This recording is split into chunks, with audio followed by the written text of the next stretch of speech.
What's going on, guys? Good morning. Welcome back to United View. Hope everyone is doing very well. Welcome back to Match View Live. And indeed, we are live as it gets for Crystal Palace versus Manchester United in the Premier League. A 12 o'clock kickoff. Yeah, weird, right? Very, very, very weird. But yes, a 12 o'clock kickoff. Whew. Oh, it's an early one. Last night, it was a late one. I was up late. I was watching Survivor Series. I'm here. Manchester United, I tell you now. Yeah, I tell you now. I'm feeling a bit worse for wear, bit of sleepy dust in the old eyes, And Man United today, don't do it to me. Don't do it to us, okay? This is going to be a difficult one. This is going to be a challenging one. Our record at Selhurst Park, not great. Not great. We haven't won there in, 5 years? Something like that. 5 years it's been since we won at Selhurst Park. But it was a decade since we won at Anfield. And as Ruben Amorim says about this Manchester United team, I don't know. I don't know what players are going to show up. I don't know what the players are going to do. And I think that's kind of where we're at today. Crystal Palace, they're in good form, good team. Like I said, our record at Selhurst Park isn't great. But gotta believe, yeah, gotta believe, gotta do what we can. So be sure to smash a like on the like button. Be sure to subscribe to United View. We are going to be joined by Fleckington. Flex is going to be joining us for kickoff, as will DJ Talks. Team news is coming out in about 45 minutes time. Kickoff is in just under 2 hours time. The reason for the early kickoff on the Sunday is because this originally was meant to be a 12:30 kickoff on a Saturday, but because Crystal Palace are in the Europa Conference League and all that kind of stuff, they have to be given the extra time. So the game was moved to Sunday, but because it was a TNT game and it is being broadcast on TNT here in the UK, that it's a 12 o'clock kickoff. Yeah, I don't know. Yes. But yes, how are we all doing in the chat? I can see you all in the chat. Big up Marion's in there as always. Says morning, Owen and UV fam. Havoc says, aren't you tired? Or ain't you tired from last night, Owen? Do you know what? I'm okay, but I don't know. Like sometimes when you've had so little sleep that you can actually power through. Sometimes the danger is when you've had a late night and then you've actually had a little bit of sleep and your body starts to try and go into that sort of deep sleep, that rapid eye movement. I haven't really had that. The crash is coming. The crash is coming, and out of already what's happened this morning, when, you haven't had a lot of sleep and then you're making your breakfast, things that usually work don't work. And you go, I'm a little bit prickly this morning.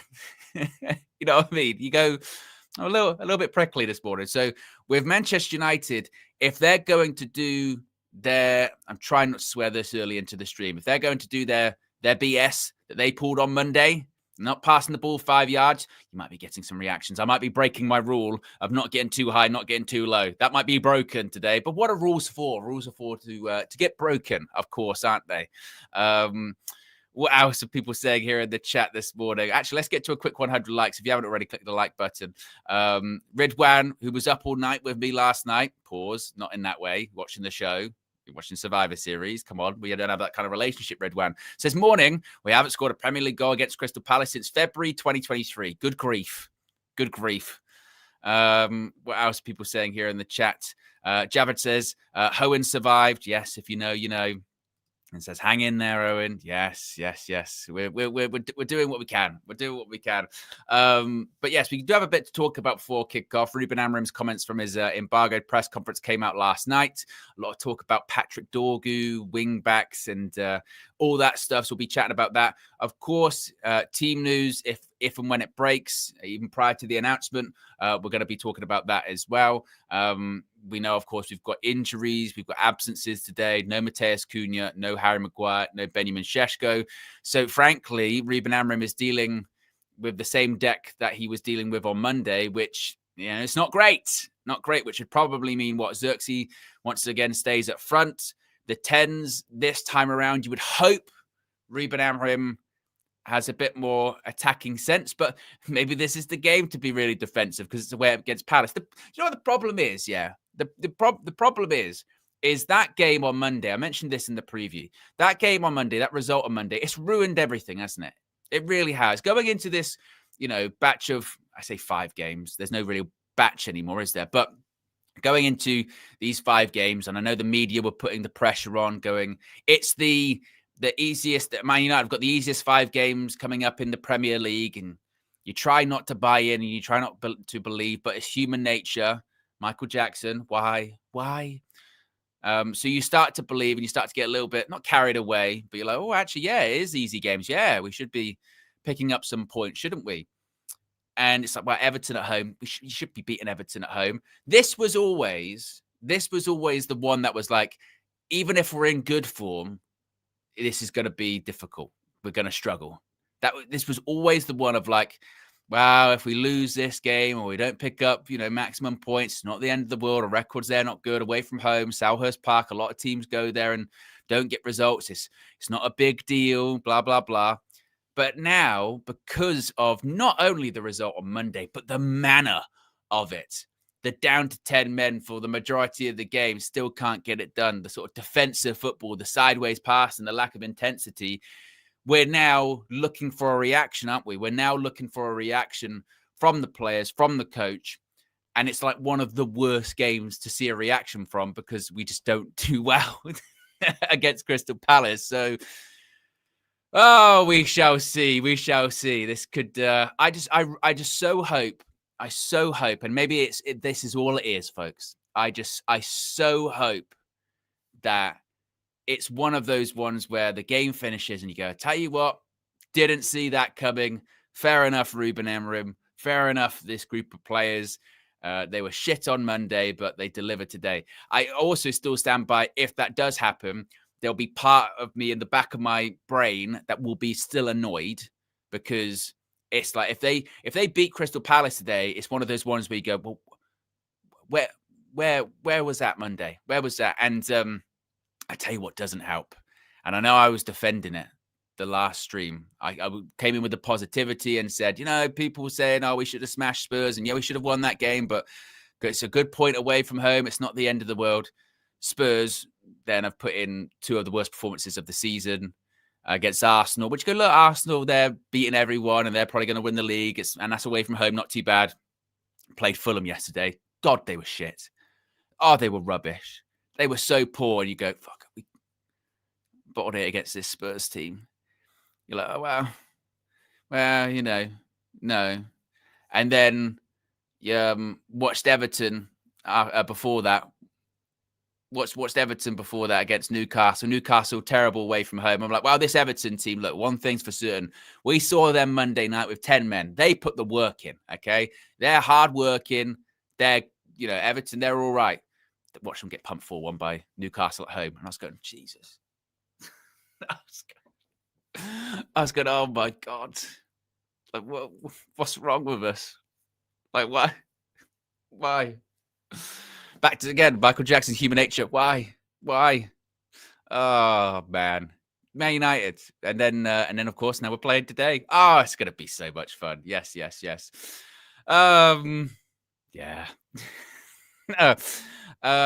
What are people saying? Actually, yes, TikTok says this here, and I did want to shout him out. Not that he needs it. JJ Gabriel. We do have some positivity. Those that may have seen this yesterday, Manchester United under 18s were playing Liverpool under 18s. Manchester United won 7-0. Yes. Yeah, when people talk about Manchester United and Liverpool and they say 7-0, I don't know what they're referring to apart from this result, because there's not been another 7-0 as far as I'm aware of. I can't recall in recent memory. Just trying to think if there was another 7-0 between Manchester United and Liverpool in recent years.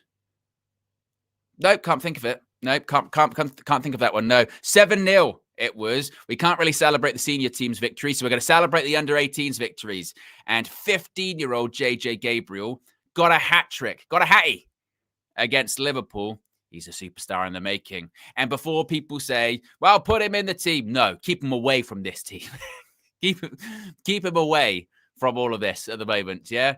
Let him develop. Don't get him into the toxicity. We saw kind of what it did for Cheeto last season, didn't we? With put him in the team, he needs to go in the team, then doesn't get any service, maybe misses a half chance. He's shit. He's rubbish. Keep JJ Gabriel away from this team for now. But that is maybe the glimmer of hope And maybe it's just illusion. It very well could be. But sort of what I am kind of hanging on to, something that is quite exciting.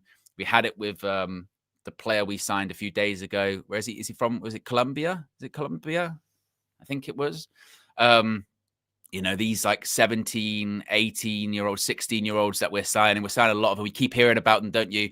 Man United have paid 1 million for this person. Man United have paid 500,000 for this person. Man United have brought this person in, that person in, and they're going into the academy. Let's just hope that is like this. What is the salvation for the future? Let's just hope that in 2 or 3 years' time, we see this massive influx of talent into the senior team. We're like, bloody hell, look at these players coming through. Oof, oof. But during that time, we're also going to be spending hundreds of £millions on players that also have to deliver. And that's what Manchester United have to do today. Have to deliver. Absolutely. Will they? I don't know. In terms of other academy news, according to Sully Talks, pick up Sully online, saying that Shea Lacey, once again, is in the Manchester United squad to face Crystal Palace. So you don't have to worry about the academy record or anything like that. The academy record's not going anywhere. We're always going to have academy player on the bench. I did want to touch on what Ruben Amorim said about Patrick Dorgu in the embargoed part of his press conference. It kind of got misquoted a little bit, shock, by some aggregators or some people on social media. But Ruben Amorim was asked what Patrick Dorgu needs to improve. He responded, quote, "I think it's the decision-making. He needs to be calmer playing the game. You can feel the anxiety every time Patrick touches the ball." No shit. "I can feel the anxiety. You remember the shot against Everton?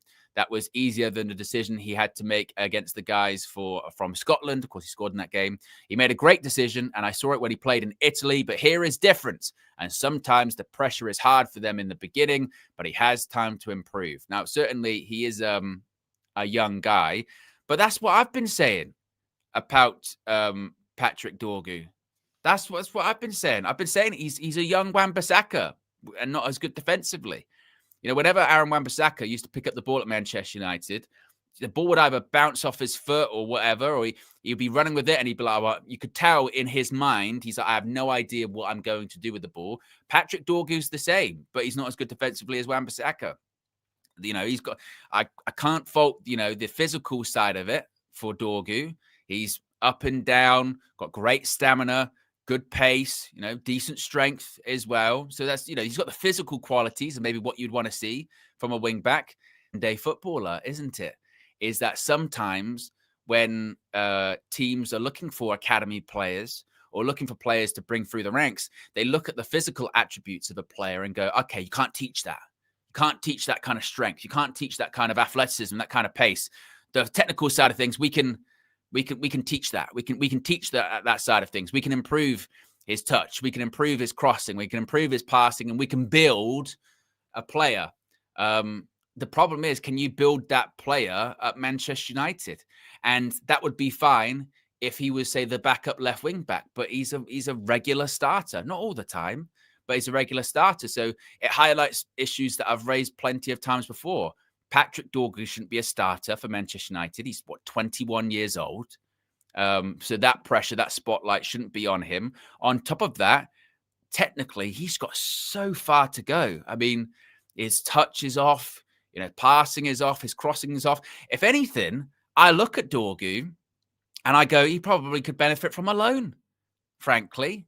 Patrick Dorgu could probably benefit from a loan because he's not ready.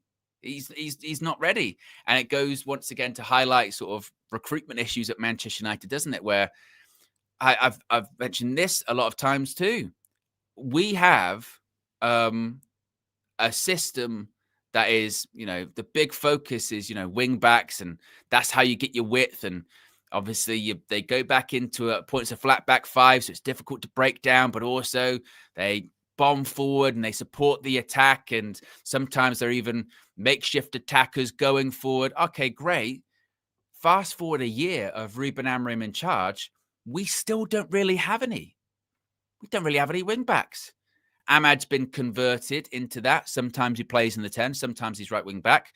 The rest, Dallow's not a wing back. He's making a very sorry excuse for being a fullback at points. Dorgu, again, I think needs time. So not a wing back. Mazraoui, who plays in there, we don't win. Not his fault, but he's not a wing back. So we got problems. we got problems in the wing back position. So I know that Amorim was asked that on Friday, wasn't he? He was asked, do you need wing backs or could you do with signing wing backs? And his sort of pushback was, well, look, what we've got at the moment, they can be doing better. They need to be showing better, which is true. The players that we have got need to be performing to a higher level. It's expected that they should be performing to a higher level, but it's also a bit of a non-answer, isn't it? Because, we do need wing backs. That's the system. The system is wing backs, and we don't really have them. If we had 2 top quality wing backs on the left and on the right, that would be such a difference maker for this team. Such a difference maker. But we just don't really have that. So I know that sometimes when Ruben is asked about individual players and he talks about individual players, and sometimes if the criticism, I say criticism, sometimes if his response is maybe on the negative side, then that gets turned into he's throwing players under the bus, this, that, and the other. I think he's just telling the truth. It was also the same about Dalot, where he said, from what I see in training, they're performing much better than they do in matches. They're still far from their best, and they know that. But once again, I suppose it's one of those ones of how many times have we heard that? Remember that under Eric Ten Hag? Remember how many times we would hear that? Been really good in training. Really, really good in training. Really good training sessions this week. Really good reaction. Really good training session. And it's like I said on the Trinity on Friday, and this comes from someone that's had to cover a lot of press conferences in my day. I think we maybe need to have a bit of a collective understanding. Press conferences and interviews are largely bullshit. Largely. It's difficult, isn't it? Because when there's a poor performance or when there's poor results, we as fans, and we justifiably so, we want answers, don't we? We want answers. Why is this so bad? Why didn't we win today? Why was that performance so lackluster? Why did this player stay on the pitch? Why did this player not come on the pitch? Why did this? Why? Once again, tell them it's human nature. I'm going to keep getting that reference in. We want answers as to why. And sometimes in these press conferences, the managers will just say stuff. Like I've said before, Ruben's called the poet by Cristiano Ronaldo. Why? Because he's good with words. He says things and people like them. That's kind of it. It doesn't really reflect that much in the performance. So, honest. If I'm right, let's be honest with each other here, folks. And actually, I'm interested to know what you guys say about this in the chat. Where are you at the moment with sort of Man United in terms of the emotions and how you react to things, and when you hear these quotes and when you hear these interviews or players say things, the manager says things, at this point, does it even bother you anymore? I think I'm kind of at that stage where it just kind of bounces off me now. So if someone goes, "Oh, Ruben said this in the press conference," I'll go, "Oh, did he? Okay. Yeah." You know what I mean? I'm not at this stage. It would have to be something quite dramatic for Ruben to get a real emotional, that's just bang out of order. Or this player, that's just bang out of order. I'm not sure I care. I'm just a bit like, oh, whatever. Press conference. He said this in his presser. Okay. He said what in his interview? Well, okay. When the result on Monday, that did get to me. I'm not going to lie. That did get to me. And then after a few hours after the game, I was just like, "Oh, well, Owen, what do you expect? What? What?" I was just like, "Well, I guess that's on you for thinking that they changed. What's it? Fool me once, shame on you. Fool me twice, fool me 500 times, shame on me. But we'll keep going back. We're never gonna not go back. We're fans at the end of the day." Skilliana says, "I'm emotionally uninvested." Javid says, "Numb." TikTok says, "Calm. I'm 60 years old." I'm not sure what the age has got anything to do with it, but glad that you're calm. Riyadh says, "My head's gone. I'm done. I don't care. Or rather, I'm numb to all this." Maybe that's it. You know what I mean? There's a difference between sort of head being gone, isn't it? Yeah. I'm just a bit. I mentioned it quite a few times on the morning shows this week. I think it's a combination of bad players. I think sometimes bad attitude and bad execution and bad tactics. And it's like this perfect marriage, isn't it? It's this perfect marriage of what you saw on Monday. But and it is the hope that gets you, is unlikely as it seems. Still could win today. You know what I mean? Still could. Like, because we've had results, not many, but we've had results, you know, against Liverpool where we go, didn't see that coming. Last year at the Etihad, didn't see that coming. On, you know, you go, oh God, okay, so it's possible. It's, you know, it's possible. I'm just, like I said, I maybe that's where it gets to the not too high, not too low stuff. I'm just kind of like in that middle space now where I'm like, oh, okay, you know, it's just okay. You know, it is what it is. Dan says, Owen is a perfect definition of saying this bad player's bad attitude midfield doesn't balance wing back out there. And then people say we're good enough to finish sick, though. I mean, Dan, I'm not going to lie. Maybe it's tiredness, but I genuinely can't read that. I'm not sure if I'm the perfect definition of what, but I mean, unless I've sort of developed sort of dyslexia in the last few seconds, Owen is the perfect definition of this saying bad players, bad attitude, midfield doesn't balance, wing back out there, and then people say we're good enough to finish sick, though. I'm not going to lie. It's a difficult one. There's a lot of frustration in that message. I'm not sure. It's not even, again, I don't even think it's like, you know, overly negative. Like I said, I'm just kind of numb. I'm not even genuinely, I'm not even today going into, we're going to get smashed. We're going to get battered. I'm not that. I can't confidently say that in, you know, with chess, because I don't know. I think it might be likely. Fun, no? I don't know. And as I've mentioned before, because after the last game against Everton, I did the morning show the day after, and I could tell that a lot of people kind of really wanted me to go in on Ruben. You know, go in, blah, blah, blah. I've said all that I need to say about Ruben Amorim. I said it earlier on this season, and I was heavily criticized for it. You know, you jumped too soon, this, that, and the other, and you said that. I mean, as I said before, maybe I was wrong to do it earlier on this season. Let the season play out. All right, cool. But nothing's really changed my mind in that regard. But I've also come to the conclusion that it's kind of redundant.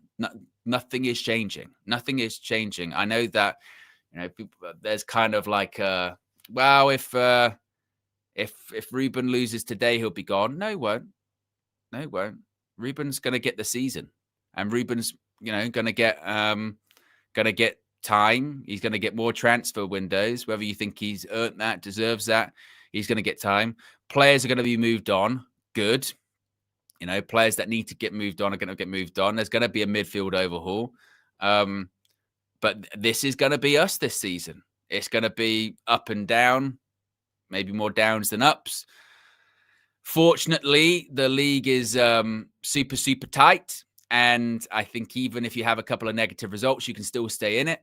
And if you can get a couple of wins together, you can fly up the table, as we've seen. You know, we've seen teams that have been, you know, at 1 point second, couple of bad results, they're down to 9th. So we'll see. I think also, as I've said before, I do think that there should be pressure on Ineos coming into January, because from a PSR perspective, I do think that we're in a, you know, a half decent position there. So I don't think there's any excuse not to go and improve the squad in January. I don't want, obviously, reactionary signings, and I don't want signings that aren't part of the plan. But I do think that I do think that there are players that we can get in January that can improve us, and I think that we should go again, try and invest in wing backs in January. Maybe you're not going to get that. Maybe you're not going to get that midfield £100 million player in January. You don't have to go out and find, you know, someone that can get into the midfield just to make it a bit better.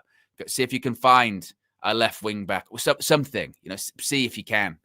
And I think the pressure should be on. United in Dallas says, could be worse. We could be Liverpool. Coming United. Well, You'd never want to be them ever. Yeah, ever. Have you seen that trend on social media recently when it's like, if you couldn't support, usually it's outside the stadium of the team, and it's like, if you couldn't support your team, who would you support? And I'm actually shocked by the amount of people that do have a team. I genuinely couldn't. Then I would be like, well, I guess I wouldn't support a football team. Like, it just wouldn't be a thing for me. Like, well, if Man United didn't exist, who would you support? It's never even been in my mind. Like, that is a scenario that's never entered my head. Since the day I was born, my father said to me, you are a Manchester United fan, and no choice in the matter, And my goodness me, I enjoyed it growing up. Wow. Yes, I enjoyed it. I was like, Dad, you're a genius. And the wise old man that he is said to me, look, when I was growing up in the 70s and 80s, Man United, they weren't that. And I was like, you don't know what you're talking about, old man. You know what you're talking about. Man United are good. He goes, well, when I was growing up in the 80s, Liverpool, they used to be the team. They used to win all the stuff. And yeah, well, your football's passed you by, just like your hair, okay? So I think times have changed, old man. And now that's me. Now I'm the one going, I'll tell you what, Man United, they used to be good. We used to win shit. We used to, talk to my nephew or whatever. And he's like 13. He's like, what? I'm like, yep, they did. I'm telling you. I'm telling you they did. Watch the highlights. I can't watch this, not even in HD. I'm like, oh, for fuck's sake. Oh, well, some of it's in HD. I'm like, he's like, well, it's not even in 4K. I'm like, 4K. Don't understand. That happens as well now. I've said before, I can't watch Premier League years anymore. It's too depressing. It's like watching a wedding video after you've had a divorce. You just go, remember the good times. remember when it used to be good. You can't. Maybe occasionally, you'll watch it at 3 a.m. in the morning crying, eating Pringles. And you go, I remember when we used to be good. Look at that attack. Rudy, Tevez, Berbatov, Ronaldo. Look at the goals you were scoring. Oh, God. And then you look at Old Trafford, you go, the facilities are exactly the same. It's 20 odd years ago. Yeah. Well, it was a nice trip down memory lane, wasn't it? How many likes are we currently at? If you haven't already, click the like button. Let's see if we can get to 150 likes. We're currently at close to 450 people watching. Team news will be coming out in about 15 minutes time. How mad is that? Team news coming out at 11:15. Feels wrong, doesn't it? Feels wrong. Hip Hop Geek says, now, man, Owen, you mean crying into your pot noodles in your boxers? Were you there? I didn't know. No, I'm not really the biggest pot noodle fan, to be honest. I'm more of a super noodles guy. Yeah, super noodles, chicken, or was it barbecue beef? Sometimes get both. Get one of each. Mixed flavor packets. I'm a madman, I know. Bit of an evil scientist. I love super noodles. I could do with that today, actually, as well. It's not very optimized, I know. Dr. Andre somewhere screaming. But, yeah. Yeah, I love a super noodle, me. Not much on a pot noodle. Not really. What's fun with pot noodles as well, those kind of things, like, because obviously you just pour the water in, hot water. When you're eating, you're like, this is awful for me. This is awful, but I don't care. I don't care at all. Hip Hop Geek says, Super Noodle said, I said that all for comedy effect, and it was good. It was good. You should be proud of yourself. Did you watch Survivor Series, Owen? I did. I was up live on my channel last night until, what was it, about 4 o'clock in the morning, something like that. Woke up about 7:30 this morning as well with the puppy biting my ears to wake me up and going, I need to go to the toilet. So yes, we're operating on limited sleep. So there's limited patience for this Manchester United side today. Survivor Series actually, in retrospect, was a bit shit. But I appreciate everyone that tuned in. And if you haven't already, you can go check it out. You can scan that QR code right there. Links in the video description below. Recently hit 25K in 2025. That was the rallying cry, and we did it. I don't even know what the next milestone is. 50 feels too far away. But you never know. Got to believe. Just like in this Manchester United team, got to believe. Got to believe, and hopefully miracles can happen. Right? That can hopefully be a thing. What else is happening at the moment? So the players are just arriving at Selhurst Park in South London. See Brian Mbumo. He's getting off the bus there. Jason Wilcox, the Manchester United director of football, is also there as well. As I mentioned, it is a 12 p.m. kickoff. So it means we're kicking off in an hour and a half in 90 minutes time. Team news is coming out in about 15 minutes time. It's the battle of the 3-4-3s. Wow, back three-ish formations today, isn't it? And of course, it's going to mean that the discourse surrounding formations and back three and this, that, and the other is going to continue, particularly if a result goes against us, because it'll be, how come they can do it and we can't? Oliver Glasner, it's going to be a whole thing, isn't it?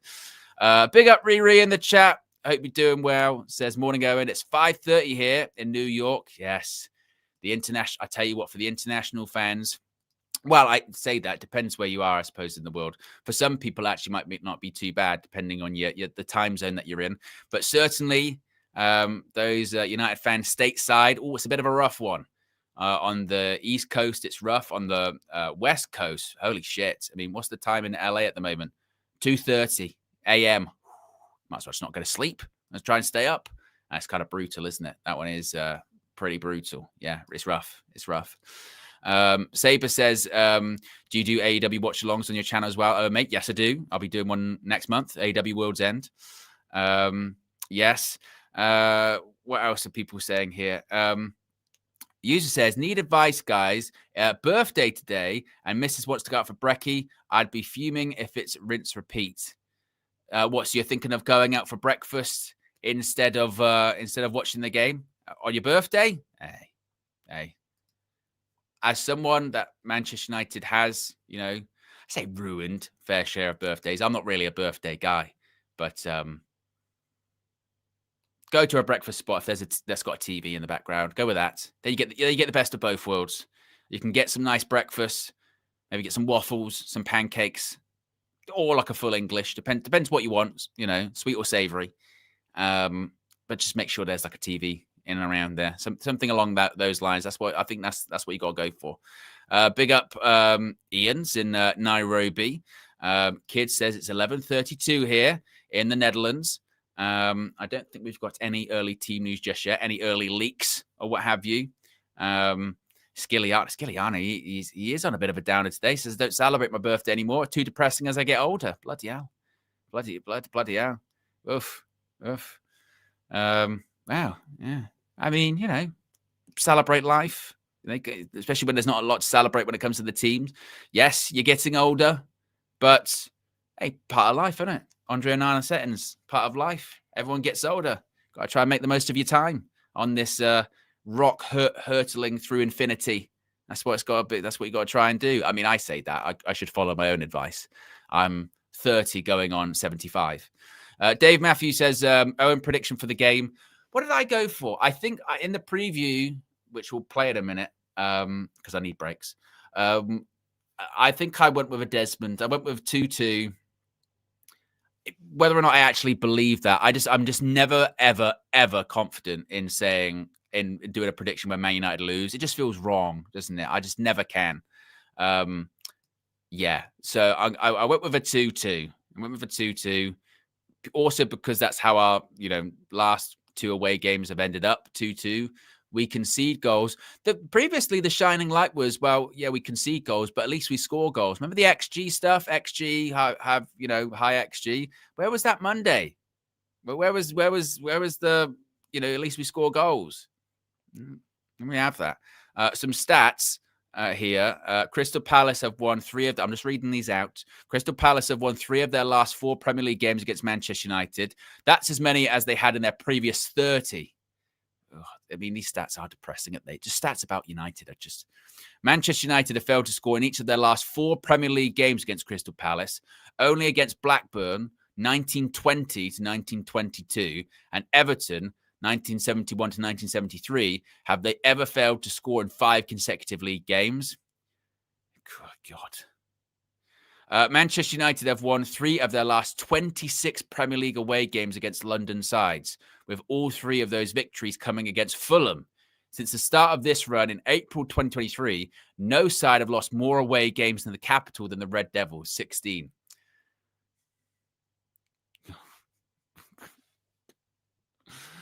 Oh, okay. Only league leaders Arsenal, 6, have conceded fewer goals than Crystal Palace in the Premier League this season, 9. It's the Eagles' fewest goals conceded 12 games into a league season since 1981-1982, also 9. Palace got a really good defense.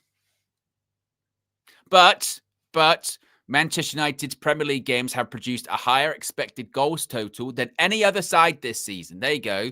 Crystal Palace ranked 4th in this regard. So, okay. Something to hold on to. All right. Yes. Okay. Man United have won just 1 of their last 11 Premier League away games. Beating Liverpool 2-1 last month. Indeed, half the Red Devils' away wins under Ruben Amorim, 2 out of 4, have come at the home of the reigning Premier League champions, also Man City.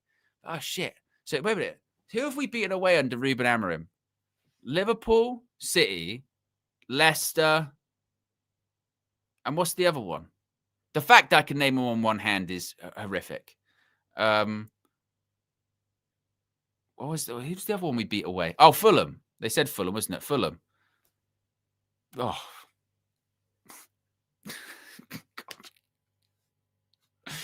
City, Liverpool, Fulham, and Leicester. Well, just got to keep believing. Let's see if we can find another positive one.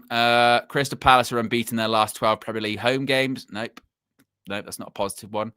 No defender has more goal involvements in the Premier League this season than Crystal Palace's Daniel. No, that's not a positive one. Here we go. Man United's Bruno Fernandes has created more chances than any other player in the Premier League this season, 31. While he's also one of just 2 players, along with Phil Foden, to create 10 plus, both from open play and set plays. So Bruno creating. He was crap on Monday, wasn't he? To be honest, I thought there would be more positive stats there. I'm not gonna lie. I thought there would be more positive stats. Yeah. Well, team news is coming out shortly. Team news is going to be coming out in about 7 minutes time. So in the meantime, you can hear from Flex and myself as we previewed the game the other day. More positivity. Excuses. We have to get some points. We have to get some points in a game against a team that we, recent years has not been great. I think the last time we won at Selhurst Park was that 2020. 5 years. Between Martial and Rashford scored both that night. That was during COVID times. Yeah. I was at the win when Matic scored that long range. Yeah, that was limbs in the away end. I was there then. But it's not been a happy hunting ground for us. And actually, in this 5-game period that are the easy games, this was the game. It doesn't matter who we are. We all looked at this one and said, probably won't win that. But this is the one this is the one we go, look, we're not going to win every game. It's one of those ones. But like you said, because of what happened Monday, pressure's now on it. You've got to try and get something out of it because we're 3 games without a win now. We were 5 games unbeaten with a loss that turns into 3 without a win. Fortunately for us, the table is how it is at the moment, whereby even if you don't have a good run of form, if you win a game, we can still be in the European spots at the end of the weekend. You know what I mean? That's just how tight things are. But you've got to win. You've got to win at a place which we haven't done that in quite some time. But we hadn't done that at Anfield in a decade. I suppose, like Ruben Amorim has said, Flex, I don't know what Man United team is going to show up. My feeling is more likely than not, sometimes it's like the one that showed up on Monday, but sometimes it's like it was at Anfield. So it's an away performance. It's the battle of the back 3s/back 5s. Oliver Glasner and Palace play a similar formation. And Man United have something to prove, particularly after what was really just one of the worst performances. It was right up there with Grimsby, that performance and result for me on Monday when you take into the context of the 10 men and what have you. And in addition to that, look, we've got key players missing. Mateus Cunha still out. He's in concussion protocol. He'll be back for the following game, but he's going to miss this one. And I know he's been a bit indifferent this season, but as we saw Monday, we need options. We need attacking options. We couldn't score a goal against 10-man Everton. Benjamin Šeško, of course, still out. And I bet he's kicking himself because it was a game suddenly where we decided to cross the ball. Let's put balls in the box when we don't have anyone in there that can head it. Harry Maguire still out. So what team is that then, Flex?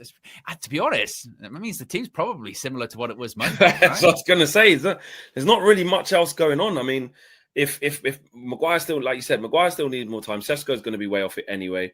That knee injury, I mean, it's already been the whole 4 weeks. 1 week into that extension, it's already it's going to be a we've gone from he should have. I say we. Some people went from should have definitely carried on, faking he faked it, and now it's going to look like a. Let's be real, man. By the time, because he would have been out of training for ages. By the time he actually gets back to, it's looking like a quite a big one. I think, but they're just staggering it. It could be like a couple of months, I said at the time it might be one of those ones where he doesn't play again this year.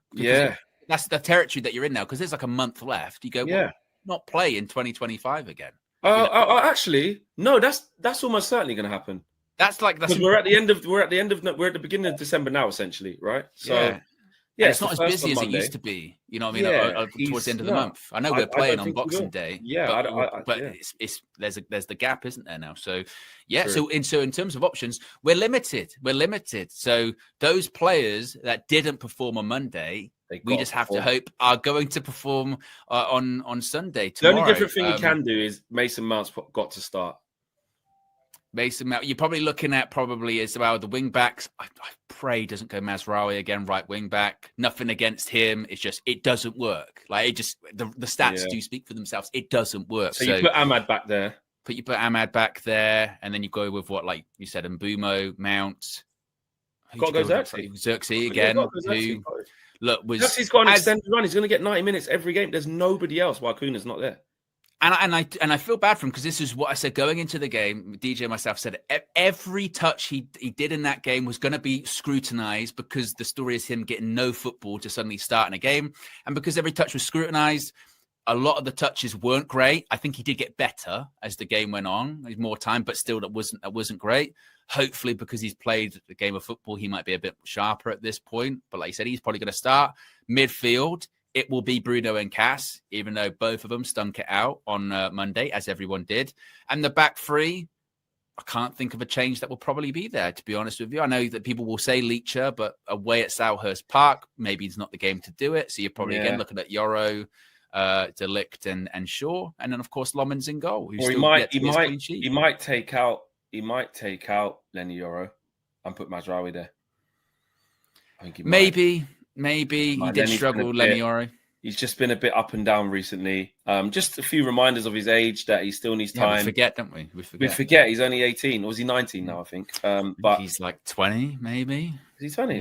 On that birthday, did he turn 18 or 19? He is 20 years old. Yeah, he's just turned 20. Which, again, the biggest compliment you can give to Lenny Yoro is you forget.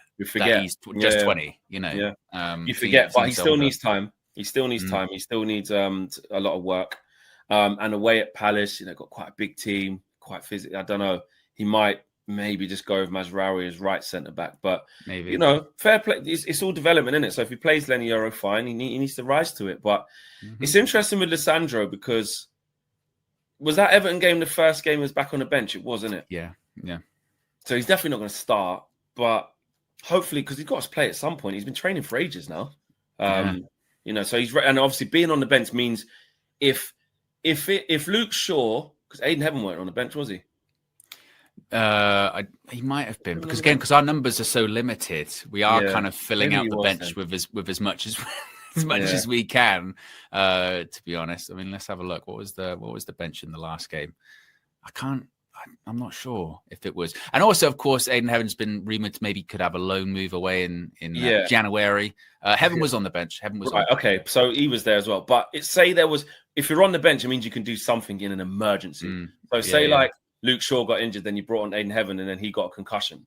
Like they would have had to play Leacher somehow. So another week's training. You go into Crystal Palace. Can he play 15 minutes now? Can he play 20 minutes? We'll see. I just think this is. can't see us winning this game. I'm sorry. All right, team news is out. Team news has just been released by Manchester United. Let's see who is starting at Selhurst Park. In goal, we have Senna Lommans. No surprise there. The back three is there's De Ligt, there's Yoro, and there's Shaw. So that's not that much of a surprise. Wing backs, we've got Dalot, and I think we've got Ahmad. Midfield, you've got Bruno Fernandes, you have Casemiro, you have Brian Mbeumo, you have Mason Mount, and you have Joshua Zirkzee. So it is that predicted 11 that's on that sidebar right there. Is indeed accurate.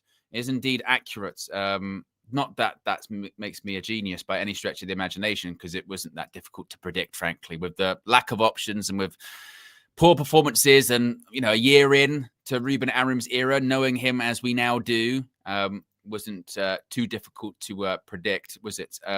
In terms of the bench, let me just confirm the bench for Manchester United. We have Bayern Dia.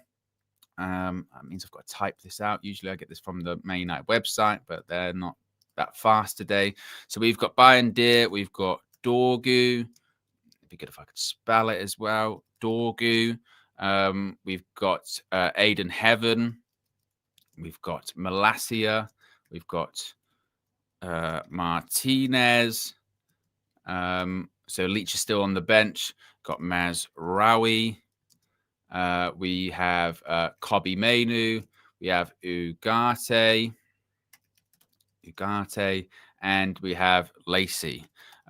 So once again, not huge options from the bench. What do we think about that starting 11? I mean, like I said, I'm kind of indifferent to it because that's what, frankly, I expected. That was the lineup that I predicted that it would be for United today. The team would I've got. I mean, the problem is, when it's like people go, "Oh, is that the lineup you would have gone with?" Well, I wouldn't have gone with this system, so it's difficult to say like, "Oh, would you have gone with that lineup?" Because from the start, that wouldn't be the system that that you'd go with. But I don't even know if I'm confident to go, "Oh, it's the best one that Ruben could have gone with," I guess, given the options, maybe. Like I said, I'm so like the level of like apathy I have towards the team or the setup and everything at the moment. I'm just like, okay, yeah, okay, that's the team news. It's it as Z says, is what it is. You know what I mean? There's when it comes to like, Kobbie's on the bench. I can't believe Kobbie's on the bench. Really, you can't believe Kobbie's on the bench. He's on the bench every week. It's not that much of a shock, really, is it? So again, can't be like, I'm really surprised by that. No, why? Because that's what it is every week, frankly. So it's not a lot to be shocked about there, is there?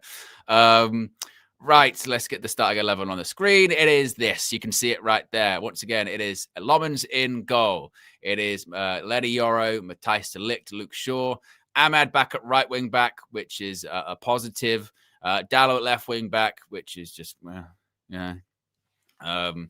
midfield, same as, which is Casemiro and Bruno Fernandes.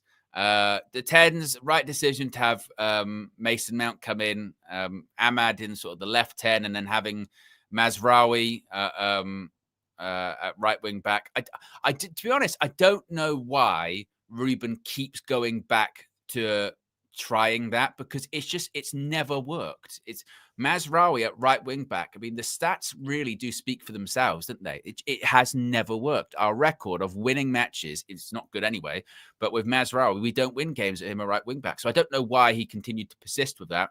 So Ahmad being back in the right wing back position is a good thing. Mason Mount being back in the 10 is a good thing. When Mason Mount is on the pitch, we do have a bit more energy about us. The pressing's a bit more intense. The problem is with Mason Mount is you can't really get a lot of consistency physically. When he comes off the pitch, the sort of press drops off, doesn't it? Zirkzee, like I said, I'm not going to go in on him too much after Monday. I know that there was this pushback of like, see, this is why Zirkzee doesn't play, because he's crap, because he's this, that, and the other. I don't think Zirkzee has a long future at United, but at the same time, this is a guy that hasn't played. That was his first start of the season, wasn't it? First start of the season. Whenever he has come on, he's looked incredibly rusty. And he looked like, again, on Monday, he looked like a rusty player, a player that hadn't played a lot of football, didn't have a preseason as well. But because he's had such limited game time, everything he does is going to be heavily scrutinized. And it'll probably be the same today. If Xerxes has a bad touch, then it's going to be, see, this is why he's shit. And conversely, I suppose, if he has a good game, the hype machine will go into overdrive, won't it? But I'd much rather the latter than the former. And I'd much rather have the debate of, maybe Xerxes should be playing more games because we've done all right. So hopefully today, because it's the second start in a row, a bit more consistency, a bit of the rustiness gets sort of shook off, perhaps. Hopefully that can work for him. But the biggest thing, like I say, looking at that team, I mentioned it early on. I'll mention it again. It's now over a year of Ruben Amorim in charge at Manchester United. I look at that team, I look at that bench, and I go, we play with wing backs. We don't have them. We don't have wing backs. Where are they? Even, Ahmad, all right, okay. Ahmad's the best wing back we've got at the club. And I think the jury's still out of whether he's actually a wing back or not. Frankly, he's a winger. That's kind of being put into the team, isn't he? But we don't have wing backs. We don't have wing backs at all. Midfield, it's always going to be Bruno and Cass. That's his preferred selection. They both weren't good Monday. Nobody was good, but they both weren't good. And we've seen this season, haven't we? When Casemiro comes off, we lose control of the game. He never really got started on Monday, did he? And so we didn't have control of the game at all. Bruno was shocking on Monday as well. That's why I pushed back on the Trinity on Friday. I know Flex and KG were talking about Bruno. I know KG was saying, why doesn't Amorim put Bruno in the 10? Why doesn't he do that? Like I said, that to me is the same kind of argument of, why doesn't he start Cobby? Or why doesn't he do this? He doesn't do that. Well, he's not going to. If we went into today's game going, I wonder if he'll put Bruno at the 10, you're going to be disappointed because he's not going to put Bruno in the 10. Bruno's going to be in midfield. He's always just under Amorim. Bruno's going to be in midfield. Like that's just, it is what it is. It's the same situation of when Ollie was here and people would go, I hope he doesn't start McFred today. Well, of course he is. Does it every game. Don't let yourself get disappointed by something that's inevitable. So Bruno started in midfield. But for me, he's not a midfielder. Yeah, he should be playing in the 10. The closer you have Bruno towards goal, the better. Because that's Bruno's best position. Bruno doesn't have, for me, the discipline to be a central midfielder. Particularly, he doesn't have the defensive qualities to be a central midfielder. We saw that on Monday with the goal with Dewsbury Hall. He's allowed to turn easy. And then Yoro should do better for that as well. And Loman should do better. But but I didn't go into this game today being like, well, Bruno going to be in the 10. No, he's going to be in the same position he was Monday. That's not going to change. And I know that Flex was saying about, this is what I was saying in the summer. Bruno's going to be made a scapegoat, blah, blah, blah. I don't even think, Bruno's being made a scapegoat in this team, the Saudi move and what have you. And this, that, and the other, because I think actually there's probably such a lack of faith from Manchester United fans in Amorim and in Ineos that if we had 100 million, would we even be better? I don't even know at this point. You know what I mean? I don't even know. And also, you're not a scapegoat if you haven't been playing well. On Monday, Bruno didn't play well. It's not a scapegoat. I don't think anyone could have been a scapegoat on Monday. They were all shit. Every single one of them. And the coach. So I don't think there's any scapegoating in that regard. It's amazing what a couple of results can do, isn't it? I mean, we were going in after the Liverpool and Brighton game. You put this team out, be like, I'm feeling confident, feeling good. Now, a couple of bad results and performances. This team comes out and we see we're like, absolutely no chance. Absolutely no chance. There's no way we could get a win against Palace today. Who knows? Who knows? I look towards the bench. This is also the concern. I look to that bench. Bayendir, Dorgu, Heaven, Malacia, Martinez, Mazraoui, Kobe, Ugarte, Lacey. I mean, there really is no game changers on there at all, is there? There is no options on that bench. I mean, previously you might have said Kobe, but in this system, with how rusty he is, similar to Xerxes, he's not. He's not going to come on and make a difference. Same way like he came on Monday, didn't make a difference. That's not necessarily completely on Kobe. That's not because Kobe's rubbish and he's not as good as people say he is, blah, blah, blah. It's just he's rusty, And actually, you look towards that bench, there is zero strength and depth there, is there? I mean, really, zero strength and depth. My goodness me. A couple of injuries away from just nothing. And we obviously moved players on in the summer. Unfortunately, half the players we've brought in are unavailable today in Cunha and Šeško. So, yeah. Selhurst Park, it just, especially in recent years, I just associate with so bad memories. I remember when we lost 4-0 under Erik ten Hag. And that team news came out, and we knew, didn't we? We knew as soon as that team news came out, we're like, oh, we're gonna lose, and we did. Like Casemiro was at centre back and all that kind of stuff. We're like, oh my god, Johnny Evans was the only fit defender, and he shouldn't have played. He failed a fitness test, and he still went on the pitch. I look at that team today.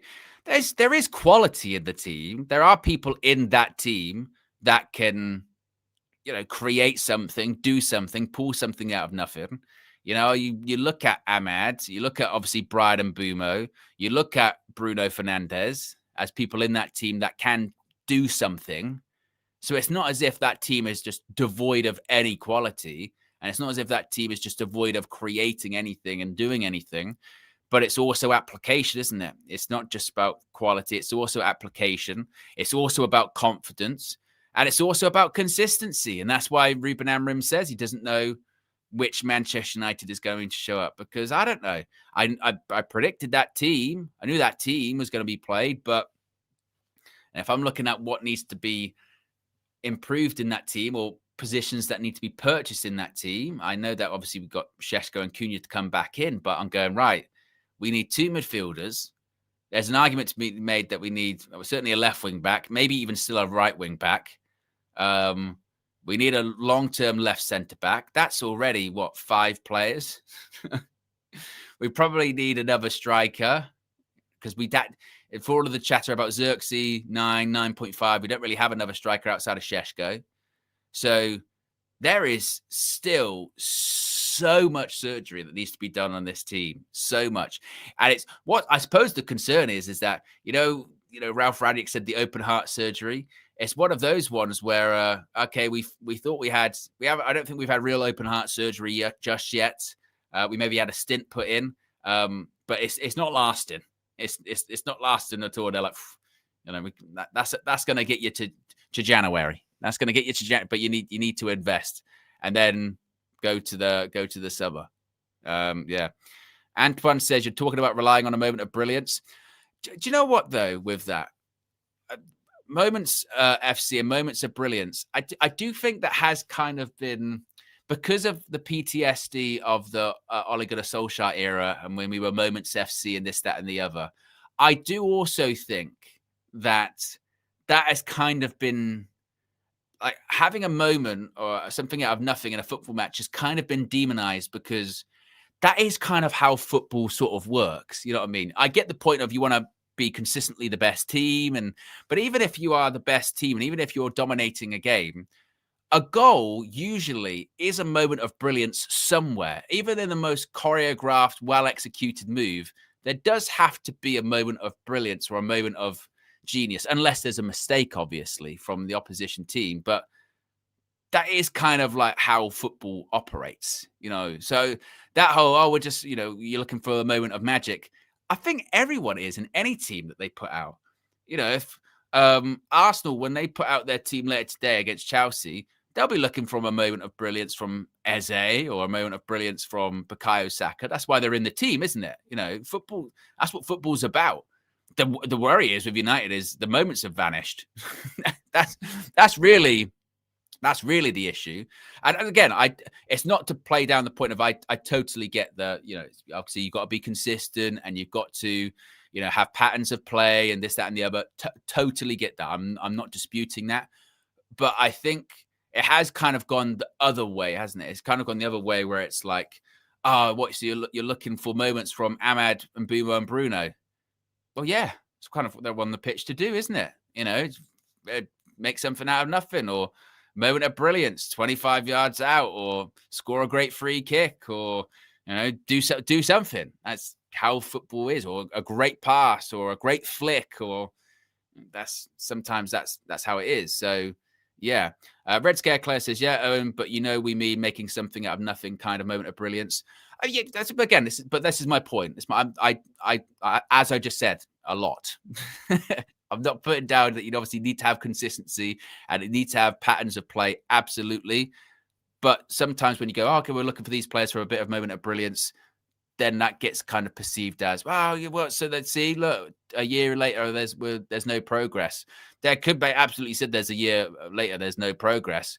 But even if Manchester United are doing the best, and under Sir Alex, there's moments of brilliance, you know, because that's what wins football matches, is moments of brilliance. Even in the best teams sometimes pull something out of nothing, or even in a well choreographed move, like I said, it's a pass that people didn't expect, it's a flick that people didn't expect. Like that's football, isn't it? That's just how the game works.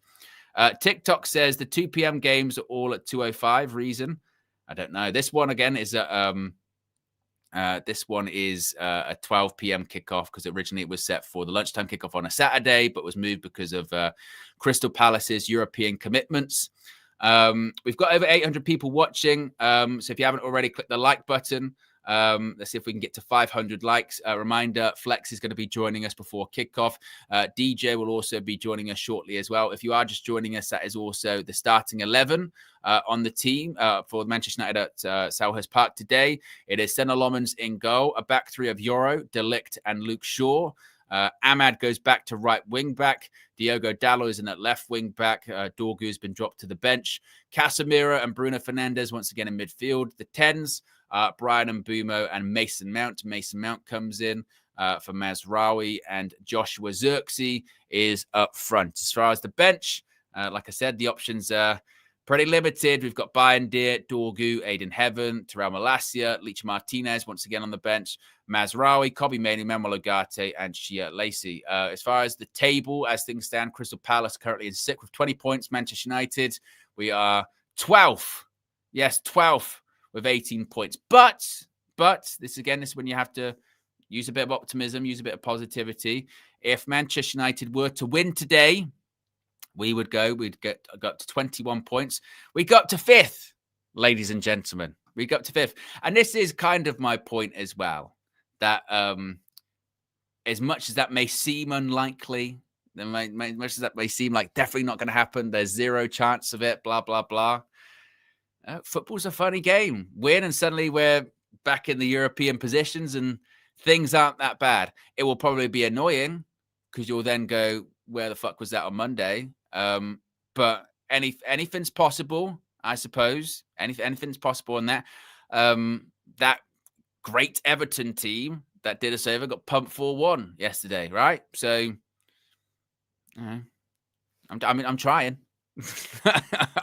I'm trying to bring some optimism in. Speaking of which, let's bring in DJ. DJ, good. It's still morning. Good morning. Good morning to you too. How are you doing? What do you think of that starting lineup? I think it's a really good starting lineup, to be fair. I think he's taken some kind of some advice from obviously last week. Last week we were screaming that right-hand side shouldn't have changed. Good to see Ahmad back in his not natural position, but right position that he's been playing all season. I'm looking forward to seeing Mbeumo and him kind of link up on that side.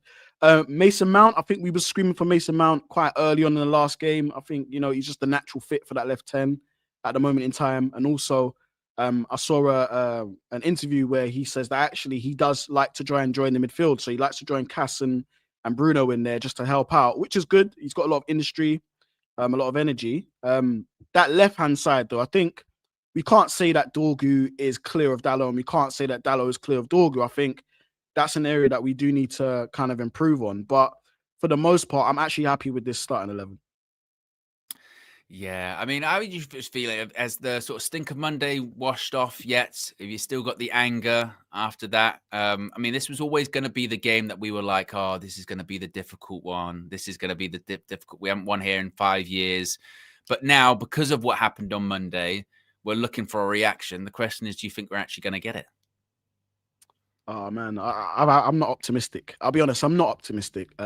Because, you know, the saying, you're only as good as your last game. And what we saw was absolutely complete shambles from this team. We've seen this team go from all-time lows to something of maybe there is promise there, and then we go back again. So it's this team fluctuates a lot. It fluctuates a lot.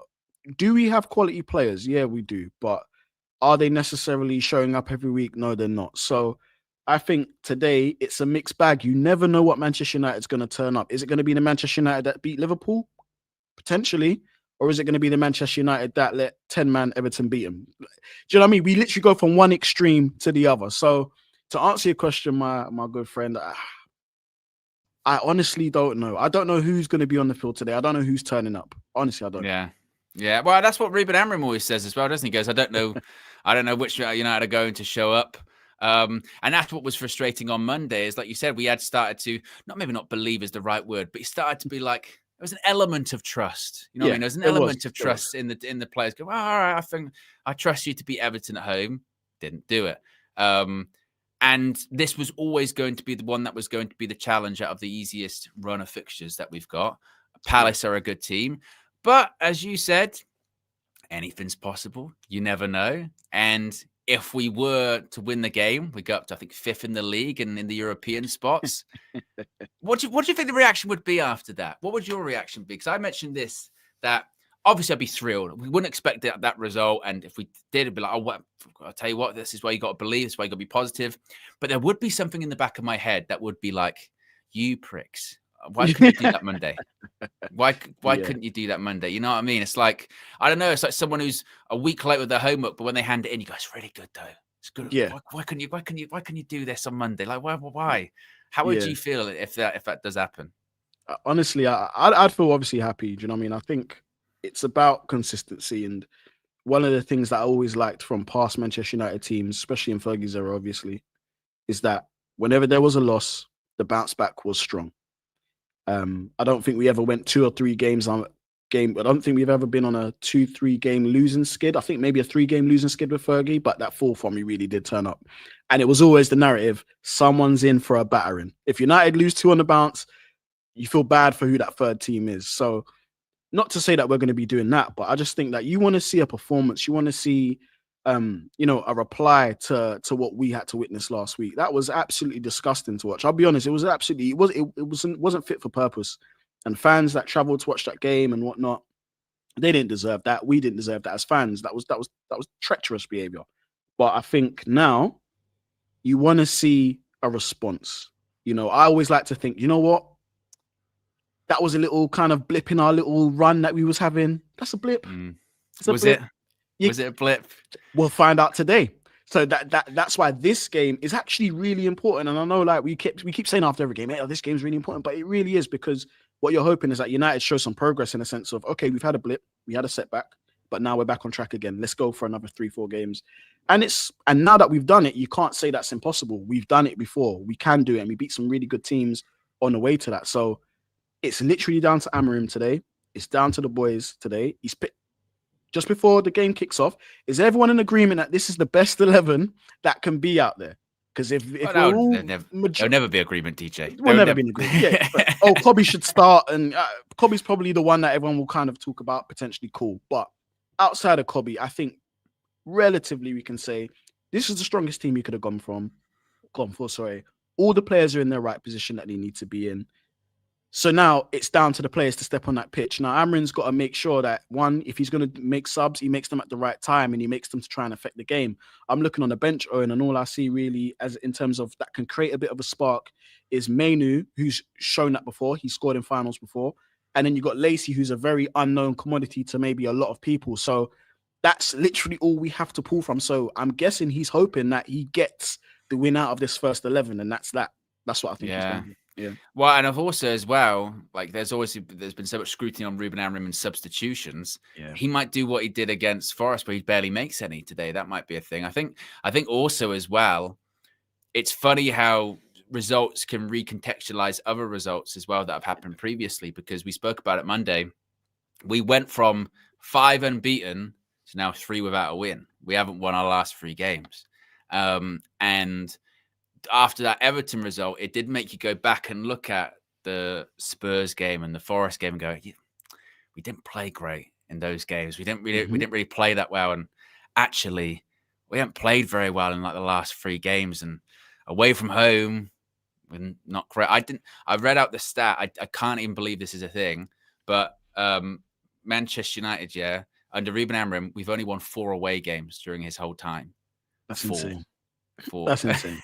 That is insane. It's Liverpool, City, Leicester, Fulham. That's it.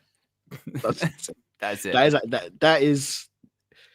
He breaks a lot of new records at United for the wrong reasons. But clearly, for some reason, I think where we've been kind of jaded and we're kind of looking back at kind of past managers that have come in and stepped through the door. We've tried everything. We've tried the proven winners. We've tried the disciplinarians. We've tried the tactical geniuses. You know what I mean? We've tried total football. We've tried a bit of it. We tried the gegenpress. We've tried so many different things and they haven't worked. And I think that Ineos, whether it's wrong or right, so I'm not saying it's right, but whether it's wrong or right, they're saying, do you know what? Amidst all of this stuff, we're going to keep this manager in post. We're going to give him all the tools he needs. He's going to have to learn on the job. He's going to have to learn and grow with the team week by week, which is frustrating for us as fans. They're fully backing him. So, in our United view groups, we have like a lot of the team, saying, "Oh, this manager's shit," and and you know what? A lot of them are probably right, but no point doing a forensic inquest, is there? He's staying. That's what they've said. Exactly. There's no point. That's where I'm at. That is genuinely where I'm at. I've said all that I need to say about Ruben Amorim at this point. I don't want to beat a horse? What's the phrase? Beat a dead horse. Beat a dead horse. I was going to say beat a horse to death. I was like, that's not right. I definitely don't want to do that. But yeah, it was a long night last night. And yeah, so this is kind of a futile reason to do that. So I just got to go game to game, haven't we? Got to go game to game. Just go game to game. And I think if we treat it like that, we might build something on the. Because I think me as a fan, I told you I'm emotional, guys. At home, I'm emotional. I'm very emotional. We might win today, and I'll be like, yeah, we can do it. It's football. It's why I love the sport. But what I'm trying to say is that with this game, it could potentially be a kickstarter into something again, or it could be I told you so. Literally, every game is like that. I told you so. Told you Amorim shit. Told you this teammate would. Or it can be, I'm telling you, there's something here, DJ. There's something here. Owen, they can do it. And I'll be honest, I'd be lying if I told you that I wasn't a victim of that too. I definitely, some weeks I'm like, when we went 5, I'm like, yeah, I can see I can see it. Yeah, we're a bit rocky and a bit rough here and there, but I can see it. And then I think it's just the context of the loss last week. That's what it was. The context of the loss. It was. Yeah.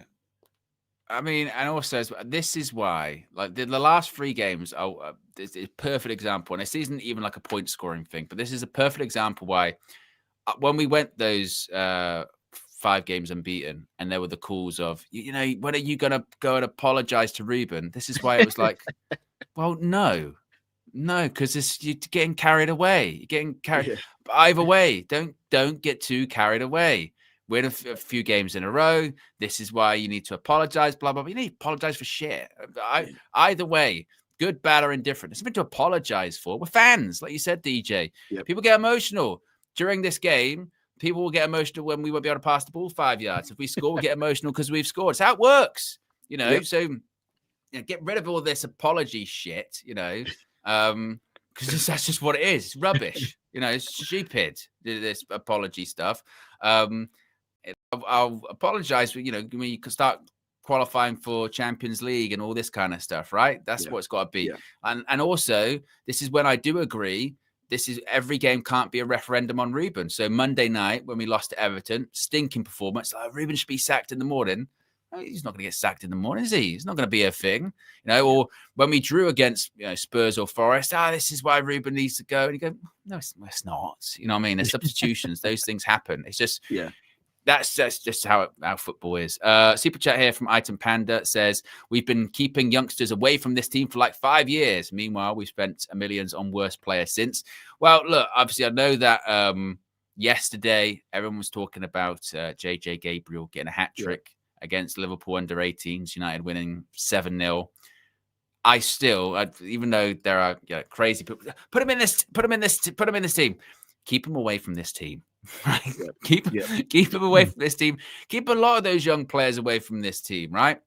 I use the example of someone like a Patrick Dorgu, who, the jury's still out on him. He's 21. He's 21 years of age. Lenny Yoro's coming for criticism. On Monday should have done better for the goal. He's 20 years of age. Yeah. And as we've seen, like I just talked about, of every game being a referendum on Ruben Amorim, every game also is a referendum on the players, on certain players, it feels like as well. Obviously, the players that have been there for a long time haven't done that much. They need to go, move them on. People like Luke Shaw, Harry Maguire, Casemiro's going at the end of the season. Bruno's probably in his last couple of years for Manchester United, blah, blah, blah.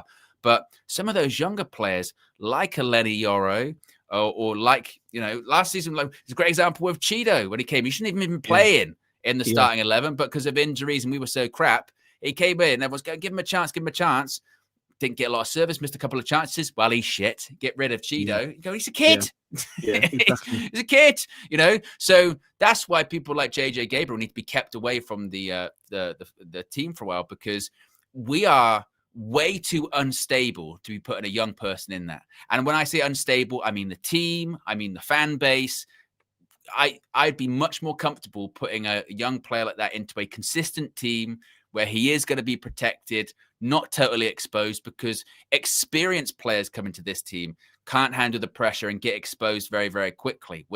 It's not the best environment to be throwing a young player in at this point. We have to be very, very careful when it comes to that. Ronnie Dodge with a super chat as well says, 0 attackers on the bench. Would you give Lacey minutes?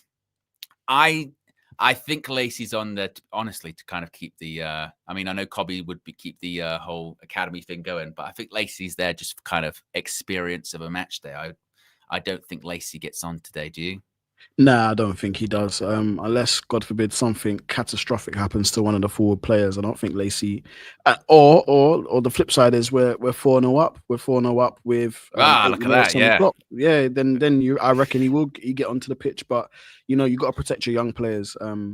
As you said, even some of the most experienced professional senior players, they can't even hack this pressure. And one thing I've noticed over the last probably few months, actually, especially with the United fan base, is whether you like Amorim or not, you always get people that will take things he says out of context and say that's why he's shit and why he should leave.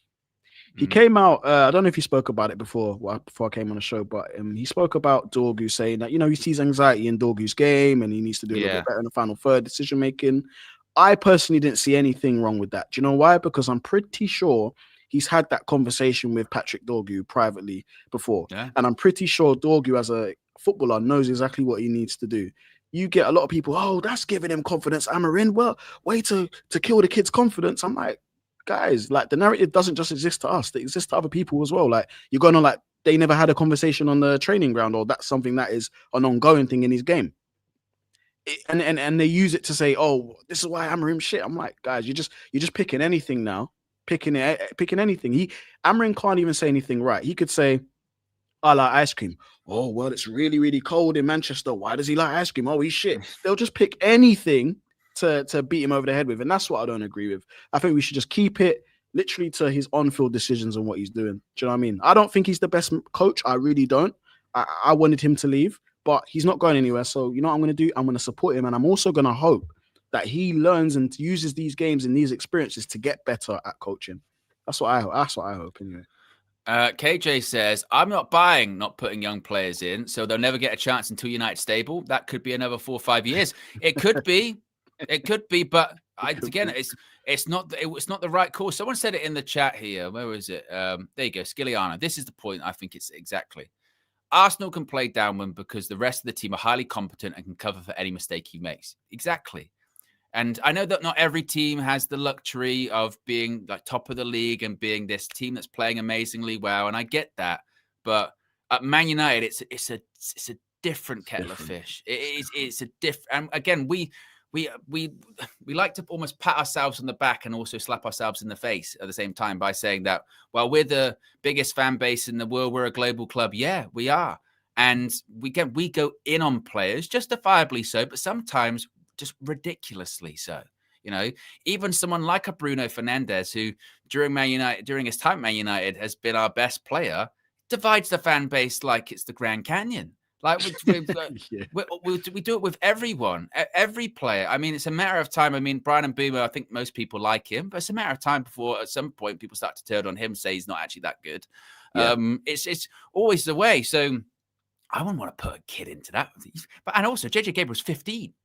Yeah. I mean, it's bad enough for us coming on here. Sometimes you see a negative comment, you go, that stings, let alone a 15-year-old, going into this Man United team. Heaven forbid he does a bad touch. Well, he's washed. I don't know what.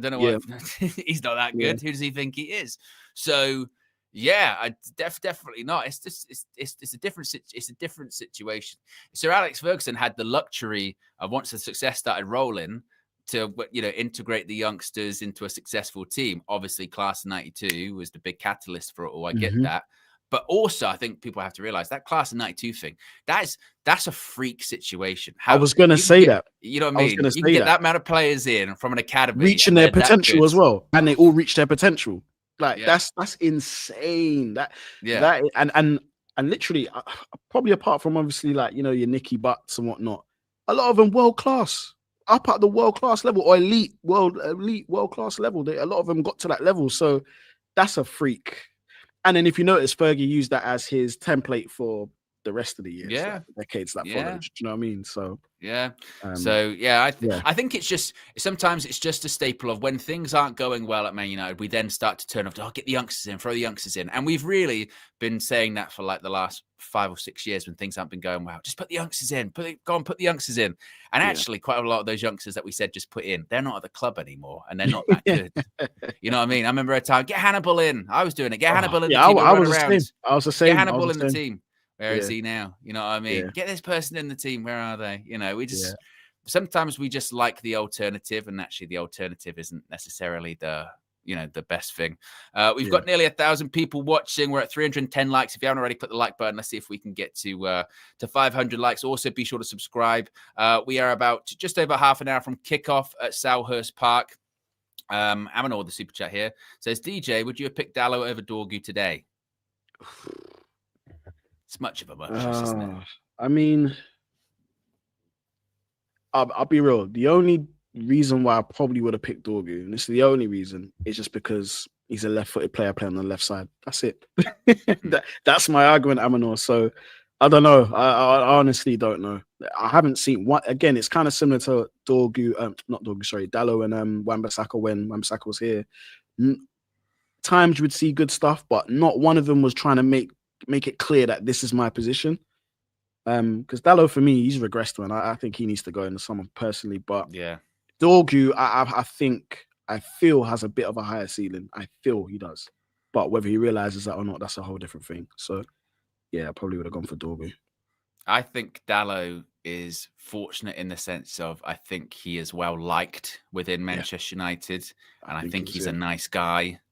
Gets on with people, talks a lot of different languages, but from a Man United fan perspective, that doesn't mean shit. You know what I mean? It's like, how are you playing on the pitch? Are you delivering?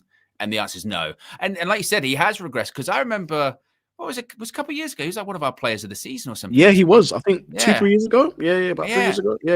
And just scoring goals, and he always had that from outside the box. Whip it, put it in the corner, doing a celebration. Everyone's like, I tell you what, Jose saw something in him. It's a right call, Jose. Now it's like, well, when doesn't do that anymore. Like I said, I think he does that just to check that he's like alive. If he's alive, pitch. Yeah. Like not a celebration or anything like that. Do you remember that narrative about him? About he's the best crosser of the ball. He's better than. He's done Jack. He's done absolute. I remember that. I remember that conversation. Well, that's why Dalot should play over Wan-Bissaka, because Dalot puts balls in the box. He's actually one of the best crossers in the league. Is he balls the best crosser in the league? How often have we seen Diogo Dalot put a good cross in the box? Let alone from the left-hand side as well. Even when he's on his natural right-hand side, I don't really see that. So, I don't know.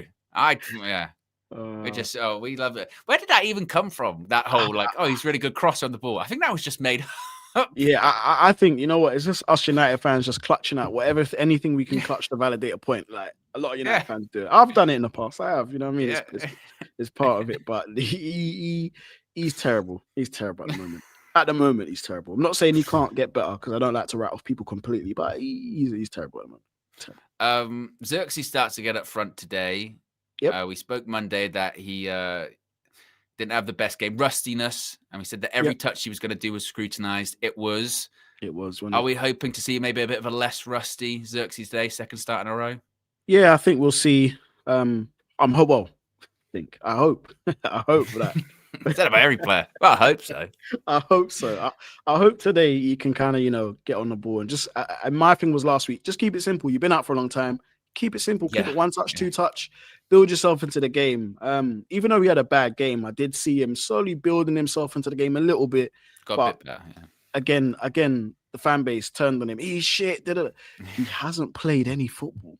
He hasn't played football for ages. I can't remember the statistic they gave when he last played, but he hasn't played football for ages. So obviously he's going to be rusty. He hasn't got the match rhythm, and that's where I drew the line. I always knew his performance was going to be a mixed bag. Definitely, it was always going to be that. He never was a prolific striker that's been there and done it, can do it, coming out of the cold. He's not a Kane. He's not a Ronaldo. He's coming from out the cold. Confidence is low. He's probably wanted to leave the club. And we know on the pitch, he hasn't played enough. The rhythm ain't going to be there. So you give him some games. Hopefully today he picks up some rhythm. OWEN.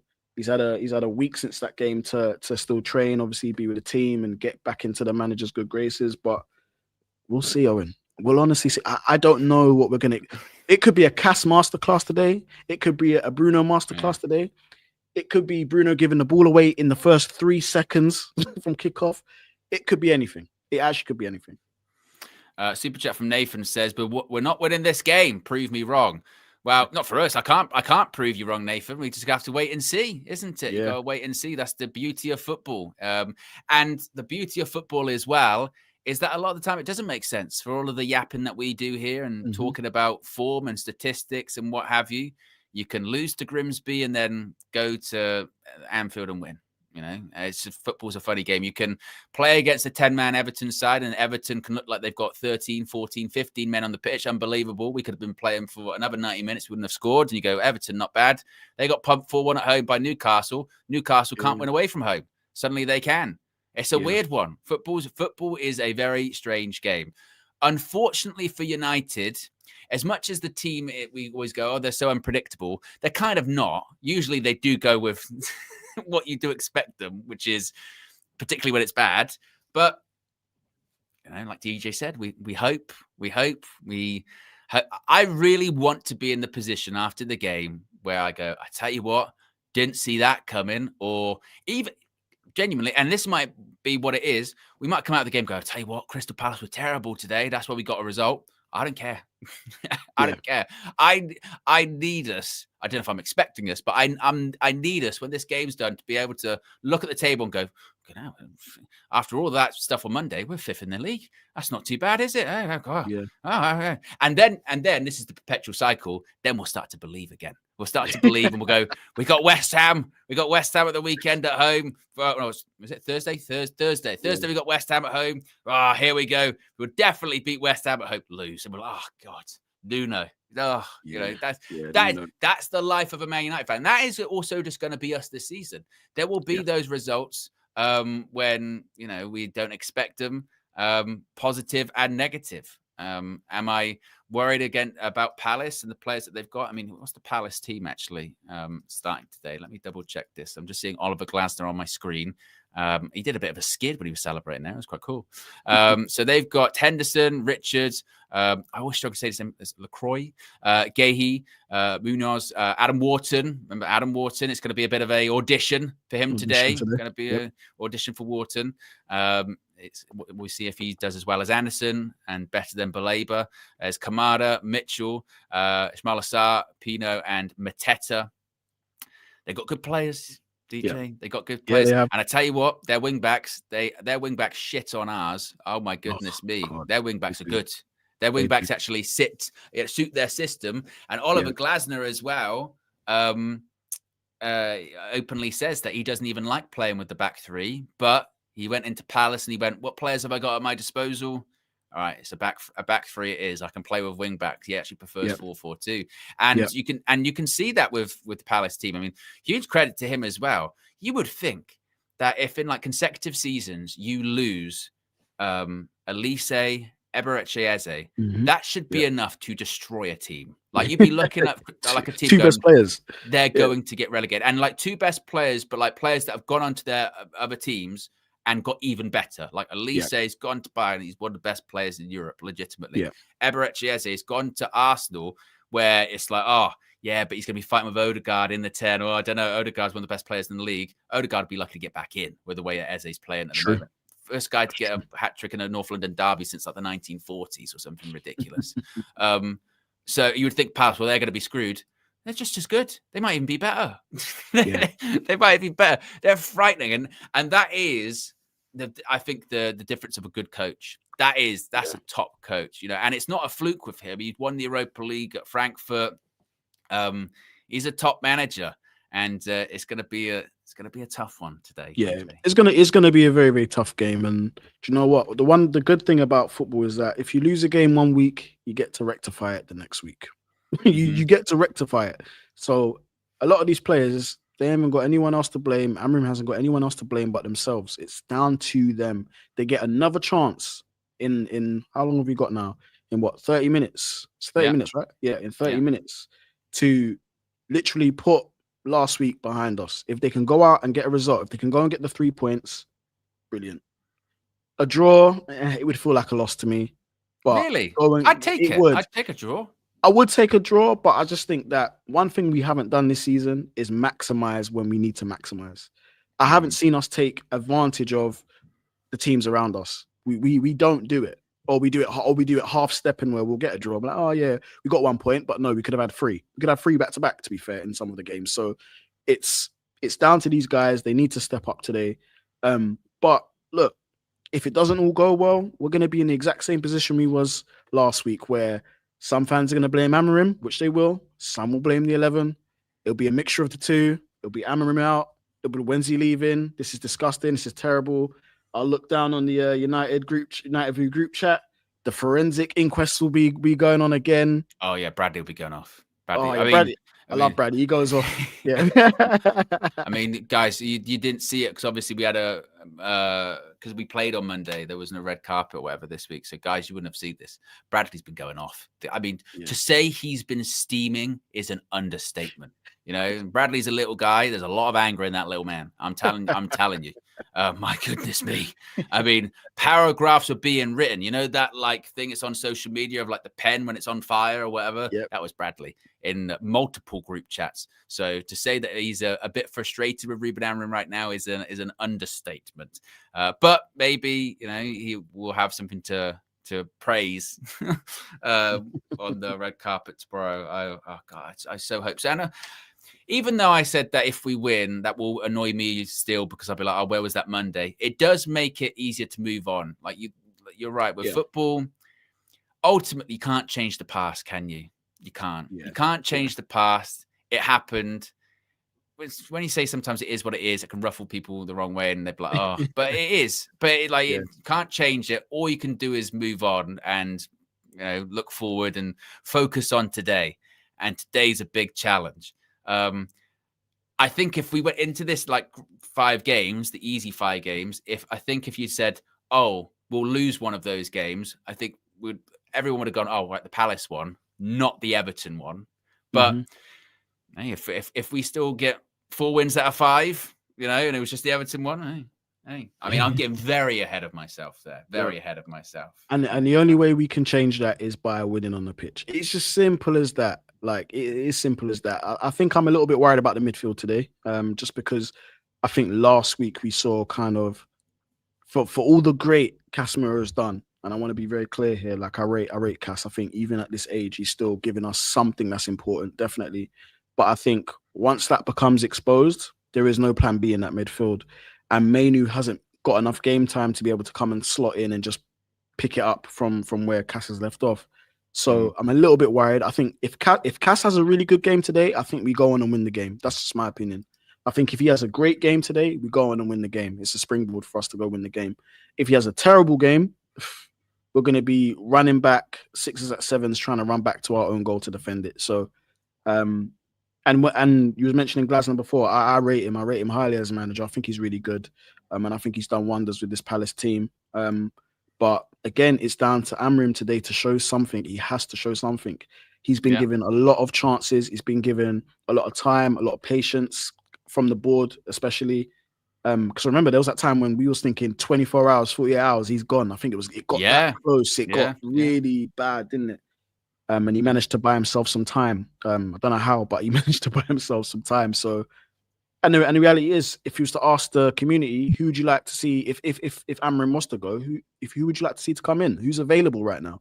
Who wants to come in half a season? Yeah, what manager wants to do that? So there's a lot more logistics to it. Do you know what I mean? We? Yeah, that was the problem. They were just showing Adam Wharton on the screen. I got a screen grab of his stats. Look at that. This season in the Premier League, chances created, or in Crystal Palace's team, first, through ball, second, completed passes, crosses, possession 1. Top player.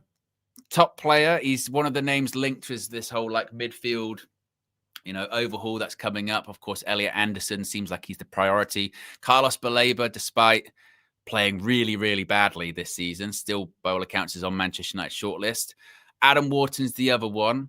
Out of those 3, which ones would you be looking at? Baleba, Wharton, or Anderson? Maybe pick 2, because I know you're going to say why not both.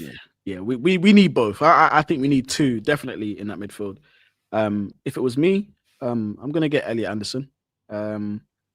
And I would go for Wharton. And the reason why I go for Wharton, because he reminds me very much of a Carrick-esque anchor midfielder that can play the ball through the lines. And that's with an eye on the summer in terms of Bruno might be going. So I'm thinking of who's going to replace Bruno in a sense of playmaking, being able to, pass through the lines and stuff like that. And we very well, if Bruno does go, you could probably get 3 midfielders and you get one that can go on the bench. And João Gomez for 40 million because we need depth. So I would go for a Wharton and Anderson. I do like Baleba though. I'm a huge Baleba fan, but I just think in terms of what we need, it'd be an Anderson and a Wharton. Yeah, I would agree with that. I think I know some might say, oh yeah, but what about we need sort of that defensive-minded midfielder. Hey, I'll get the graph up. I've always got this one loaded in. Yeah. And I know maybe the stats have changed since then, but look at that. Yeah. Line breaking passes, top, but also that one on the left, possession 1. He's at the top there as well. He wins the ball back and he plays it forward. That is the midfielder that you're looking for in the modern football game. Win the ball, play it forward. And actually, I say the modern game. That's bread and butter football you're told at Sunday League, right? Win the ball back. Get it out your feet. Play the ball forward. That's it. The only problem is it's a bit less refined on Sunday League. Usually it's just hit the corners, win it back, leave a bit on him as well, stud him, and then go long, knock it over the defense's head and have people run onto it. But Elliot Anderson, he's top. The thing is as well with him, with his stats and how he's playing, it's genuinely going to cost like 100 million probably. You know what I mean? It's probably going to be close to that. I don't know if Man United will pay that. This is what we were chatting about in the summer, that if Man United paid £100 million for Elliot Anderson or close to, that breaks our transfer record. And it's like, are Man United prepared to do that? Yeah. But you would say, looking at that team, hey, you need heavy investment. Yeah, need heavy we need investment in that heavy team. investment. Like, Heavy look at those investment. positions we need to recruit for. Like you say, 2 Yeah. midfielders, definitely need another wing back, probably 2. Looking at people like Luke Shaw, what's his long-term future? So you go get another defender in.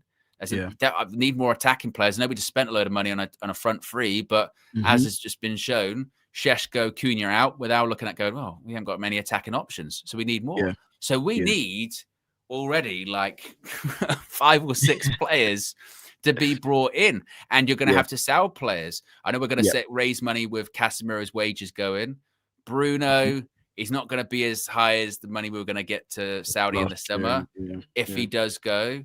And maybe this is where Cobby is in a bit of a dangerous situation, because if Man United are in proper fundraising mode and they have to sell players and they're looking at pure profit, that's where it might get dangerous for Cobby. It might get dangerous because they might look at him and go, oh, pure profit. I mean, Rashford probably going to, I don't know if he'll go Barca, but even if he doesn't go Barca, he'll get sold in the summer. So you get pure profit from that, but not a lot. So that's where Cobby, I think, is in a bit of a dangerous situation, because the worse that Man United get and the more money that they realize has to be invested into the team, then you start looking at players going, okay, who's gonna finance this? Where's that money gonna come from? And it might come from Cobby, which is which is dangerous. Yeah, definitely. You know what? And I do like Cobby Mano, but I just think at this moment in time, in terms of the midfielders that are out there that are achievable, because I'm guessing that a lot on all these midfielders we've seen on the list are achievable for this team, for Manchester United. I remember seeing a journalist talk about our finances about a month ago, 3-4 weeks ago, and he was saying that actually we're all right. We're in pretty good shape. Yeah, we're in pretty good shape to spend. So with that being said, you sell the likes of Dalot, you sell the likes of Xerxes, Mainu, potentially Bruno, yes, Casemiro, yes. Rashford, yes. Sancho still needs to go properly as well, doesn't he? So you sell those players. You sell those players, you get their wages and you bring in some money. But definitely think United could get 2 of those midfielders that we mentioned, a wing back and a defender, and maybe another attacking 10 or a striker. Definitely. And again, then you might start looking in between the 20 mil to 30 mil bracket, just to fill out your squad. Do you know what I mean? Fill out your squad on the bench. So we need to be doing our stuff from now, literally from now. I'm hoping they're doing everything they need to do from now, because it's going to be a summer of heavy investment. And a lot of these players here, maybe not a lot of them. Well, it is a lot of them. I think Bruno Cass will be gone. I think Xerxes will be gone. I think Dalot might even be gone too. Watch out for Shaw as well, I think, potentially. So, we'll see. Because Shaw ain't going World Cup anyway. So, no, my hope is that, like you said, that the next time we play Palace at Selhurst Park, we go, what was the team that started at Selhurst Park last season? And we look at it and we go, bloody hell, that's changed quite a bit. That needs to be the case. Mac Matz says, Owen and DJ, would you take Edison for 40 million euro from Atalanta? His agent basically said he's willing to leave in Jan, and that's the price tag. I feel like, Mac Matt, every single transfer window we get linked to Edison from Atalanta, and nothing happens. So he's just okay though. He's all right. He's not a shit player. He's a good player. I think it's just an agent. I think it's an agent thing, and I think unless he is on Manchester United's like legitimate list, then I don't think Ineos are like the previous regime, whereby they'll be quite reactive to people of like, oh, this person's available, well, let's go and get him. I think they're like, well, he's available, right? Is he on our list that we're looking for? No, right? He's not on our list. Okay, then we're not interested in getting him. Because that's also where January will be interesting for us, because January is a very opportunistic transfer window where players that maybe you didn't think were going to be available suddenly become available, and you have to go, right, do we want to really get involved in that? And sometimes it's yes, sometimes it's no. I just think they'll be a bit more cautious with that. I think it'll be about, okay, do they fit into the long-term plan? I think there is something that in that João Gomez one from Wolves, but in a sense already, and this is when like Flex would say, shut down the channel, don't even bother. And it is true, but I almost a bit sympathize with him, and he's not even here yet, because I'm like, well, he'll come in and he's coming into a team that's very indifferent, and we'll be like, oh, I see, that's going to improve the midfield. And actually it's like, it's going to be a big task. Coming in, you go, is he going to make us loads better? In that midfield, it's a big task. But then, what do you do? Just not buy no one because it's not going to work out. You've got to do something, right? So maybe that's what the João Gomez thing would be. Perhaps I don't know. Yeah, I'm not sure. and I think it's one of those things with João Gomez. I think he's one of those players you buy once you've established your pair of midfielders. You know, your first 11. And because he has that Premier League experience, and I know we always keep talking about it, but it's very, very valuable. If you have him that can come into, like, if you looked on the bench now, you saw João Gomez. For argument's sake, I got slaughtered when I said this the other week. You have a Semenyo on the bench, or you have a few of those type of players that are on the bench. Semenyo wouldn't be on the bench in this team. He'd go straight in. He's straight in. Yeah, to be fair. Yeah. Yeah. But I just want us to become, I think, dangerous. I don't look at United anymore and think we're dangerous. We need to be dangerous. So going out and getting those really dangerous players, those really good players, it's time now, man. We can't be getting our third choice anymore. We have to get our first choice. Do you know what I mean? In this transfer window. So let's hope we do that. But also as well, we find ourselves in this territory where, like in the summer, we got, you know, first choice signings and Mbumo and, you know, Cunha and Šeško, and we find ourselves in this scenario, don't we, whereby we've spent like 200 million in the summer, and we still now look at this team, a couple of injuries, and go, God, we need more. We need more.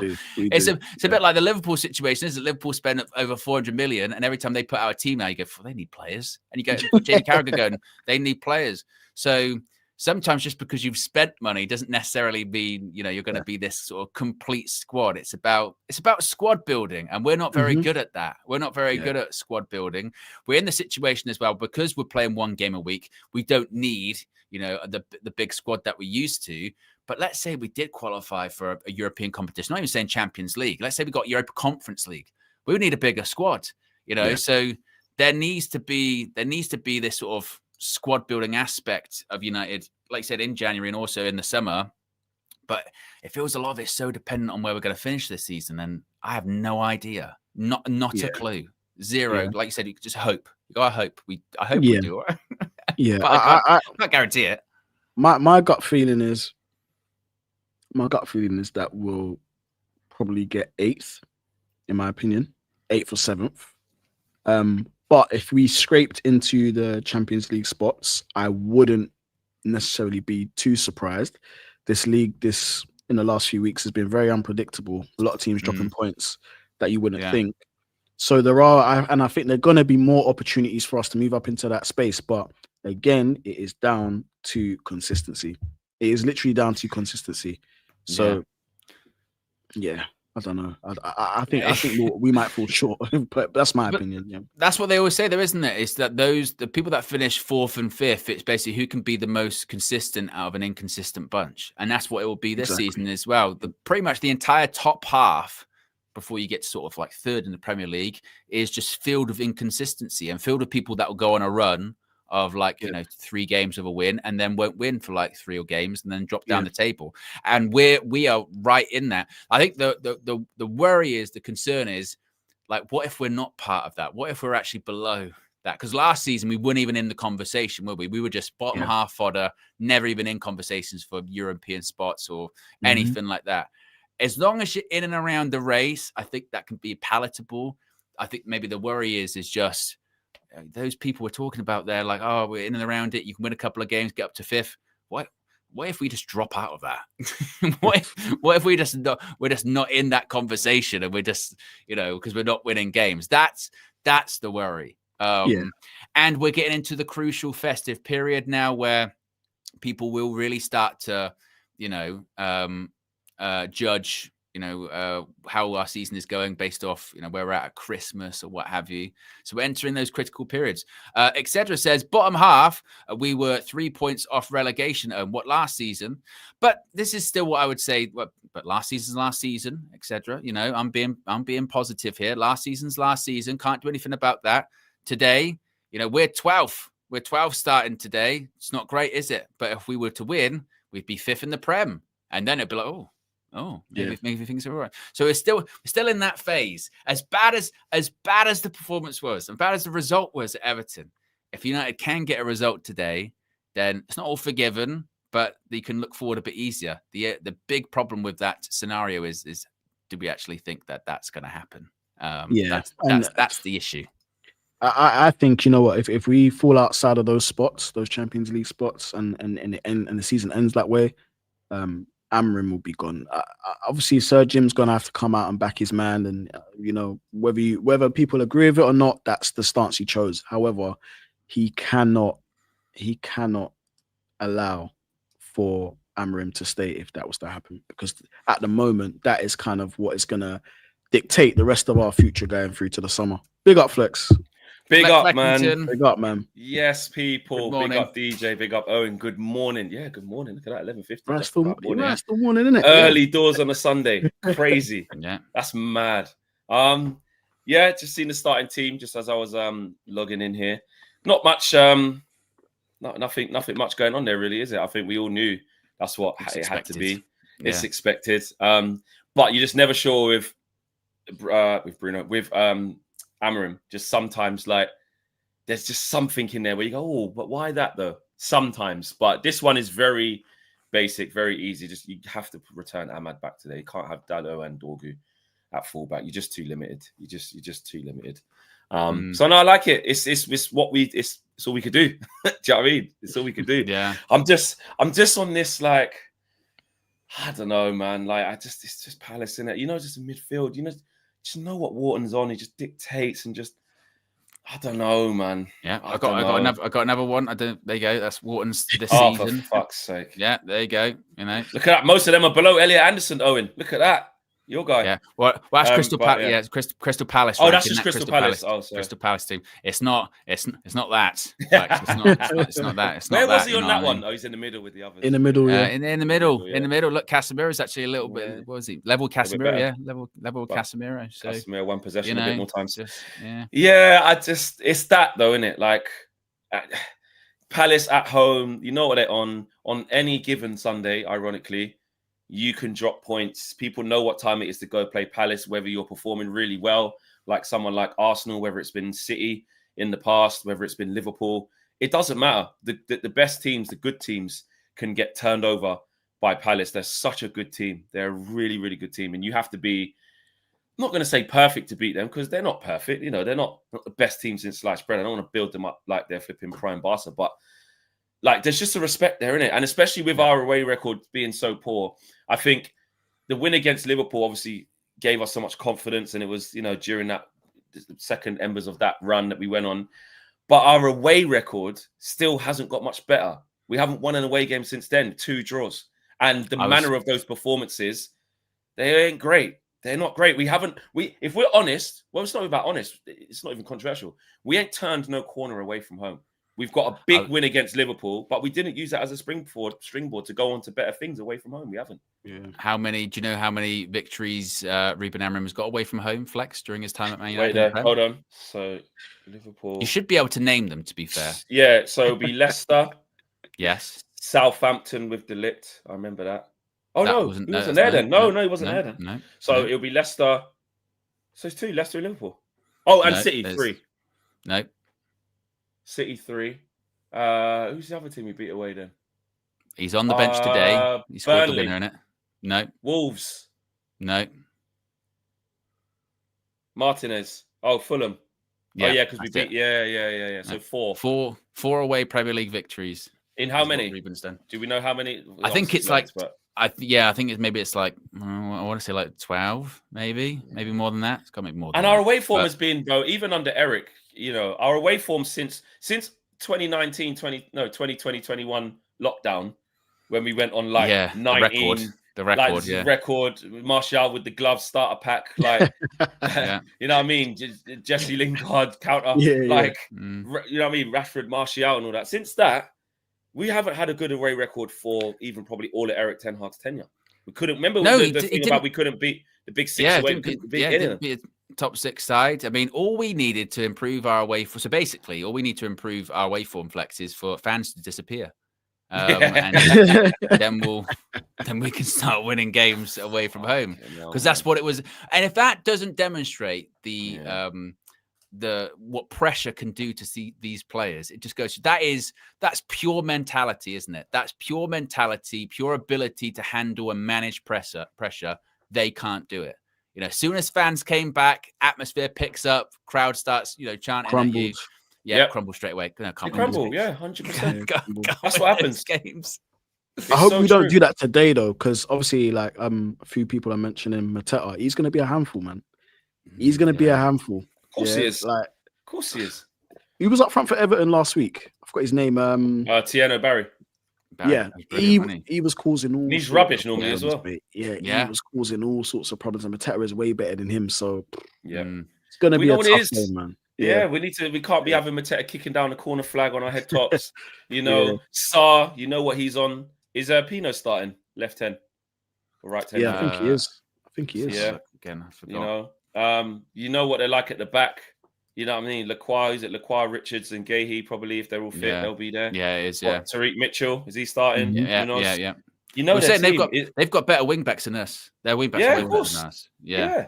And Mitchell's like, Mitchell's all right. Like he's not like, you know what I mean? Obviously, he's a young player doing quite well, but he's not. He's not top of the top. But in I'd the have him system, over how he plays, Dorger and Dallow. 100%. And that's what we talk. Is Will Hughes or who's it? Kamada next to Wharton? Who's next to Wharton? Kamada. Yeah. He's a good little player as well. So we know what it is. They know the system down to a T. They play this system better than us.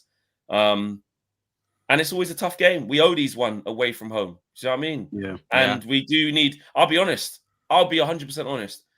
Because I don't have faith in us playing to our maximum capabilities. Because obviously I'm going to think that when have we played to our maximum capabilities away from home? We're not that team. I think we need Palace to have an off day.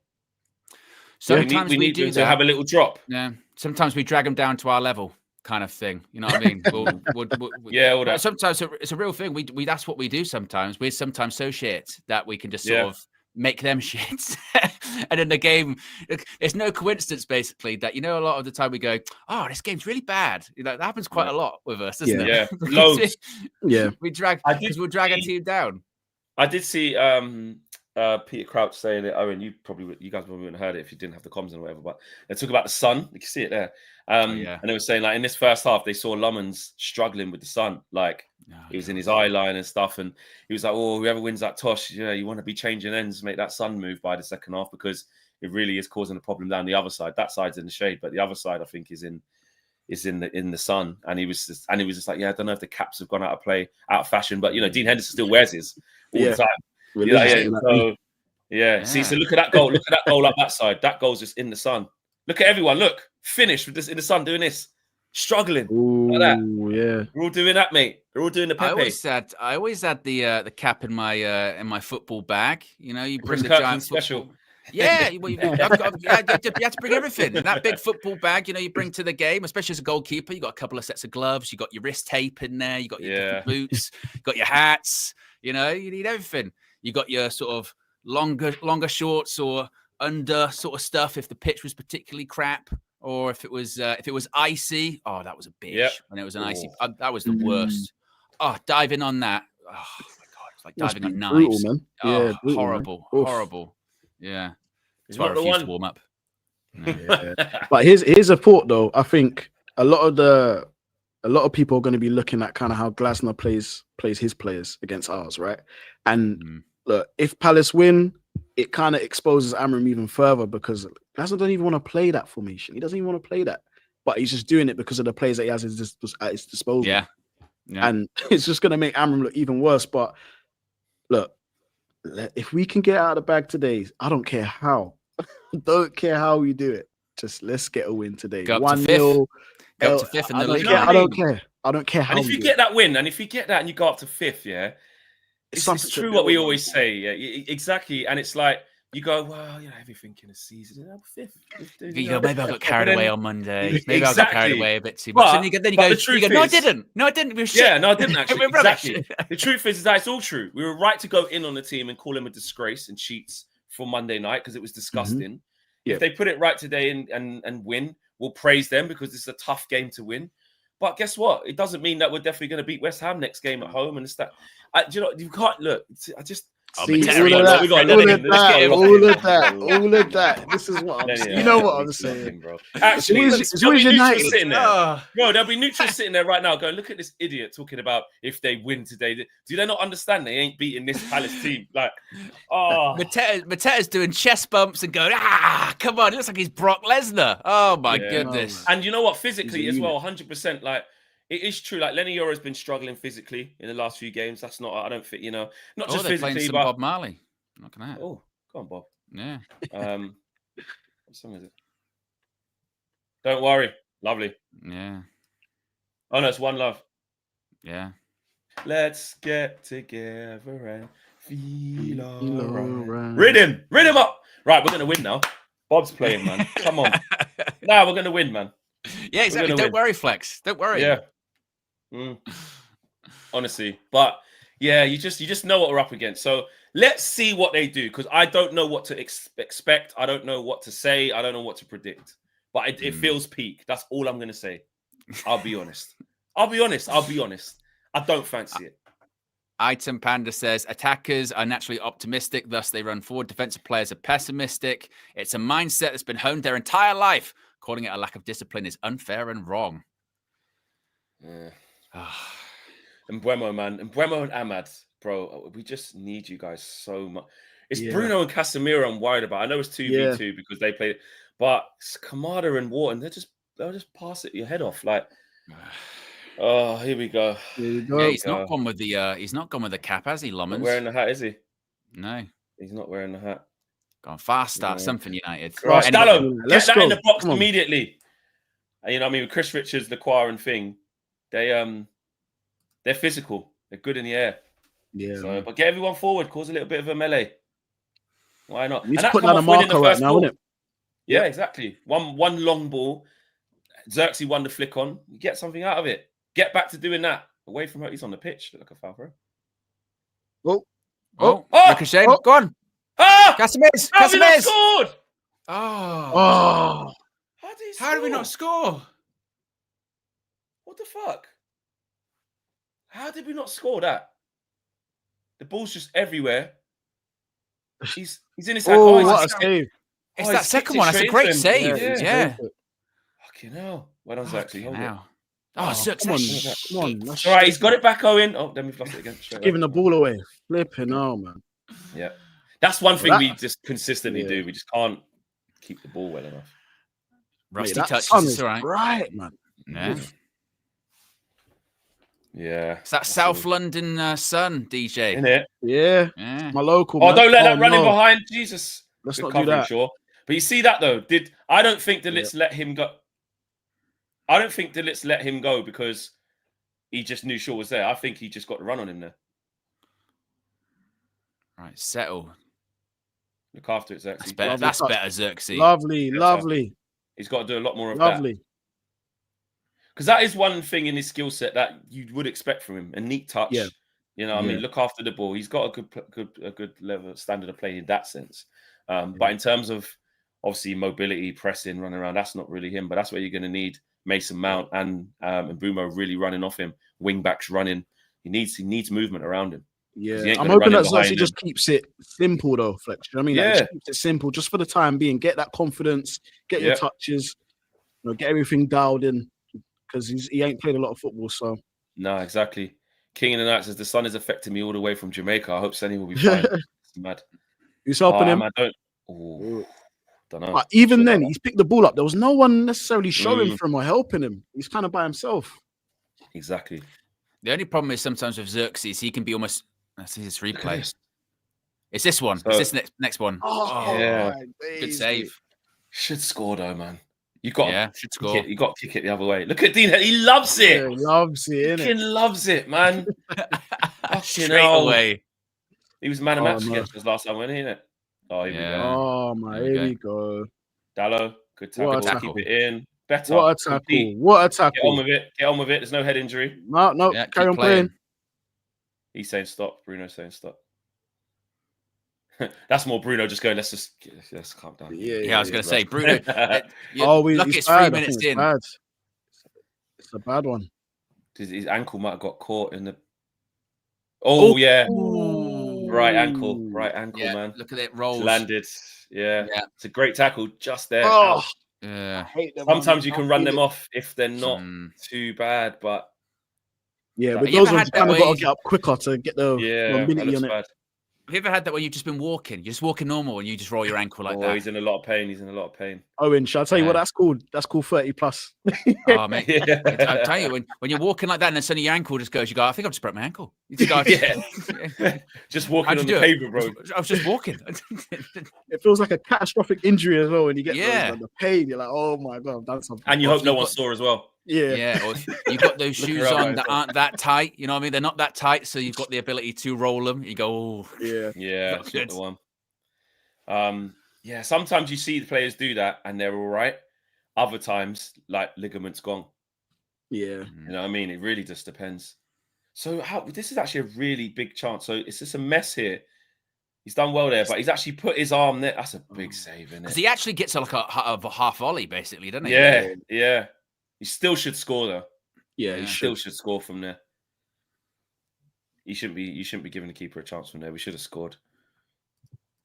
But yeah, you don't need to be giving Dino confidence. He loves it. He loves it, innit? Look, he's up. He might be able to run it off a bit and then just see how it swells, see how it responds.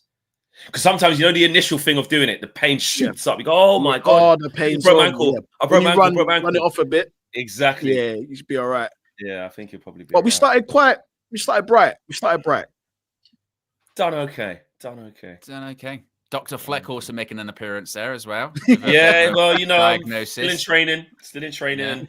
And my theory proves right because he'll probably come on for the next 5-10 minutes. We'll see how it goes, see how the body responds to the fascia. Yeah. You know what I mean? Could be a bit of a light sprain, but maybe it's going to be okay. This would be interesting, though, to see the centre-backs be a bit more brave on the ball. So Luke Shaw, look, he's stepping up forward, trying to get involved in the attack. Because the negative thing that happened last week was all three of them were just too passive on the ball. Yeah. Way too passive. He swapped with Dallo, he has, for this passage of play. Luke Shaw. Little ball over the top. Great ball, Dallo. Corner that. Well, let's put some pressure on him. Yeah, let's go. Yeah. Why was that? Because he ran in behind. Good. Threatened. Please beat the first man, Bruno, because Bruno with some corners, mate, I'm telling you, don't beat the first man a lot of them. He's diabolical sometimes. Diabolical with it. Gets away with it as well. For someone who's so good, like, technically as in, like, as ball striking, like, he puts in some shit corners, man. Come on, Josh. We got some height. We got Casemiro, Delict, Xerxes. Shit, we scored 8 set pieces this year. That's a good All ball. in. Oh, that's a good ball, to be fair. I mean, that is bright. You can barely see the ball. Yeah. Was Adam Morton just doing that because he couldn't see? Yeah, I think so, yeah. I think that's going to cause some problems at some point in the game, man. The Sun's going to become a narrative. It's like their 12th man. If we were playing, it's like, you know, when you play FIFA and it's got the shadow or the sun, you go, I can't see it. He's happy just not having the hat. He's saying, boys, I trust in you second half. I won't have to do anything. You're going to be in control. Straight to them, man. There you go. All right, they're out. Let's just get back into shape. I know. Oh, the sun's crazy, even for the cameraman having to keep. Yeah. Because they're playing with the yellow ball as well, and you genuinely can't see it. Yeah. Wharton, man. Wharton, that's just what he does. Oh, for God's sake, no way. That is shit. Here we go. God, I thought I'd gone in. Fucking so did I. Delict, mate. Roughed up, brother. And this is the thing as well with Mateta. People like to say Mateta, he's just physical, yeah, but he's quick as well. Look, he gets away. Look at this. See you later, Delict. What are two players around him. That just goes through. So bad. Lucky he's taking the wrong option there. Listen, any man that tucks their jersey into their shorts is a problem. Yeah. He came to me. He means business today. Yeah. But that's it there, though. Confidence in your belly if you're going to be that tight. You know what I mean? 1v1 battles, bro. Look at that. Scary, man. He's got second most goals in 2025, bro. Joint with Salah. I remember when I said I wanted Mateta. He's not a Man United player. Couldn't play for us, mate. Level's too high for him coming here. Yeah, comes from Palace. What are you talking about? The arrogance. Terrible players come from Palace. Like Casual Shaw, innit? Casual Shaw. 300th game for Manchester United. Just go long, man. Fucking hell, stop pissing about, bro. Go win it, Josh. Win the seconds. Win the seconds now. Oh, go win these. Don't pussy out of it. Win that. Man. I know you're not going to win the first ball all the time. I don't expect you to, but win the seconds, man. Fuck. I'm looking at Wharton. Yeah, he's just go on. Everything he does is just class. Man. Yeah, he's wicked, man. He's so good. Yeah, what we've got to do, which we didn't do. Go on. Let's go. All right, just build it. Don't give it away. Just have the ball. What a shit pass. Oh, you bitch. Yeah. But do you know what? Because he's given in the pass the other side. It's all past that. Yeah, exactly. And Casemiro's done well. He sort of sucked him in, hasn't he? Yeah, because he knows he couldn't get the ball because it's a shit pass. Yeah. Oh, it's a bit of a painful one as well. He might have just rolled his ankle as well, no? Oh, a little bit. It's across the ankle, man. That's... Oh, good to see him. All right. I tell you what. But yeah, that comes with a bit of a loose pass. There's a receipt coming from Casemiro later on in the game, you know for a fact. Yeah. There's a receipt coming. He's held on booking ever in every game, bro. There is a receipt coming. 60th minute. Either because he's too tired or someone gives him a shit pass and we're on the counter attack, he has to foul. Yeah. Or he's just angry. You know what I mean? Come on, man. Set piece is going to be something. That's, you know what I mean? Casemiro header, something. Because we're not free flowing. You know what I mean? Probably won't be our forward players that score. Come on. He did delivery. That's a good ball. Oh, it's a free header. It is Casemiro as well. I tell you what, that's 2 chances, Cass. That's better than the first one, I think. Yep. That ball. It's free. No, you expect better for him. Yeah, man. That's a chance. Yeah, he gets it wrong. You got to do better than that, Cass. He's ahead of Gahey as well. It's poor from probably his positioning. He didn't think he probably was that close to a goal. Yeah. He knows it as well. 2 best chances to fall into Casemiro. I'm not going to lie, that De Ligt versus Mateta battle kind of worries me. Unless it was just the first one where he's like, shit, you know, like the first beginning of the fight, you take a jab, you go, right, I'm awake now. I need to sort this out. I can't allow him to. Xerxes, I need you stronger there. Wow. Just giving the ball away again. No. Can you nick that? No, Wharton. Oh, Wharton just passes forward all the time. Fucking hell, man. Like, it wouldn't have, the Mateta versus De Ligt thing wouldn't have worried me before, but then seeing how he did just get pretty battered on Monday, that does concern me. Look. See, there you go. Yeah, he's losing his battles, man. Yeah. But Mateta is, he does excel in that. Yeah, he loves that. He loves it. That's his division. Maguire would probably, apart from the running in behind side of it, he would probably deal with that physical threat better than De Ligt. In terms of if we're wrestling and you got to win the first contact. But if it's but that same thing would have just happened to Maguire, but worse on that turn of pace thing there. Well done. And I think the difference as well, I don't think Maguire will get pinned as easily as De Ligt's being pinned. Yeah. This is great centre forward play from him, bro. He's just setting it, not giving it away. Got to close him down something. You can't let Adam Wharton have that amount of time. Fucking hell. Yeah, he can't be allowed that amount of time, that amount of space. Exactly. This is just that. I don't know. We're just not going to be in control. It's just going to look like this. It's got to nick it or see what happens on a day because you just know, innit? Because they've already shown they can just open us up in a couple passes very easily. Couple passes. Mateta's got the beating of De Ligt in these early exchanges. And it was nothing crazy, was it? It was Wharton played it into the final third, and they looked dangerous.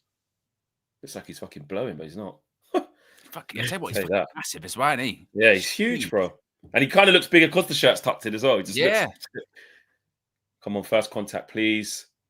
Get out. Oh, here we go. Fucking, I tell you what, Senny Lamans. What a save. I tell you what, mate. Straight at him, but with the sun in free the at the edge of the box. That's poor. Well, that's a let off because if that's either side of him, we're finished. What a great defensive setup there is shocking. That should never have happened. You know, if that was Onana, what would happen there, though? Tip over the bar. Oh, and Bumo's been crowded out. He didn't want that. Fuck it hell. He's juggling the ball on Jesus the floor. Christ. Oh my God. We need to settle down now. We're starting to. All right, see it out. We're starting to. It's starting to turn a little bit here. Yeah. Just this little period. Is it going to be a little period or, because we're already starting to give the ball away. We're getting pressed. 3 man around him he had there. Yeah. Then he's just done a move I've never seen before. Done a reverse crunch. Crazy. Yeah.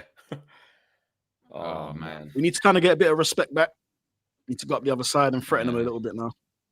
Yeah. They just go. Everyone just goes for our free centre backs and makes them have to do this and go long. And then we just give it away. Just give it away. We're not coached well enough to like play out in this system. We've not. Look, they do it. They Also, do it as well, we don't get after them and make them have to go long. You know, we were going direct with Šeško or Cunha. That kind of worked. I don't know if we can go that direct with Xerxes. I'm not sure that's really. But you can if you still win if you win the second balls though. He doesn't have to win the header. One thing we never do. You just got to get Mason Mount and Mbeumo. Like when we did it against Liverpool, they didn't win one header against Van Dijk or Konate. Wasn't the plan? No, but that was the thing Monday, wasn't it? We weren't getting any second balls. Oh my God. What have you done? Not like this. We're so lucky. Guys, we're all over the place. That was a freak thing. That was freak. We are all over the place, man. This is holy shit. Lenny Yoro, what are you doing, kid? Oh, it's unlucky. He's headed it against his feet. We're in trouble already, man. They're smelling blood here. And he should score that, by the way. And like I said, hanging on to him for dear life. Mateta, he's bullying De Ligt. He's bullying him. He's got him. There's nothing you can change. There's no Maguire. Mazraoui, what are you going to do? There's nothing you could do. You can't. De Ligt's got to fucking man up. He's got to man up, bro, and start winning some battles because we're going to be toast soon. If we keep playing like this, they're just waiting for the triggers and we're going to concede soon. Ahmad and Boomer ain't got going at all. Go on, Ahmad. It's got 3 guys to beat, 4 guys. Yeah, it just feels like there's Palace shirts everywhere. Yeah, you can't see the white shirts. Yeah, man. One of my favorite defenders, man. Top defender. Fucking hell, mate. This is going to be this could be a tough. Gary Lineker's 65th birthday. He called him 73 instead 65, bro. 65. Looks good for it, doesn't he? He looks great for 65. What a ledge. Yeah, this is our best bet. All this kind of shit, man. Just got to make it ugly. What? Don't lose How it. are we not winning that? Flipping hell. Even the pass back to Lovins is like questionable. No. It's like scuffed, bouncing back. You're like, oh my God. Like in these positions here, when our centre backs are on the ball, this is probably where we're at our worst or one of. Like there's just, look, they're all just standing there. They don't know how to build up. Like, what are we doing here? Like, what are you doing? Yeah. Just wait. Like, I know you can like draw them out and this, that, but it ain't doing that. I'll hold it up. Just hold it. Ball's just not sticking up there, man. Fucking hell. Win first ball, please. Bring it down. Keep it. Nice. Let's play. Well done. Switch. He's seen it, Owen. He's seen it. Good ball. Did that hit off him? No. Oh, shut up. Oh, shut up. Give a foul. Give a foul. Oh, you're going to get a yellow card for that now, for fuck's sake. Oh, what stupid. Come on, ref, let it go, man. Is he going to book him? He's going to book him. Of course he is. Because it's like the foul weren't even. Come on, man. It's too early, man, for that. Look at Bruno saying just don't get it, don't do it. Yeah, as if Bruno's telling someone to calm down. Yeah, he's going to book him for that. Yeah. It's so stupid, though. When they're like, we've got to show yellow card because it's dissent. If you bang the ball against the floor like that again, you're off. It's just shit. It's a game of emotions, bro. Like that's what I was going to say. Like, you're not allowed to express emotion. As long as you don't throw it at someone, just bouncing it on the floor aggressively. Why is that deemed like, why are we trying to sanitize football? Like it's some, do you know what I mean? It's a working class sport, bro. Yeah, and he wouldn't send him off for that. If he was on a booking and he did that, I don't know. I think he would. I think he would. I think now it. Oh, for fuck's sake! Oh, God. This is long. It is, isn't it? It is. It's just shit. I'm watching this on 3 hours sleep, Fleck. Yeah. Oh my goodness. Shit. Yeah. You had the WWE, innit? Survivor Series. Yeah. Did anyone survive? It was pretty shit, to be honest. Was it? What was the main match? It was War Games. Everyone was in a double cage. Ball in. Keep it in. Yeah, it's gonna be one of them days, lads. One of them days. But it is, isn't it? Like it's been such a bad start. Bang. Give it to Xerxes. Still 0-0. Try and keep going forward with this.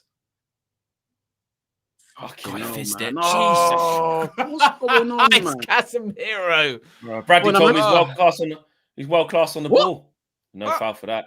No foul for that. But you gave a foul. But he gave. Here we go. Here we go. Sure. Oh, this is just long.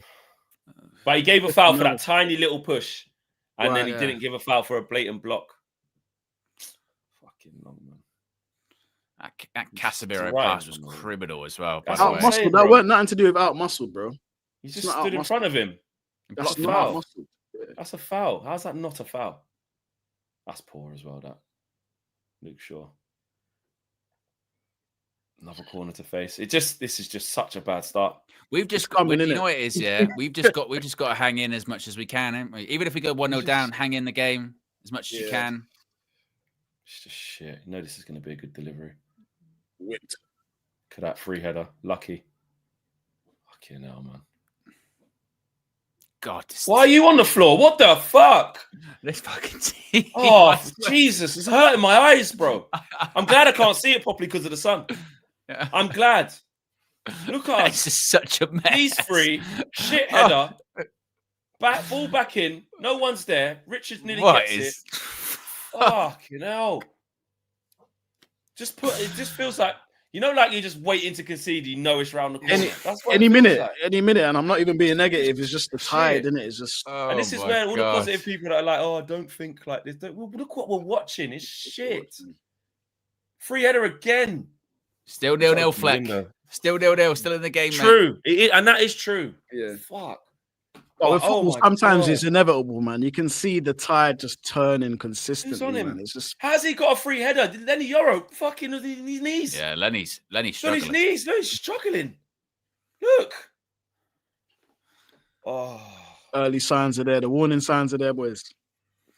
Yeah, Ridwan says it in the chat. Like, we're losing every physical duel. They look so much more physical than us. Yeah. We look like kids, literally. Yeah. And that's just the basics of football. Win your battles. Yeah. And we're not. And we can't do it. We put nothing together to warrant any respect from them. Nothing. We don't even look like hitting them on the break. Oh, my. He's giving the ball away again. Oh, my God, mate. He's giving It's so bad. We can't keep the ball for more than 3 passes. We can't fucking get them turned. We can't do anything, bro. We can't do anything. Like we're powerless. That's the thing. It feels like we're powerless, man. So bad. Look, oh, for fuck's sake. What the? He's kicked it with backspin. It's just come back on the pitch. Oh, my God.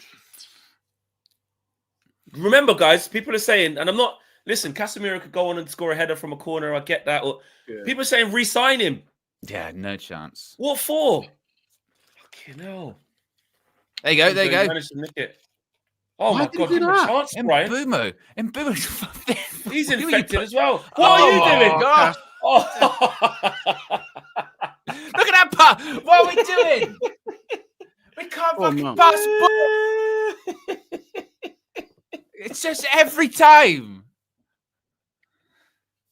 These commentators are bloody flipping biased, mate. They got sympathy for the Crystal Palace player, but flipping Ahmad going down. MUFC now, big up to you. It's shit for real. But guys, can we get some positivity? Come on, United. We are fans, right? Do you know what? Tough, man. I gave the positive. It's 0-0. It's still 0-0. It's there not, you go. We're in the game. It's level. Yeah, there you go. Alan says it there. You know what I mean? Positive, we survived the first 20 minutes. Just. Negative, yeah, we can't pass the ball. Yeah. Come on, United, man. Let's be positive. Come on. We need something. It's true. We have to manifest our own energy because the players need something. Come on. They're in the sun a little bit. Good ball, Bruno, please. All right, good ball, Brian. Please, someone get on the end of it. That's terrible. Didn't beat the first man. That is so bad, bro. No problem. Get seconds. Okay, there you go. Straight to Dean Henderson. Okay, it's fine though. Still 0-0. Come on. See MUFC now. Look what you've done. Now you've got sarcastic Fleck making an appearance. No, I'm being positive. Say out what you feel, Flex.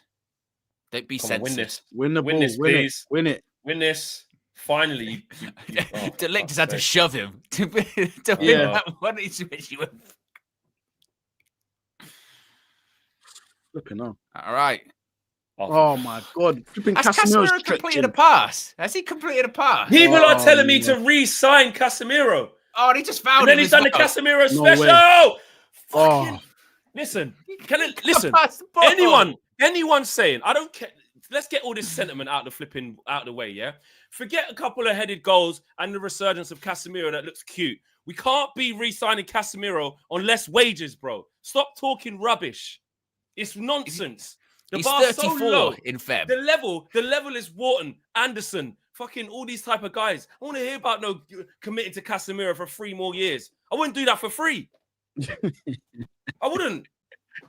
It's bullshit. We have to start raising our standards now because look at the shit we're looking at, bro. We're playing against teams getting bopped in midfield, not because they're pressing him, because they're letting him have it. Let him have it. Yeah, literally. You know what I'm saying, bro? Yeah. Come on, man. I'm not having it. That's the biggest indictment, isn't it? It's not even like I can't get around. He's had the ball at his feet. He can't let him have the ball. What's he gonna do to us? He ain't gonna hurt us. And don't get me wrong. Yes, he can come up with. He's had the 2 best chances. Got the ball. What's going on? There you go. Fucking hell. Please find a white shirt. Oh.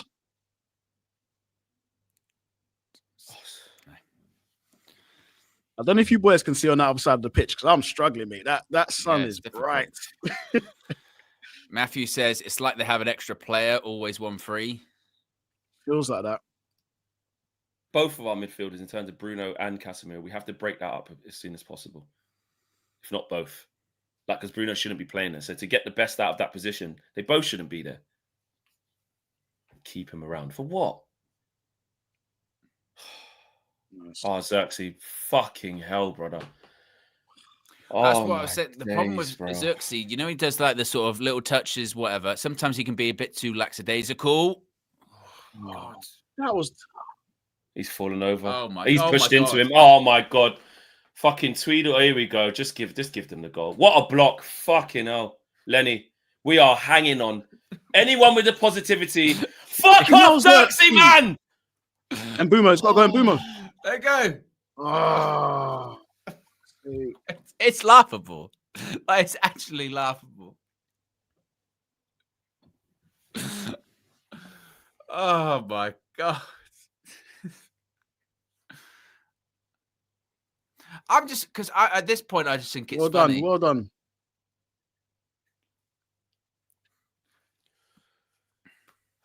I just don't have no words, bro.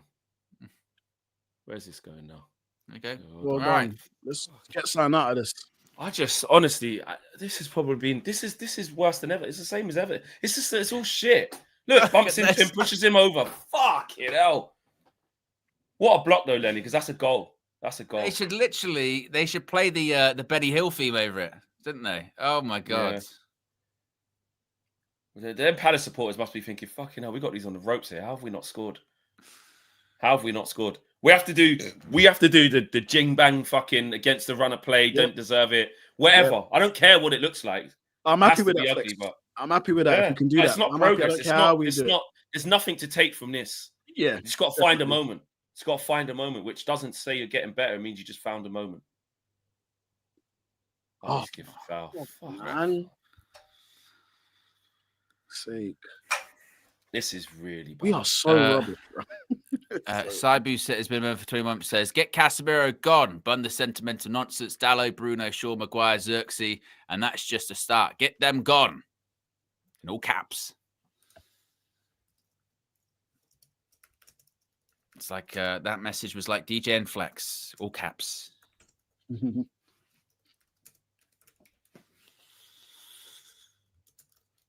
But positivity, it is still 0-0. We are still in this game. Okay. We are not losing. Yes, it is the football equivalent of, I don't know, just sort of throwing the ball around the pitch. Oh my God. Look at Chuck. Oh, shit. This passing is so bad. The passing is fucking terrible, lads. What is this? It is pinball football. Like, so bad. It literally hurts your eyes, bro. It's going boing, boing, boing. Even like, you know, like pass appreciation, like pushing the ball down to your mate so you can take a touch and get. He's just fucking fizzing it in up in about knee height, bro. Where are we? Oh my days. Oh.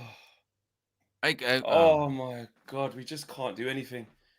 We can't do anything. Nothing. Look at them popping it. There you go. We're just slow to react. Even with look, we're just slow. Oh God. We're just slow to react to everything. Even when the ball has turned over. It's just so bad. And this is the basics of like, forget the system. Unless you just buy 2 better midfielders in there, you're never going to do anything. Yeah. You're never going to do also, anything, mate. It's like I said, it goes back to the technical quality of the team. It's just non-existent. It is. Zero. So I mentioned it in the chat. It is like when you're like coaching under 10s and you go, right, this is how you pass the ball, and it goes, yeah. And you go, no, take a touch, don't smash it. Look, just second ball. We're just all over the place. Right, do a normal pass. Oh, why are they fizzing at each other? They can't pass the ball. Honestly, if we were playing a game of FIFA, I'd go Flex. You know, you don't have to press the button that hard. I'd be like, you don't have to. You can just tap it.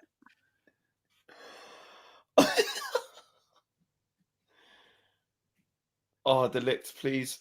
Oh God. Oh, he's done all right then. Finally. Oh my goodness gracious me, bro. Sun's got worse too. People paying their subscriptions for TNT to watch this standard. Fucking awful. Oh my God. Oh, gee, fucking I actually can't watch this anymore. I might just come back at the end, bro. I'll be honest. I don't even want to do this. I just can't. I can't shit, watch. Bro. It's just so bad.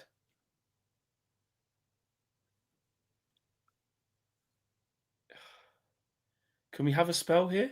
Could we do anything here? In this bit? No? Can we? As soon as they shape to give it to Ahmad on that side, mate, Palace are already drilled. Like they move across. Yeah, they're very well drilled. We haven't got any space in that middle third at all. And between the lines, like Mbumo and Mount have been non-existent in trying to pick it up in the half spaces, get turned. And that is credit to Palace's shape. They haven't left any space in behind to be exploited. And they're just on the front foot. And then they're letting our 3 centre-backs get it. And then they're squeezing. And then they keep winning balls like this. And then they go and play. Ball. See? Look, they go and play. Wharton forward pass every time. Wharton forward pass every time. Oh, that's all he does. His tempo set. That's all he does. Can't get the ball off him. Can't get the ball off him. Wharton, man. Getting forward again. Fucking hell, man. Oh, that's a penalty. That's a pen. Oh, my God. You fucking idiots, bro. You fucking idiots. Well done. Brilliant. The most literally brilliant Stonewall pen you're ever going to see 100%. In your life. And fuck it, mate. Adam Wharton, mate, taking the piss out of us. We said it before the game, didn't we? We said, we know what he's on. I just counted 4 forward passes in about 10 seconds. What a ball. Good turn. Lenny Euro, wrong side. What are you doing? It's just fucking. There's no. Don't send that one to VAR. No point. No point. Yeah. What are you doing? What's he doing? He just fell over. He just fell over into him. Look, he falls over into him. He just fell over. Get Mazraoui on, bro. Lenny, you're having a stinker, bro. They can't. What they VAR? I was going to say. She just fell into him. Mateta don't miss, mate. That's for sure. Corner flag about to get kicked down, mate. Well, there's your positivity. An absolutely criminal performance, bro. Come on, Lomans. I believe in you. You're going to have to bail us out the shit. Come on, Lomans, man.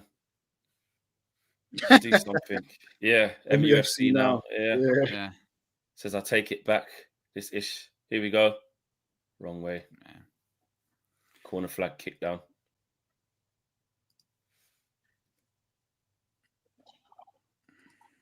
It's been coming. And this team, let's be real, they don't have it in them to be fucking fighting back away from Palace. We all knew. We all know. This is exactly what we thought we would see, though. Let's be real. Yeah, let's be real. I'm not surprised. There's not one bit I'm surprised about. Not one bit. Criminals, mate. Not one bit am I surprised. We knew physicality-wise, organisationally, player for player. You just knew. Oh God, they're playing the fucking Wenger bus as well. Oh, God. You just knew, mate. Lenny Yoro, mate, you got to take him off. You've got to take him off for Mazraoui. You got to. You got to. And he scuffed it as well. Yeah. Yeah, he did. It's not a clean strike. Double touch, retake it. Nothing more than Palace have deserved. Nothing more than they've deserved, mate. Easy day out. Won't get many easier games at home than this. That's for sure. Absolutely fucking shocking. They didn't recommend a retake. I told you, double touch. Double touch. Got a retake. All right, question. Is he going the same way? Come on. Come on. He's going to go the same way. Believe. Retake. You know. Yeah, it is actually. It does because it scoops up. Retake. Yeah, God, it's a double touch. They send it to the screen. If they They don't score it again, bro. Yeah, for real. You gotta have faith, Fleck. You reckon he's going to go the same way though if he retakes it? Yeah, probably. That's the thing. You go the same way again, bro. I'm so angry, bro. Yeah. I'm so angry that I don't even. It's not even like yes, finally a double touch. We can say I don't even. I just feel. Can't get nothing from this. They're gonna score again anyway. Just feel like shit. Believe, you two negative Nancys. Come on. Fucking hell, man. Fucking bullshit. I almost think if you've double hit. Yeah, you should be able to take the penalty away. Yeah, exactly. Yeah. You should be taking you should get another chance. Yeah, you had your chance. Foul throw, give it to another team. Yeah. Fucking long foot. Yeah, it is. Yeah, it clearly is. And you can see by the way the ball's moved as well. All right. He kicks it onto his toe. I ain't asked you for anything. But right now I'm gonna ask you to try and see. Here we go. Because this could give us a springboard. If he saves it, come on, Senna. That's a big come on. Look at the steam coming off his head.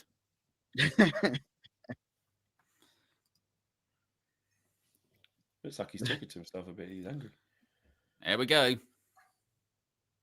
Yeah, I'm back. Side. Fuck's sake, man. Light work, mate. Told you, man. It's not getting excited. Like it was just a waste of time, really, wasn't it? It's a waste of time, yeah. It just doesn't add anything, bro. Oh, they got to play the fucking Wenger bus again. I'm leaving. Oh.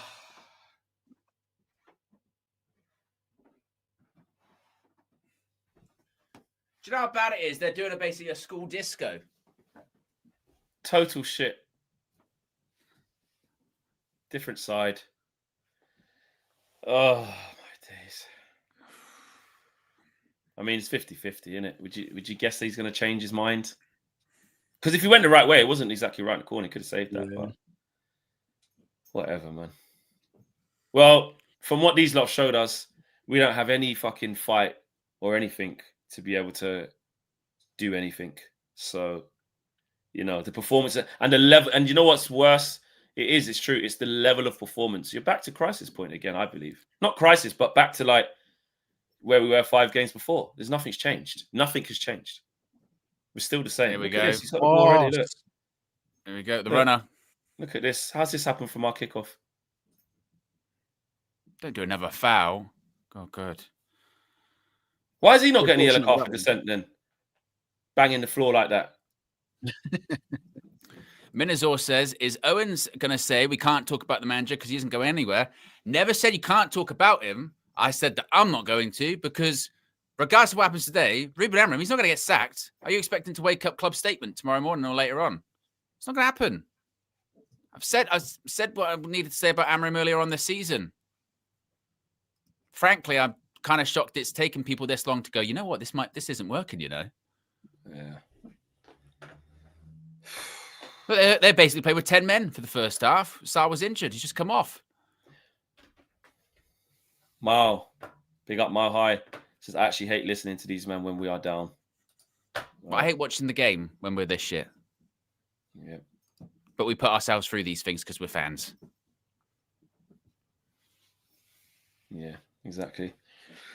Part of the process, boys. It's part of what we've got to do. It's part of the process. Got to go through this. Until we can buy better players, nothing's going to change. And manager-wise, he's got He's got to fix things. Nathan says these players are a disgrace to the shirt. Dog shit. MJ says, give Ruben the summer. Flex said, keep Eric Ten Hag. Flex said, well, Flex, you should resign from your position as Manchester United CEO. Well, I was wrong. There you need to. Look, they're away again. Look, here you go. They're away again. You know. Oh my God. Oh my God, Casemiro. Just get Kobbie Mainoo on the pitch, please. Before, just do something, Amarin, please. Why would you flick it out there into danger? Oh, it's just fucking disgusting. He's tried to pass it straight to Bruno. It's fucking shocking.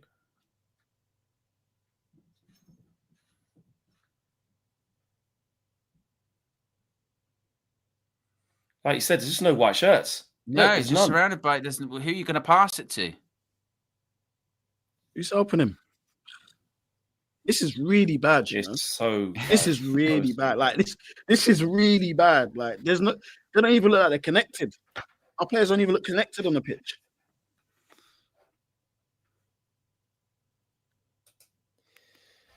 Oh, every week they're just churning out this bullshit, man. Terence says, fine, I'll tell you what the nuclear launch codes are. Just make it stop. United has become a torture method to the Geneva Convention has to make illegal. Imagine that. Give us your secrets. No. I'll take your finger off. No. Watch Man United play. I'll tell you everything. No. I'll tell you what you need to know. Oh my God. Come on, man. Some shit little scumbag goal from a corner, boys. Come on. Believe Flex, only one. Just do the shit house. Yeah. We need shit housery. Yeah, just the scumbag shit. You just need it. Can we add that to our game, if nothing else? Just a little jing bang from a corner, something. No. Mateta back there, both boxes doing his work. You know. Put them under pressure again. Ball in. Too close to the keeper. I'll finish! Oh, for fuck's sake. Jesus Christ. Well done, Xerxes. Look at Ahmad. Yeah. That's a great ball. Oh, it's well headed out. Come on, keep a bit of pressure on. Oh. They're just comfortable at that, innit? They also don't fuck this up. Sure. Come on. Well done. Well done. Come on, Ahmad. Go on. Lovely. Should never have tried to shoot that. He shot that because it bounced up after the touch. Why has he tried to shoot there? That's where when people get onto Bruno. Muppeteers will say we need Ugarte and Gallagher. Michael says, just remember Palace played Thursday too. Oh, yeah.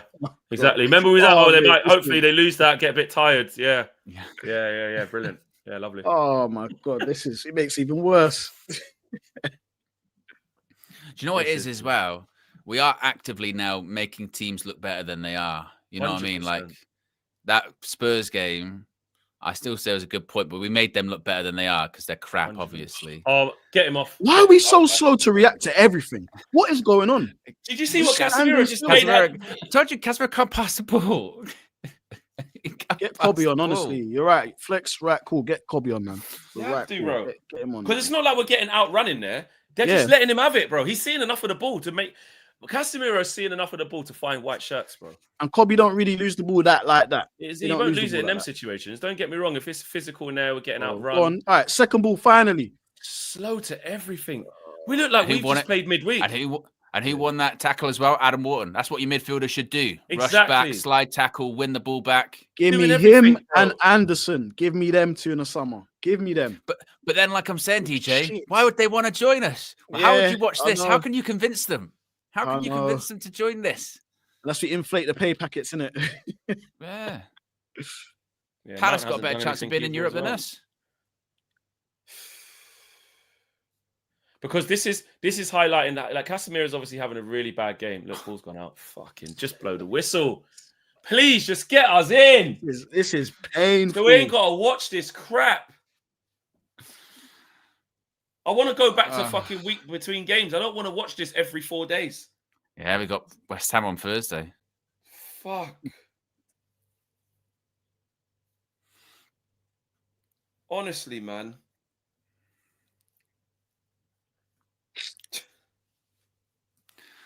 217 says Glasner actually uses what he has, while Amorim is forcing players to do what they can't in a shit system. Get him and the shit players out. Item Panda says, I see Cass, the defensive midfield, can't pass and run away from his position week in and week out. Yet it is Bruno that is not disciplined. LOL. Nice. Look how many Palace shirts there are. I might get there. Get there. Forward. Up them out. And they're playing the exact same system, and they just look like they've got more players than us.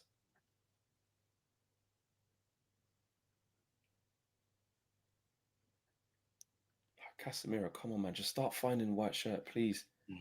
Everyone. And it's not just him, to be fair. It ain't just him. Yeah. Like, it's just he's done it more than quickly, over the other side. We're taking so long. Yeah, 100%. No rhythm, no pace. Too safe. He's got that. Got the ball. Oh, fuck off, ref, man. Fuck off. How's that a foul? Is it? Not for me, man. Not for me. Really? There's a huge amount wrong with that. Not for me. Yeah. Not for me. Ivor's been a member for 27 months, says, why is it only the men's first team that's so disgraceful? All the other Man United teams doing great for 11 years now. The problem is, you know what it is, yeah? It's just like you said, Flex, watching these like halves of football, it's like it was Monday. It's actually painful, isn't it? You know what I mean? Yeah. It's actually painful to watch. It is, bro. It's shit, bro. And don't get me wrong. Look, Mateta's won that. Look, there you go. Kick it straight back to him. There you go. Look how easy that is. Good tackle. Fucking and don't get me wrong. It's the same argument that it was when Erik ten Hag was here. When you go like, look, system you can say about what the system, are you doing, Lenny? Players... Lenny, what are you doing? What are you doing? What are you doing, Bruno? My days. Oh my God! What the fuck are you doing? Oh, for fucking hell! He's up. He's getting up. Seriously, man. Send it. Like, man on. Oh my God. Fucking hell, man. Jesus Christ. Oh my God.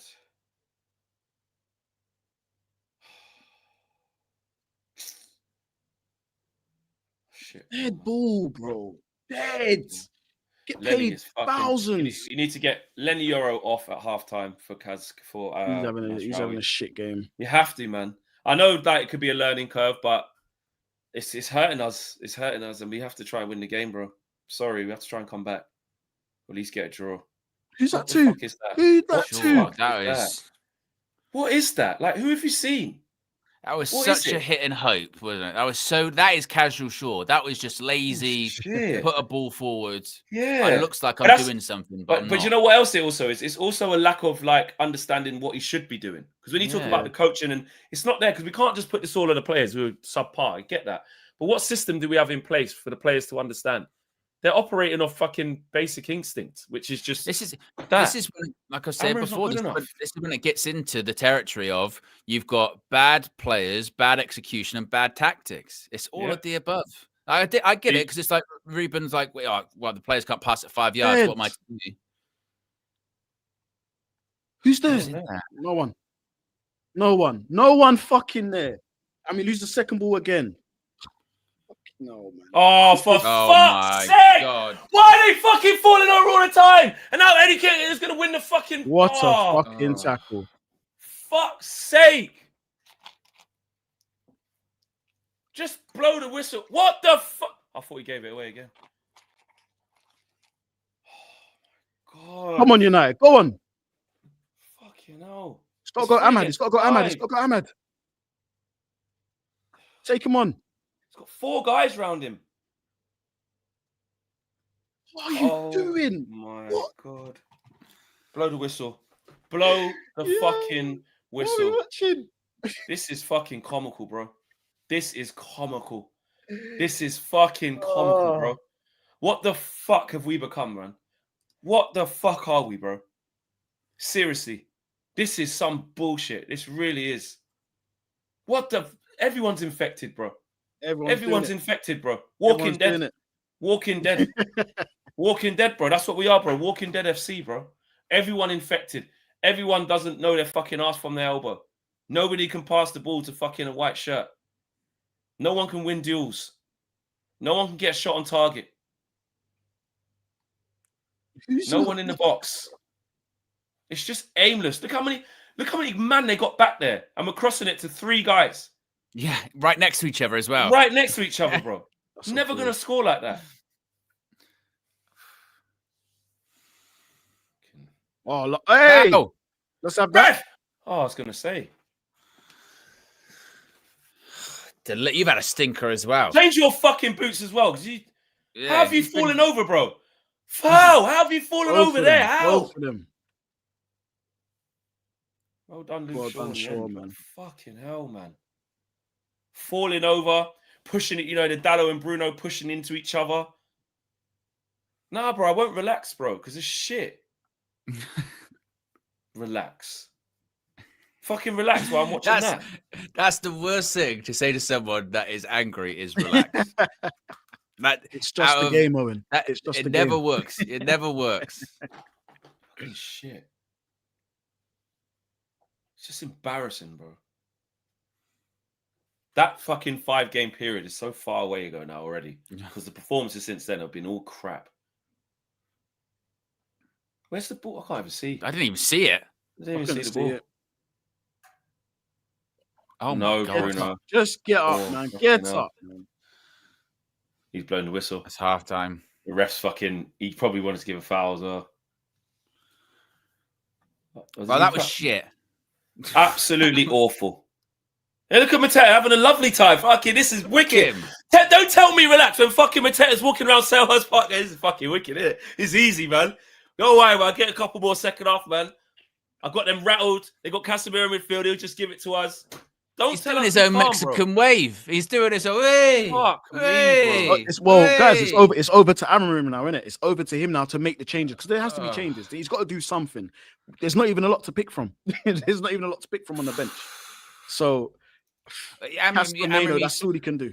He said he was open to changing tactics or something like that. You got to change because you can't really change players. Like I said, he's got no real option. So you've got to do something. We've got a bunch of super chats. MUFC now says, DJ said, we don't look connected. What are they doing in training? It's been like this over a year. My positive cup is empty. It's the same guy earlier was saying about, got to be positive. It beat him down in about 20 minutes. JK says, Amarim is a Portuguese Ten Hag, minnow mentality. Mr. Joe Cool's been in for 40 months. Says, I'm just confused. Do these guys remember they lost to 10 men last week? What the F is the style of play? Dump that ball into a slow Xerxes. Failure. Another one here says, would you take Anson or Wharton for midfield? Both. Any of them. I'd take me in midfield after watching that performance. Joe says, Palace are yet to win after a midweek game. Only we don't capitalize. They are well off it. How is it hard to get the team going, having a game a week? Yeah, it's honestly, it is laughable. And I've seen occasionally, you see a few people come in and go, oh, look at these drama queens, doing overreacting, doing this, doing that. That's not overreaction. I'm telling you, right? I can walk around the corner and go to my local park here. I will see Sunday league footballers that can pass the ball better than some of those players that have passed the ball in that first half. Pinball football at its finest, like hot potato. Don't touch the ball. The floor is lava. The ball, I don't know, is lava as well. Don't touch it. Don't touch it. Run away from it. Ball's getting passed up to here, bouncing around. It's shit. It's shit. And like we said earlier on, our best chance is that we drag them down to our level. We can't even do that. We can't even do that. Drag them down to our level. The only positive is that it's only 1-0 and you're only a goal out of it. Well, you never know what could happen. But oh my God, that is so bad. It barely is recognizable as football, honestly. It's crap. And we respect it as well. Too depressing, Flex. Apparently you're too that's what I'm saying, bro. Like, when we were looking at like predicting a game and stuff, you feel it. You really do feel the monster. Like, I'll be honest. Like, I know it's probably gone a little bit even more worse than I thought with the level of play, but not really far off it. Like, did anyone expect a resurgent performance to prove it all wrong and show that Monday night was a mishap that we're not going to see again? No. And for all the XG merchants, Manchester United generated 0.01 XG from open play in the first half against Crystal Palace. Jesus Christ. Basically, we created nothing from open play. Couple of set pieces earlier on, ball ricocheted around for Casemiro. That's it. From open play, we've created zero. So don't tell me, oh, well, we got to be positive. Be positive. We can't create anything. We can't pass the ball. We can't do anything. Yeah. We can't do anything. Can't do anything, bro. When you can't do anything, you don't have a platform to go and perform. Like, do you know what I'm saying? We can't, like, this hasn't been, all right, Palace, where Palace have been good is just organizationally. That they haven't done anything different. Palace haven't upped their level where we're like, they were fucking really good today. Bro, they've just let us have it. Casemiro will give you it. Dallo will give you it. Fucking, my man's falling over. Delict. Euro, clumsy. Euro, terrible. Shocking. Luke Shaw, aimless balls into the back post where we can just header it out, meet and drink. Like, Palace aren't doing, this isn't even Palace in their, like, top gear. They don't need to be in that top gear. Look at Everton. Look what they did to us 10 minutes. Got slapped fucking 4-0 or 4-1, whatever the fuck it was. Last night. Slapped. With 11. Slapped up as well. 3-0 first half past the pad. But they played against Man United and it was one of the most fucking, decent performances you've seen from Everton for ages. Do you know what I mean? So it's a Man United thing. Like people just have a go on us all the time. Easy game. Got Man United, be fine. Yeah. It's an easy game, bro. We said before kickoff, we saw him do the chest bumps. Mateta was like, this is going to be fine. Stroll in the park, no worries. And it has been. It has been. They know. Exactly. Got no respect, no skin in the game anymore, man. None, bro. None. Flipping out, man. This is literally it feels as though we're gonna have to pull off a miracle in the second half because I just don't see even our best players and then Boomer. Where does it come from? Nothing. Yeah, this is nothing. We're not doing anything. We're not churning any chances. We're not looking dangerous. We're not giving them anything to think about. We're literally trying to hang on and survive. Literally. And you know what? If they go get 2 at the start of the second half, believe you me, it's gonna be 3 and 4s. I'm telling you. The way it's going, the way we're looking, we look absolutely shit. Defenders are having a nightmare of a game. Casemiro, I don't even want to speak on him anymore. And the thing is, when you look to the bench, what Samrin got? Not much. So Mainu, that's the only player you can think that can come on. That can protect and with how he's playing, obviously the worst thing is that he probably comes in, he probably looks a bit rusty as well, because he's way out of it. Yeah, but it's like, I just don't think he would have given away them passes that Casemiro was giving away. Yeah, and because of the way the game's been, it's not like I said, it's not been overly physical where in terms of like can't run, getting outrun, this, that, and the other. It's been quality. You know what I mean? And don't get me wrong, when we have obviously had like some duels, we're not winning them. I get that, because guys have been falling over. You know what I mean? Can't stay on their feet, letting guys run off them. So we're losing all the duels as well. I do get that. But I tell you what, man, to see it from that, it's just shocking, bro. Like in every department, there's no shit house in them in terms of like being nasty bastards because our footballers like has left us, so we ain't really got much quality. Let's be bastards. Let's just waste the time down, win corners, put them under pressure, get them turned. Just be nasty. There's none of that. There's no quality on the ball. Casemiro should definitely score that after like 20 seconds. We should be 1-0 up. Yeah. Has he missed? He's kicked it straight back to the keeper, actually. It's actually a really bad miss, bro. Everyone's bigging up Henderson saying, what a save. Just kick it to the right. Yeah. It's a goal. Oh. If he does that. So, there's that. Now you're looking at, we can't defend.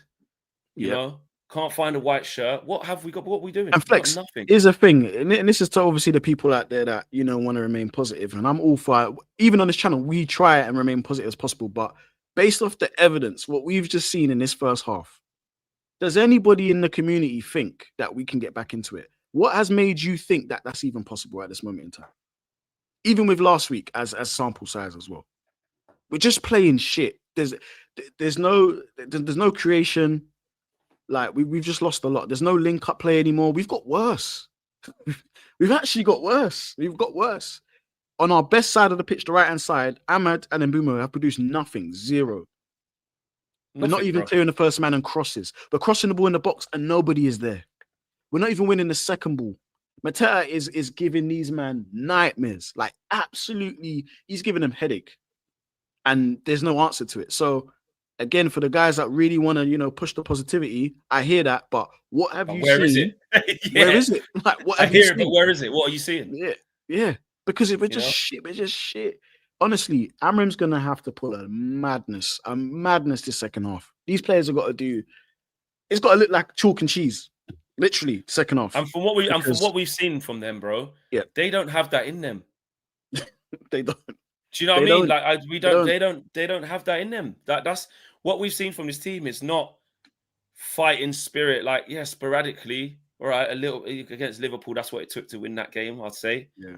But in terms of real fight and comeback ability, bounce back ability, get in at halftime, get a rollicking, then go put it right. You know what I mean? This is the same position we was in on Monday night against 10 men. We were 1-0 down against 10 men and went, fucking hell, get in. Right, fix up, guys. They got 10 men. Here's what we need to do second half. And we didn't do anything until like the last 10 minutes.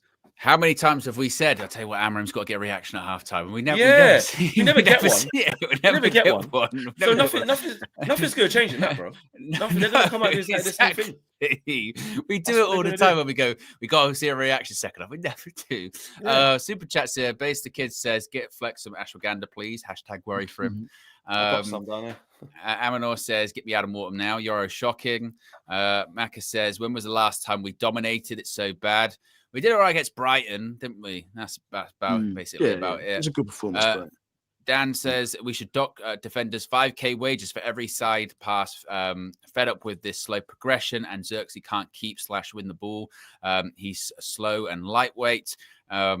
Humphrey says Xerxes is actually rubbish. I'm sorry. Roddy says people might appreciate Šeško and Cunha more now. David says we play such boring sideways recycling football. Maka says Bruno sprinting to the goalkeeper when he's in a midfield mad. AES says some of our fans gassing Euro, saying he's next Saliba. Well, I don't think we should turn on young players if they've had a bad game or anything like that. And this is what I was saying earlier on, TJ, wasn't I? Saying like the problem is with young players, this is a bad team and it's an unstable team and we're an unstable fan base. So we'll lose if we have a bad game for young players, we'll just completely crucify them. Oh, they're terrible, they're rubbish. And Nathan says, how can we be this bad? 1 game a week, shit for F's sake. Well, the one thing, and maybe this is growth, I'm not even expecting anything second half. You know what I mean? Like I said, I'm well past the at least second half can't get much worse. Mick McCarthy says it can. Of course it can. Of course it can. When do we see a reaction at half? We never see a reaction at half time.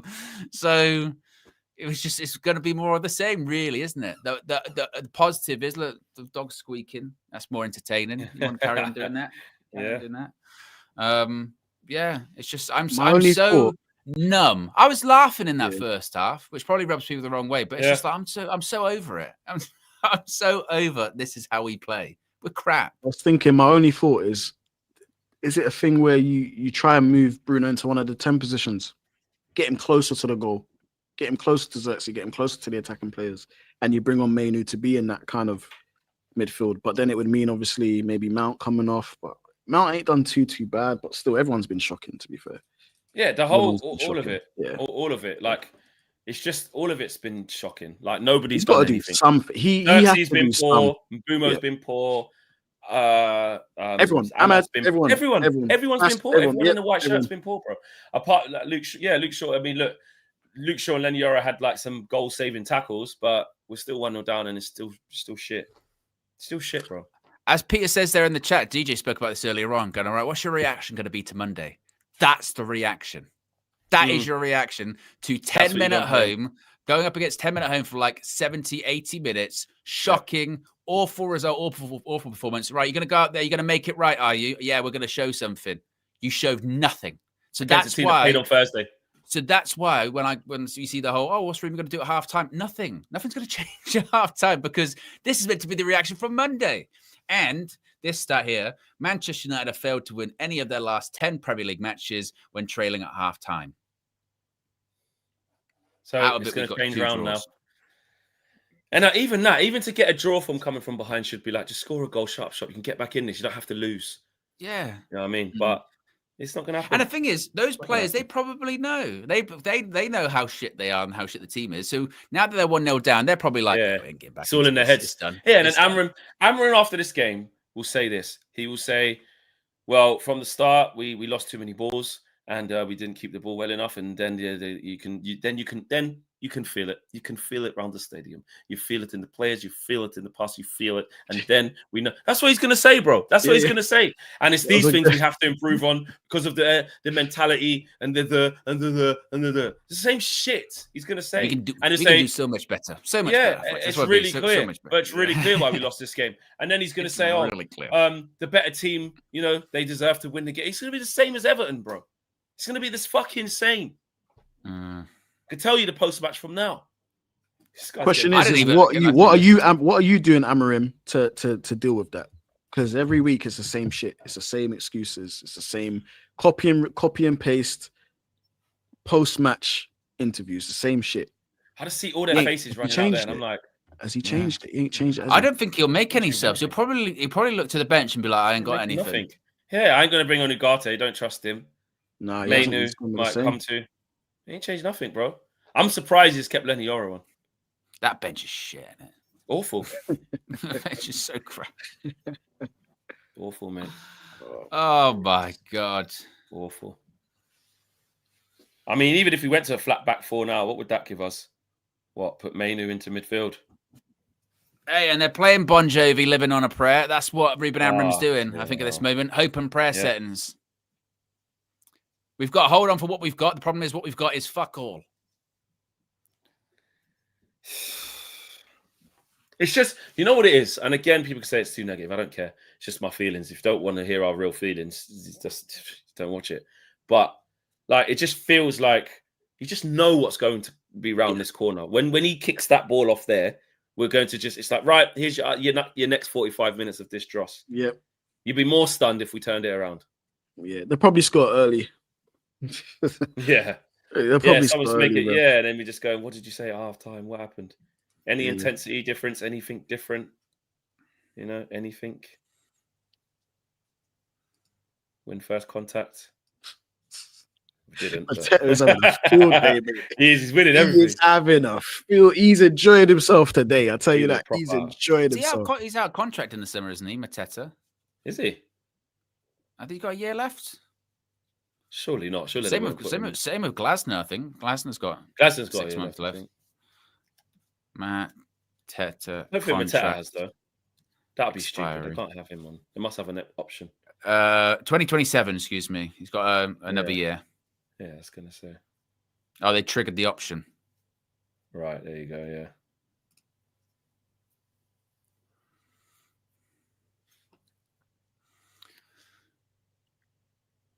Come on, something. Look, he's passed it to nobody. Like, that is really poor striker play. Like, well done, Casemiro. Yeah. That's just really poor. Like, you've done the hard bit. Just find a white shirt. You're just passing it straight back to them, bro. It's the same thing we criticised Højlund for.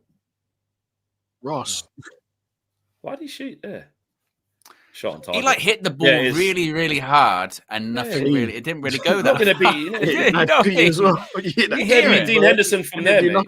Yeah. Never going to beat Dean Henderson from there. I think maybe they've been instructed to take more shots because the sun's in their eyes now, isn't it? Yeah. Yeah. Cut Wharton again, man. Every pass is just forward into someone's feet. Every pass, bro.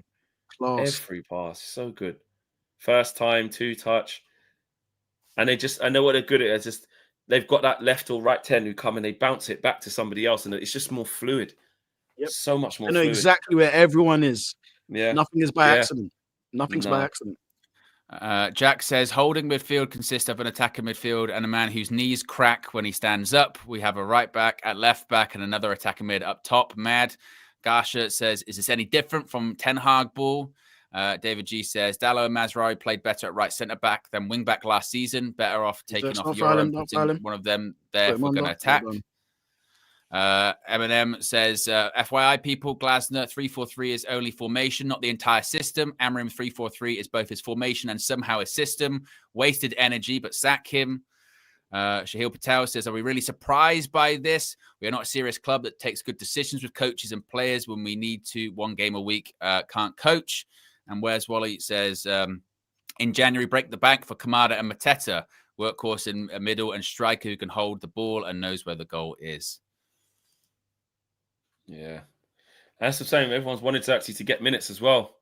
I know he's been rusty. I know, but bro, you got to do more than this, brother. Because like someone said, he's moving like Højlund, but Rasmus was doing this where he just fighting with defenders and giving it straight back to him. And we're getting the same sort of thing off Xerxes when he's got the frame for it. That's supposed to be one of his better selling points. Rasmus, at least you go, well, he's supposed to be running behind. He's not really good, build up play, this, that, and the other. Xerxes' thing is this. Want to see him dropping off the front, get it into his feet, get people running off him. For what? Oh, my God. It's just difficult to watch, isn't it? Yeah, just as soon as that we started, because what is funny, it's not funny, it's really not funny. But when we tried to inject a little bit of pace to like do the right things, our completion of it, it's just like minimal. Do you know what is actually quite concerning as well? It's what, about 3 months in or something like that, and Bumo's already started to get hit with the bozo gene. It's already started to infect him. It didn't take that long. Cool, rain on and it's not even like I'm mad. That's bread and butter, bro. Yeah, everything's wrong. Everywhere, it doesn't take long before everyone starts getting infected by it. Yeah, and then Mbumo's rubbish. You know what I mean? Sesko's rubbish. Cunha's shit player. They're shit players. Why do we even buy them? They're shit. Yeah. That's what it will turn into.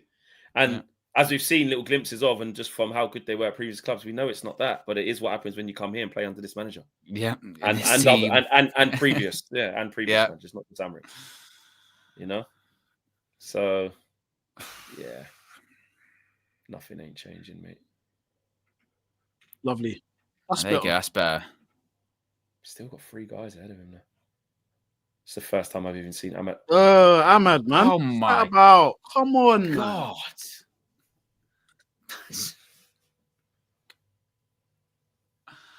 What is wrong with us?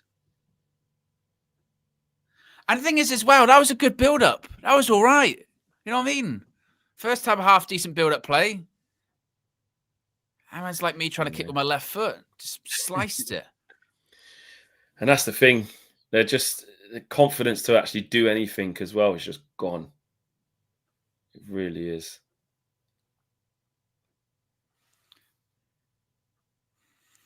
JD's been around for 39 months. Says, "What's up, guys? Been away from United for a while. My mental well-being being great. Then seeing this not trying to relapse. I'll see you, man, in July. Very smart and wise decision. Big up, mate." It's just so crap, man. So crap. How high is he pulling up his shorts as well? He's doing it on purpose. He's fully taking the piss here, isn't he? He's taking the piss. Look how high the shorts are and how low the cycling shorts are. Yeah, he's honestly, he's taking the piss here. Oh, me, man. How have you not won that, you fucking Pillocks? It's literally like the higher his shorts go, the more powerful he gets. Yeah. Let's go. Got a little counter attack. Oh. Foul. Foul. Foul. Foul. Foul. Foul. Foul. Foul. Foul. Oh. This is so long. Yeah. In on him. Look. Couldn't get no counter attack. Munoz there.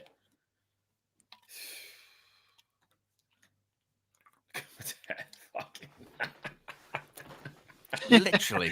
Long sleeve as well. Running back. Running back. Oh, Mateta, man. You're right. It's just like he's in more his powerful pajamas. because the thing's just Yeah. high up. Oh, mate. Oh, my days. Maybe it's mind games as well. Like if you're marking him and you see him pulling him up like that, you must go, he's fucking mental. He's nuts. Yeah. I don't want to mess with him. Have we taken that quickly and passed it too short? Yep. We have as well, you criminals. Yep. Don't think, because I knew you'd try and take that fast. You fucking didn't put enough on that pass. And stop zooming in on his fucking batty, bro. I don't want to see that. Yeah, I was going to say, why are they zooming in on Mateta's ass? We've already said it. Xerxes, fucking hold the ball. We spent the majority of the first half looking at Mateta's cheeks. What are we doing? Oh. Yellow card, eh? Fucking hell. Serious, man. Fucking hell. That should be a yellow. Jeez. Yeah, it is. It is a yellow. It is. Yeah. Fucking hell. It's a mad tackle. Why did he do that? Yeah. No reason to do that. Oh, yeah. You have to do that. You have to. Go on, set piece. That's got to be for Euro, innit? It's got to be. Not bad. That. Yeah! Oh my God! How did he score? How did he score that? Yes! How did he score that? Left foot tight angle from where? From how? Say before kickoff. We needed a moment. Moment FC. How the fuck has he scored that? I tell you what, Bruno's, that's a good ball as well. How has he scored that? That's shithouse, Fleck. That's shithouse. Xerxes been fucking terrible. Oh, don't be offside. Oh, no, he's miles on. Ah, what a goal. He's done well to see him. Great touch. Good ball by Bruno as well. Good ball. What a goal. Yeah, but keeper, how's that gone in? What's happened? Oh, what a goal. He's put it the other side. It's just a brilliant goal. What a goal that is. That's brilliant. That is a brilliant goal. And this is what's mad about this United team. From there, what the fuck? This is what's mad about this United team. We can't pass the ball, but we can do that. We can't pass the ball 5 yards, but we can chip it in. And then what's weird? Yeah, but what's weird is that's not. We haven't scored that goal because of like good coach, like good everything. The team's really good. We scored that, like you said, because of that passage of play. Magic. Just gobsmacked. Yeah, just a bit of magic. Yeah. So obviously, that might not be sustainable long term, but who gives a shit right now? We just have to get back in the game. Take it. What? And I tell you what, after Xerxes is having a stinker. Let's be honest, stinker. Yep. What a fucking goal that is. Yeah. What? Oh, I can't believe he scored it. I couldn't believe when the net was moving. I was like, that's a goal. I can't believe it went in. Yeah. Yeah. Then I'm thinking, Dean Henderson near post. You've been done. That's awful. Head up, Lenny. Head up. Yeah. Hey, Lenny, head up, brother. Head up. I will say that. It's frustrating when watching it, but you forget he's young. That's what I was saying with one of those comments at half time. We're going, I see Lenny, he's not it. You go, oh, no, he's had a bad game. Let's not, or a bad couple of games. Let's not go like that. Yeah. No, don't start being silly. Come on, you're doing too much now. Just give it. Just give it. Don't start being silly. This is where we've got to try and have a little momentum shift if we can. And prove, because that's the problem. We've got the goal, because we've got that goal out of like no momentum. We just got it. Yeah. So really, it's not like, oh, now we're gonna, that goals change games, and then you're just on top of them, and then you get bare chances. Yeah. It's probably not going to be that for us. And I tell you what, as well, we said about Xerxes, look, this is your chance, this is your opportunity. Fair play, because it didn't look like he was taking it, but I tell you what, he's kicked the door down with that. Fair enough. You know what I mean? Definitely, 100%. But what do we look like afterwards? How do we play in regular play? That's gone. When you're a striker, it's about the goals. You could have a shit game for the 80 minutes and then score. It's about goals. It's about goals, and he scored, man. So and now look, if you notice, Palace's passes are going too long. They're miskicking the ball. They're playing out of play. That is outrageous. Momentum is everything. Great finish. Nesta says, I got up at 6 a.m. for this crap. You got up at 6 a.m. to watch that beauty. That amazing goal. Man. Like we said, it's only one goal. So we're only a goal down. Oh, no. Oh. It's all right. So it's okay. It's okay. Oh, no way. No. Oh, good block.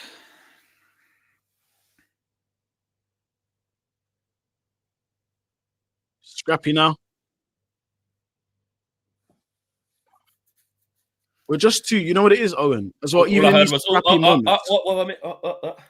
Scrappy play, but even in these scrappy moments, we're not even getting to the ball first, even in those moments. We're just literally like a yard off. I tell you what, it's a nice change of pace to be pleasantly surprised by Manchester United and go, oh, look, go.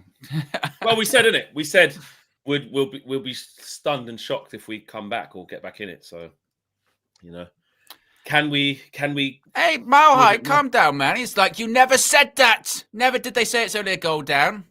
Yes, it did. Yeah, Go back and watch the tape. Said about fuck. Ref! He hasn't given a foul either. Oh my God! Was that not a foul as well? That was so calamitous, by the way. He's fucking booted it against Xerxes. So he hasn't given a foul. Was we too weak or was it a foul? Jesus Christ. That could have gone anywhere. Fuck me. That's what I mean. It still hasn't really changed the pattern of the game because the goal came against the run of play. Yeah, we're still going to experience, chuckle. Yeah, we're football. still in the shit. Yeah. Exactly, bro. So people trying to get 100%. So anyone in the chat trying to say, yeah, I told you, yeah, shut up. Look how shit we're still playing.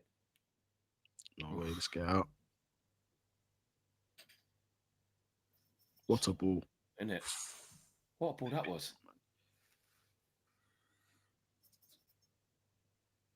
Oh, come on. Offside. He's offside. Cool. Offside. Generational line. Good play. Let's go. Come on. Let's go again. I think now I'm going to just embrace the sort of shitness and just go, you know what this is going to be? Yeah, it's shithouse. It's shithouse. Because if a neutral will be watching this going, how are Man United in this game? They're rubbish. Yeah, they will. They will say that. And this is when you do have to kind of double down and be like, yeah, we're rubbish, but whatever. It's 1-1. Yeah. Go, Sean. Roll back the ears. Roll back the ears.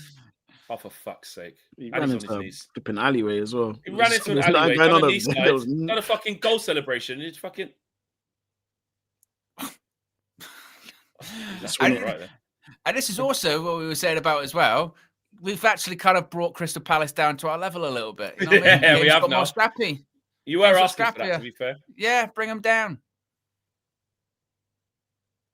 Better. Give it One to him more. Again? That's a rubbish pass. That's a rubbish pass. Shit pass. It's all right, then. We're moving up the pitch. Was that Mount trying to pass it to... Yeah, that was Mount. Yeah. Oh, big switch. Is he trying to shoot? What have you seen?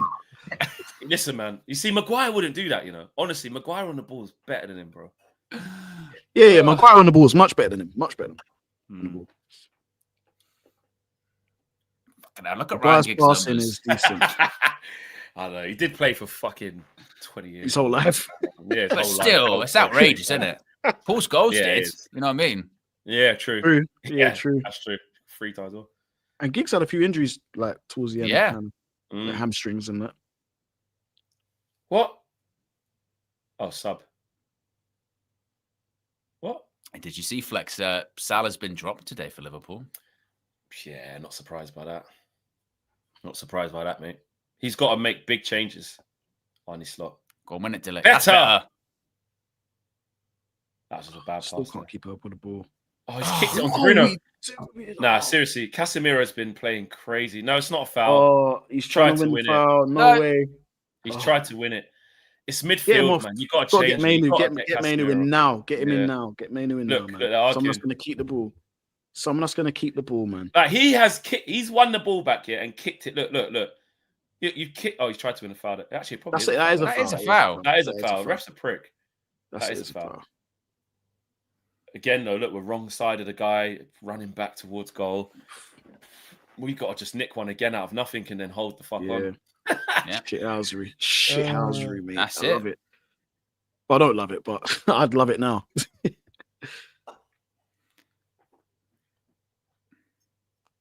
No way. Go on, one no more. Give it Rumo. More. Ref! Yep. And where's the card as well, then? I want to see a card. He ain't going to card them, though. He never fucking cards them. Because this is when you get into the territory of, if you can shithouse a win, you go up to 5th. You go up to 5th. You know what I mean? As bad as it's been. Owen, don't talk about 5th. Let's stop. I believe in this team, Flex. Yeah, I believe. Owen, it's we did only this a goal at the beginning down. of the game, and we've watched probably one of the worst. All you had to do is get probably ever seen. Exactly. And it's 1-1. Bringing them down to our level. That's the game plan. Owen, shooting opportunity. Man. We'll be so shit that eventually you're just going to stink. You can't avoid Bruno, it. top spin. Bruno whipped this top spin, mate. Mason Mount with the Mizunos, bro. Man don't wear Predators no more. Man's got Mizuno. Mizuno, you know. You need to be one of the most techiest man to wear Mizuno, bro. So I need to see it. Mizuno, bro. They're making a comeback in football, bro. Quite a few men are wearing their boots now. Before, it was only the real techie man or the Japanese man would wear it. Yeah, wear the Mizuno. Japanese or techie man. That's it, bro. That's it, innit, though? That and Lotto. Yeah, it's true. Italian Lotto. It took it quick.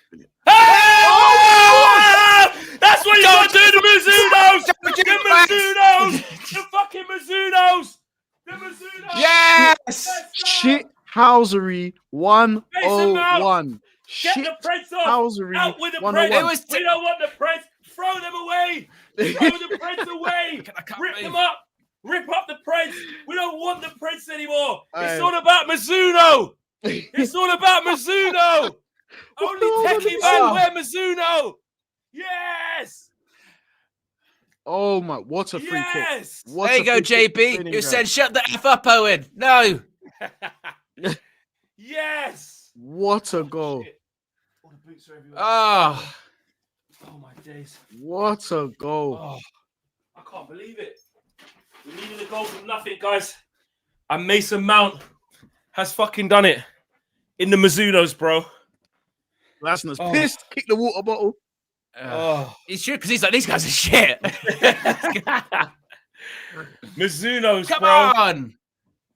Mason, I was just about to cuss Bruno out for taking it quick as well. He's taking it quick. Oh, he scored. Yeah. Wait, guys, Bruno's just gone above Scholes in the assist thing now. He's just got an assist. Oh, man. Fucking hell. Bit of magic. How has this happened? Look at the confidence. Look at us now. We're finding white shirts all over the place. No, we're not. Oh, Xerxes. Come on, man. Yes, we are. There you go. Look at the confidence. We're spraying it. Look. Touch. Look at us now. Yeah. Cut in. Shoot. Oh. Goals. And you know what, games. right? You want Ahmad there too, you know? What the fuck has just happened? How have we turned this around?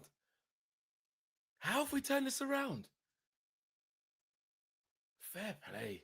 This fucking team. Man. Credit Ruben. Didn't make any subs. Well, he made one, didn't he? The Mazraoui one. That's it, you know. That's it.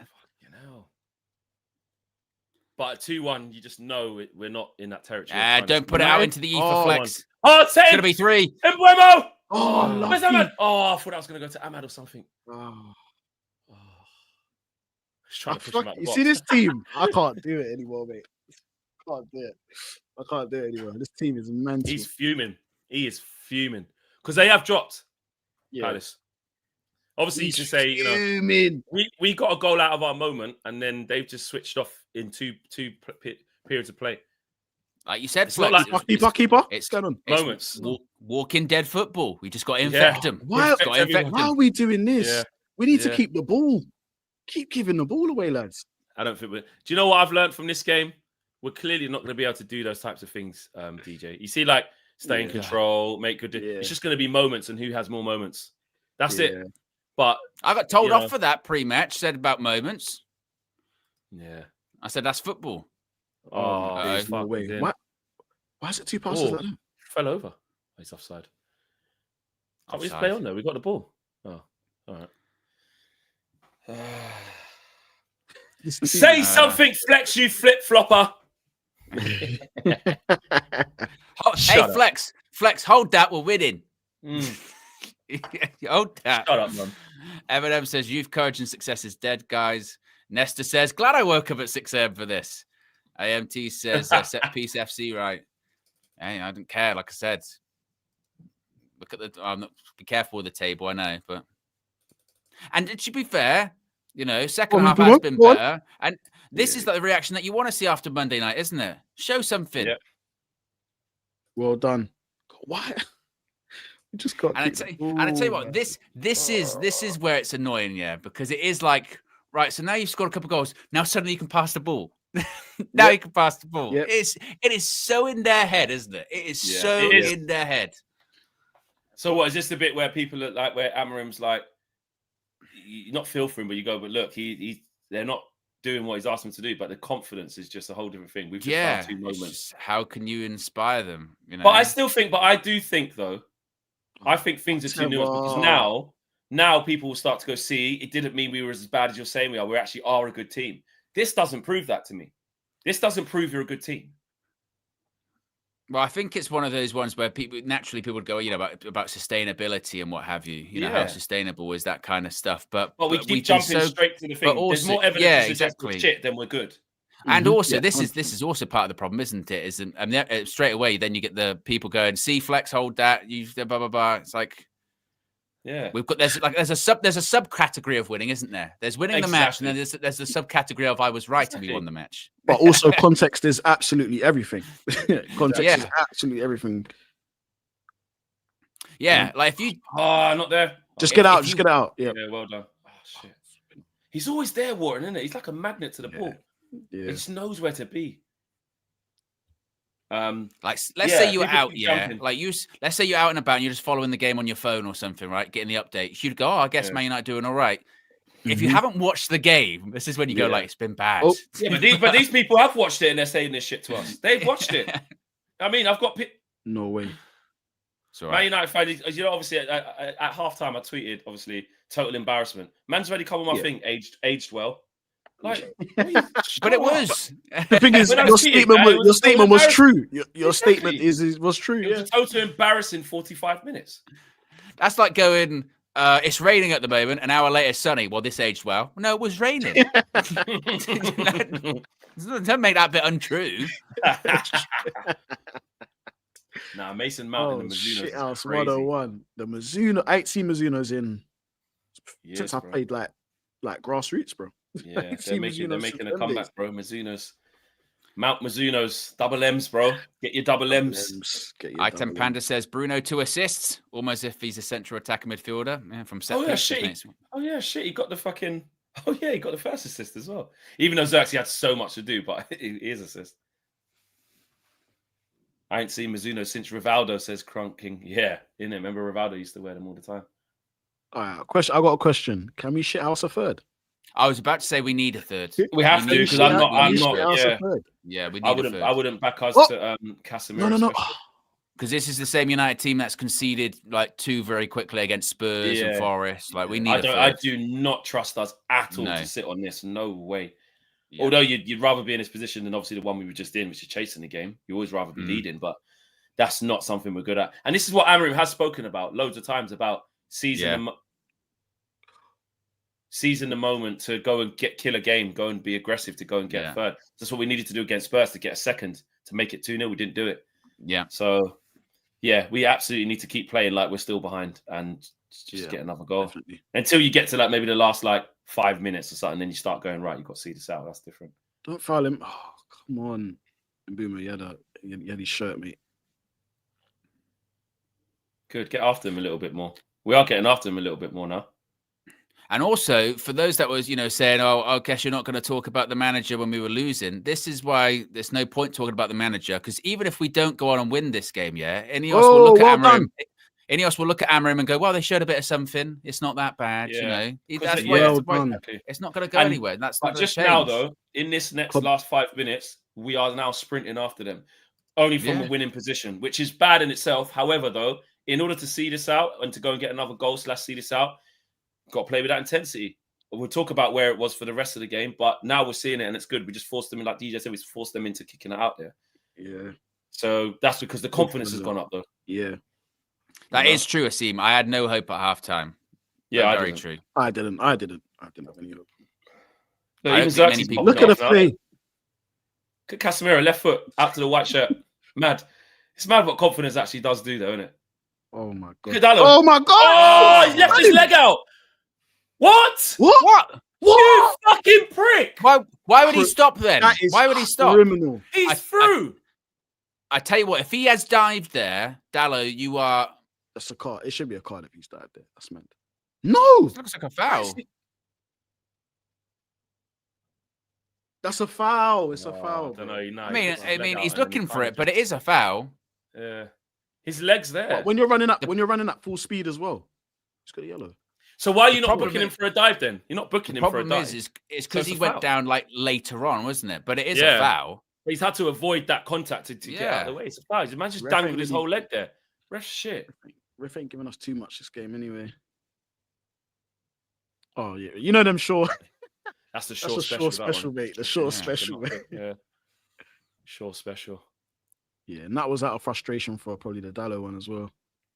Mason Mount get after him. Drop the shoulder in him. Yeah, he dropped the shoulder nice there, innit? Get the Mizunos, man. Tighten them up a bit, man. Let's go. Let's go, bro. Wharton, always forward. I haven't seen him play one backwards pass. Yep. Like, he always plays the ball. Look, now they've turned it over, but he always does something that has to ask a question of the opposition. I've not seen him Anderson in your midfield, Flex. Imagine him and Anderson in the midfield. Oh, bro. Got everything in that. Yeah, chef's kiss, bro. Chef's kiss. Yeah, man. Come on, United, man. These Leach on for sure. Yeah, can Leach last? Can Leach play? It's too physical. It's always going to be too physical when he's got to play sometime. Can't we get him on? Last 15? Well, it depends when Ruben, like what he's looking for. Because at some point, if it gets to like 80 plus minutes, then he might have to be like, look, I've got to get people behind the ball. You know what I mean? Yeah. What, go 6? Go back 6? Or does he go like just attacks the Make best a mistake. defense? Yeah. Because this is the problem now, isn't it? Is when do you start to like shut up shop? Do you shut up shop, or do you have to just keep going? It's not in our DNA, though, is it? I think it's way too early still. Once you start hitting 85, 80, you might see like Ugarte. Well done. Man, come on.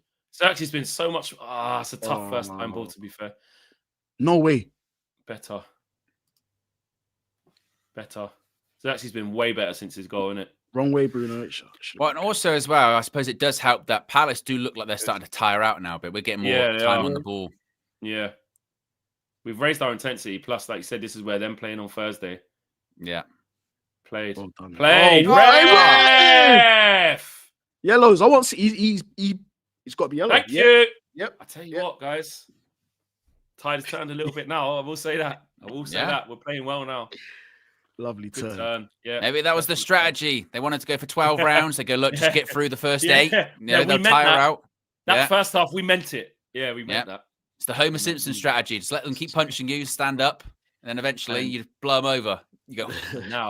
Now we just need a silly mistake. Just they're not concentrating or just something. If we can get a third and kill this game. Bruno, do you have it in you to get 3 assists from 3 set pieces? Do you have it in you? Bruno getting man of the match. Yeah, they're cooking up something. I just want us to have the runners on the edge of the box just in case.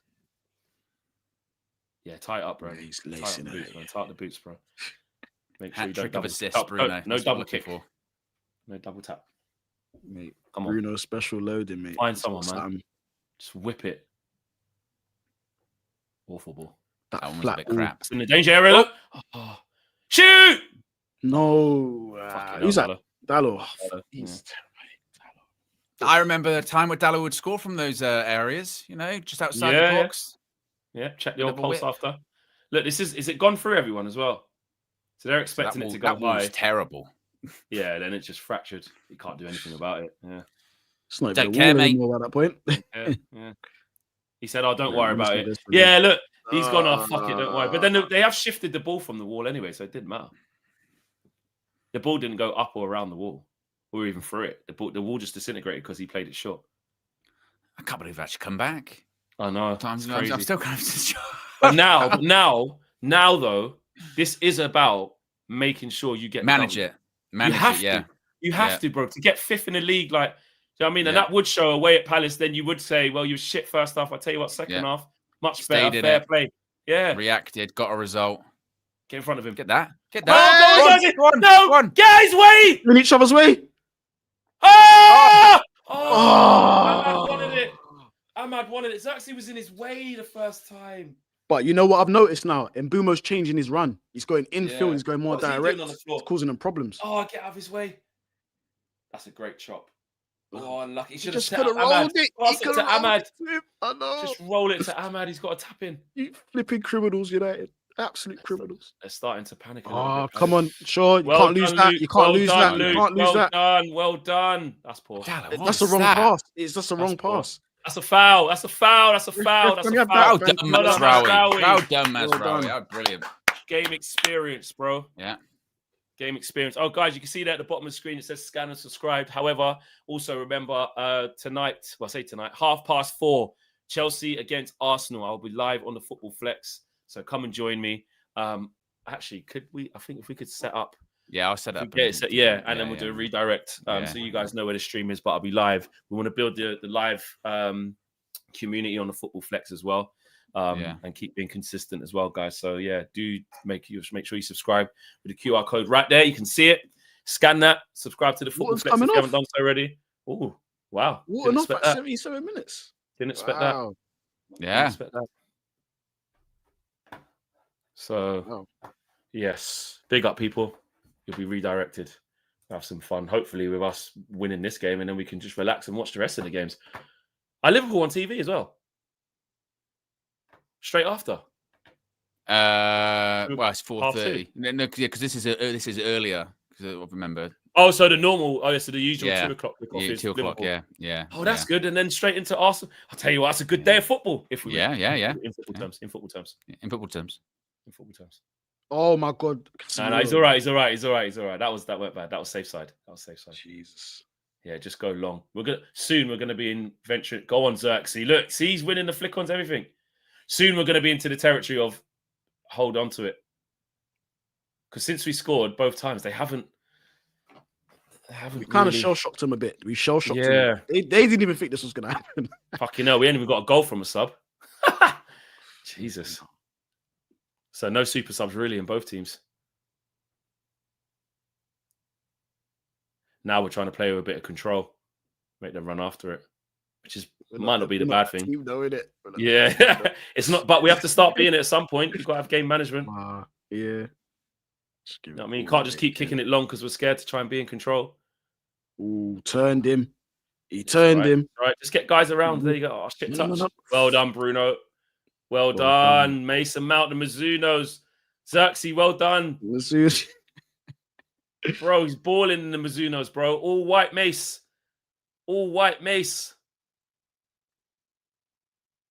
Come on, man. Biggie the third says the good old-fashioned rope-a-dope. 100%. 100%, bro. 100%. Palace do look a bit shattered, innit? They're starting to tire. You know, go get a third. Go on. Yeah, he's had to do that because he's had to do that. He's put him under with Mateo. He doesn't fancy himself one-on-one with Mateo. He did not want, but he shouldn't take any chances there. You got to wrap that around the corner. Yeah, maybe just a bit further into the corner though to make us chase. If I'm being critical, got to win that. Well done, nice. Well done, Dallo. He's there infield. It's got to go infield. Infield. They're tiring, guys. Come on. Nah, it's keepers. Oh, he's punched it. It's not foul though. It's not foul. Should be us. It's our ball. Well done. Right, we're getting into the last 10 minutes, guys. It might be a little bit see it out-ish. Yeah. It might be a little bit see it out-ish. Would you go for the Ugarte in? Sit low. Can Casemiro stay in there? I mean, maybe Ugarte, yeah. But trying to get him up to rhythm might be even worse. May as well leave Casemiro, maybe. He's terrible. That's our ball. It's a painful one, mate. That's our ball. This is shithousery 101, mate. If we can do this, piece together, ole. How are you winning? LOL says Shansa. Listen, set pieces, 100%. 2 set pieces. He's fuming. Look at him. He's fuming. Yeah. Look, they haven't lost any of their last 12 home league games. Can't forget that. Well done, Ahmad. Switch the play quick, man. Oh, guys, please see this out, man. Don't start. Don't do anything silly. Better. Xerxes loving it now. Look, that's what he is. Football now. Look, we're playing. Is this confidence? That's what confidence it is confidence. Have a little look first. Ball. Oh, unlucky. Oh. Mizunos! Oh. He's not even Mount no more. He's not even Mount anymore. Man, like Mizuno. Mizunos, bro. Pull up the socks, bro. Mizuno Mace. That's his new name. This team really pisses me off. Why? Touch. Look at the play, like with. They're definitely tired. Leacher! Hey! Leacher, man. Fucking hell. It's been ages, bro. Man's got the Alice band. Man's got the Alice band now, bro. Remember the Alice band in Pez, bro? Oh. Yeah, he's got the Alice band going on. Hey, Leacher. Man used to have the trim, the fade with the flipping hair. Like, now he's just got the Alice band thing. Leacher's back. Hey. Okay, now, yes, good to see you back, man. Help us out, man. See us out. Come in the gym, though. You can tell, innit? He's been in the gym. Yeah. We do need him to be like aggressive, but not too much. I don't know. Like his passing into the final third is crucial, man. Because that's one thing he's good at. It's progressing. It's a big 10 minutes, man. Big 10 minutes. Come on, United, man. Go on. Big 10 minutes. Ricochet in the box. Do something. Back post. Delete. Oh, I get the foul. Fuck off, ref, man. The ref just. Where was the foul? Delete. Did he push? On the keeper. It wasn't him. It's on the keeper. Someone's pushed the keeper. Come on, man. Just keep Mateta away from Martinez. Shashank says, set piece again, ole ole. How are you winning, LOL? Well, yeah, that's what good. we do. Don't care, mate. Well done. Bring it down. Look at Xerxes now. Look at Xerxes now, bro. He's been balling out since the goal, bro. Fair play to him. Look at the sprint. Look at the sprint. He's called it. Sprint as well. We should be getting that second ball, though, man. It's all right. Just keep working hard, guys. This is where you men are more fresh. Just keep working hard. Make them turn it over. Winners now. Winners now, please. Win Lovely, Mazraoui. Good. Let's keep it. Just keep it. Good decisions, please. Don't have to play that ball. Decoy, lovely. Nice. Just play. Nice. You know, he hasn't taken Cass off as well. I didn't want to surrender control of this game. Yeah, there's no point. There's no point now. Yeah. Leach, a nice little first pass, by the way. Oh. What happened there? Dallas tried to use outside of his boot, isn't it? He's laughing. Look at him laughing because he knows. It's not even funny. He's doing dumb shit, bro. I'd rather just recycle that, go back down the back line. Look, loose passing. Look, they're just loose passing up the place now. Let's go. And Mbwems. Oh. I thought for half a second. I thought I was going to travel. Do you know how mad that is? Dallo's misplacing passes and just laughing at himself. Going, I know. Mbwem was on it. Just need to wrap it a bit. Right, come on, guys, man. Big 5 minutes now, man. There can't be too much time added on. I can't remember too many stoppages. What, 3 minutes probably? This will be a big win. And such an unlikely win. I'm not gonna lie, I'm nervous. I'm really nervous because this type of win is the one we didn't see coming. We spoke about it saying, what if the order of results were just wrong? We all thought it was a home banker to Everton, but probably we won't beat Palace. Then you go, right, so we'll probably be at about par of what we thought because there's 1 win, 1 loss. It's the wrong way around. But we're not there yet, so let's just wait. Let's just see this out, please get out. Because now a draw from this position, you don't want is not good enough. Got to win it. Palace do look out of ideas, though. They look tired. Winners. Go, Xerxes.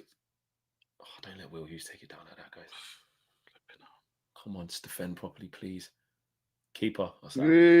Take as much time as you need. Come on, boys. This would be a massive away win. Massive. 2 set pieces. Who cares? How much does it even cost? Time do we think as well? Because I said there's only surely about 3 minutes. There's only been subs. Yeah. You know what I mean? So a couple of men walking on and off surely can only be subs. That's all it stopped for, isn't it? If it's longer than 3 minutes, it's rigged. Even that should probably be about 2. Come on, boys.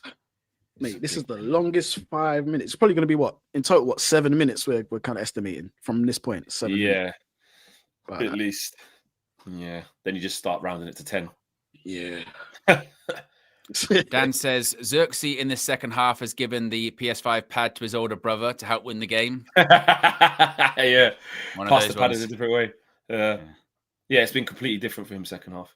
It's foul throw. I look mad. That did look mad, it's my biggest bugbear in football. Is that foul? Foul throws. Is that foul? Did he give a foul for that? Yes. He's give a foul for that, isn't it? Yeah, probably is. Probably is. But again, unnecessary because we're in a dangerous position. Exactly. Now. Come on, people, man. Come on. Don't fuck around. Please. Please. Please.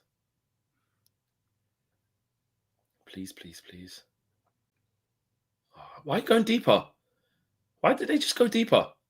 I have no idea. Stay high. Get out. Get out. Second phase. You need you here, Brumo. Don't foul them. Careful. Hey. Good. I don't like Offside. That. Yes. Excellent. Generational. Take as much time, mate. Eat up 2 minutes. Come on, man. Try and eat 2 minutes. Come on, man.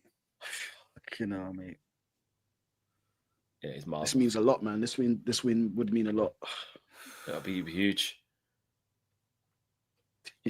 Huge, man. He's fuming, any Glasgow, because he knows he's like, they've lost control of the game and just let it slip. 2 moments of lapses of concentration cost them essentially, and then their quality of play just dropped. But that is one thing, I suppose, that we did say it before about this team this season. They And are Bruno resilient. too casual, bro.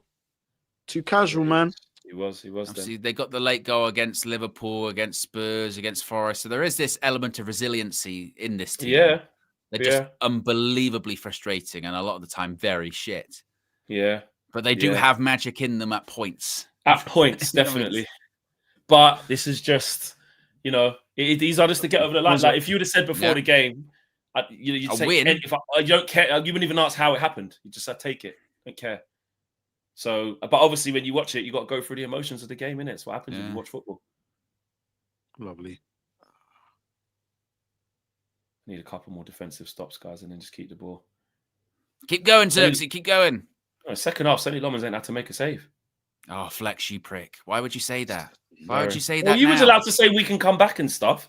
Why are you allowed to say that? Why would you say that 2 minutes before the end of the game when they've got the ball? So you're allowed to say the positive judge thing when you want to do it, but then when I want to do it, because it's positive. That one's negative. I'm saying it's great. It's positive. He hasn't made a save. It's good. No. Oh, for fuck's sake! No, I don't like this. I don't like it. I don't like it. What this team does. I'm telling you, Flex. It's like an unconscious tick. You're not aware of it. It's like Bruno. He didn't get the ball. No, it was Mazraoui, I think. Oh, it was Bruno. He's probably going to go back and card him, I guess. Maybe. Come on, guys. Just everyone keep your shape. Keep your shape. Yeah. Get out to him. Just keep resolute. This is where we can be resolute. Don't let any easy crosses in. Tighter, please. Tighter. Good. Tight now. No half turn. Get tighter. Good. Well done. Oh, lucky. Just kind of shanked it a bit. Who done that? Mount. Oh my God. Oh, Bruno, no!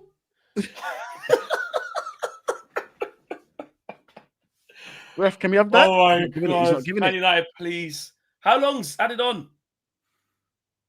Fucking hell. What happened to Bruno there? We're trickling to 90 minutes. We're trickling to 90 minutes. We need this win so bad. We need it. What's he? Did he off his left foot? Fucking hell. Bruno. Oh. Oof. 4 minutes. 4 minutes. No, but I mean bringing them on for 4 minutes. Is that wise? Waste time, innit, I guess. Yeah, I suppose. Dallo going to go right wing back quickly. This team, I swear. We need this win so bad. This win will feel so liberating, bro. I swear to God. Yeah. Considering. Oh. The first half was fucking diabolical. Boomer's coming off. Cobby go right 10. Copy looks happy. He just his little chilled face, bro. He's always just he's thinking in his head. He's like, "Fucking, I'm coming off for 3 minutes. I ain't even gonna touch the ball. I'm gonna have to just fucking jump for headers. I ain't gonna win." He's vexed. Even the way he runs in it. Yeah. He's just so nonchalant. He's so nonchalant. Just a chill guy. Yeah, chill guy. Right, fucking everyone in the mixer, man. You gotta fucking be on it. Win your fucking battles, please. I was gonna say, Dorgy, no madness. No fouls, please. Away. Oh, well done. Get out to him. Well done. And now it's going to go to 95 because that was a minute on them changes at least. There you go. See it out. Yeah, see it out. In it. So remember that, guys. It ain't going to go 94. It's going to go 95. Bruno, what? Hamstring. What's wrong? His hamstring doing that, mate. Fuck you know. Oh, yeah. That's He's all right. He's all right. He's just knackered. He'll run for it. Play with the match, Bruno. Mad. 2 assists, mate. Imagine. It feels weird, doesn't it? Because even choosing a man of the match, really, I don't know who it is, really. Yeah. You maybe give it to Xerxes. I would give it to Xerxes. But he started the revival, and what a strike it was, to be fair. Individual brilliance, isn't it? I'll probably too much in our own half at the moment, man. Come on, please, man. I can't watch. I know. Please, guys, just fucking see it out. Please, I beg. Go. Referee, yellow card as well. Yellow card as well, please. Yes, he stopped an attack. He stopped an attack. Thank you. Well done, Dorgu. Well done. Take all the time in the world. Yeah. Come on. Take that. What do you do? What do we do? Play short or just get it long into their corner flag? I don't even know. Yeah, corner flags. We've got to go corner flag because you're the furthest Yeah. away from your goal, innit? You don't play short. I'd say invite pressure. So keep the ball, play it amongst us as invite pressure, then hit the flag. The problem is, DJ, we just can't delay pass. We can't pass the ball. You get everyone on a halfway line and you kick it into the corner. That's what you do. Furthest point away from our goal, mate. Good. Even if it goes straight up for a throw. That's it. Let him kick it. Let him kick it. Good. Good. That's it. Turn it. That's it. Let's get him turned. Preferably not in the area. There's going to be another 2 minutes here, boys. This is going to go to 95. Yeah, it's going to be 90. Yeah. This is going so slow. Win it. Win that. Oh, where's the second? Xerxes got to be. Everyone behind the ball. Yeah. Good. Well done. Get out to him. No foul. It's what you're on for, Cobby, just to sort of hassle. 100%. Fresh legs. Exactly. It's hardly going to get a touch of the ball. It's just going to be closing people down. Away. Win it. Well done, Cobby. Win that. Has he got that? Oh, he's left the ball behind. Bruno, come on. Knackered. No, he's knackered. His hammy's got. He's knackered. No, that's a foul as well. That's a foul. Fuck's sake, man. Always do this shit, man. Not like this. We said it, Casemiro. We said it. It's always a grandstand finish, isn't it? It's all. This team. Outside the box. Guys, just believe. Come on, just believe, guys. Just believe. Just believe. No, if Bruno at least gets a connection to that, this doesn't happen. DJ, I hear you, but we ain't got time right now, bro. We got to lock in. Like everyone says, we got fingers crossed, bro. This is. Oh, look where it is. Oh my God. Elise. Oh, no. Remember Elise? Exactly, bro. Not like this, please. Lomans, just play it safe. Just play it safe, Lomans. Please don't just blast it in. Please, guys. We need this win so bad. We need it so bad. It's going to be last kick of the game. We've been through so much pain. Please. Didn't this kid score before? This young kid. Oh, no. Come on. This is Lomans, please. Kick it into the wall. Anything. I don't like it. Come on. So close. Please, guys. Please. Yes! Yes! Get out! Come on. Get out. Yes! Vamos! Housery 101. Come on!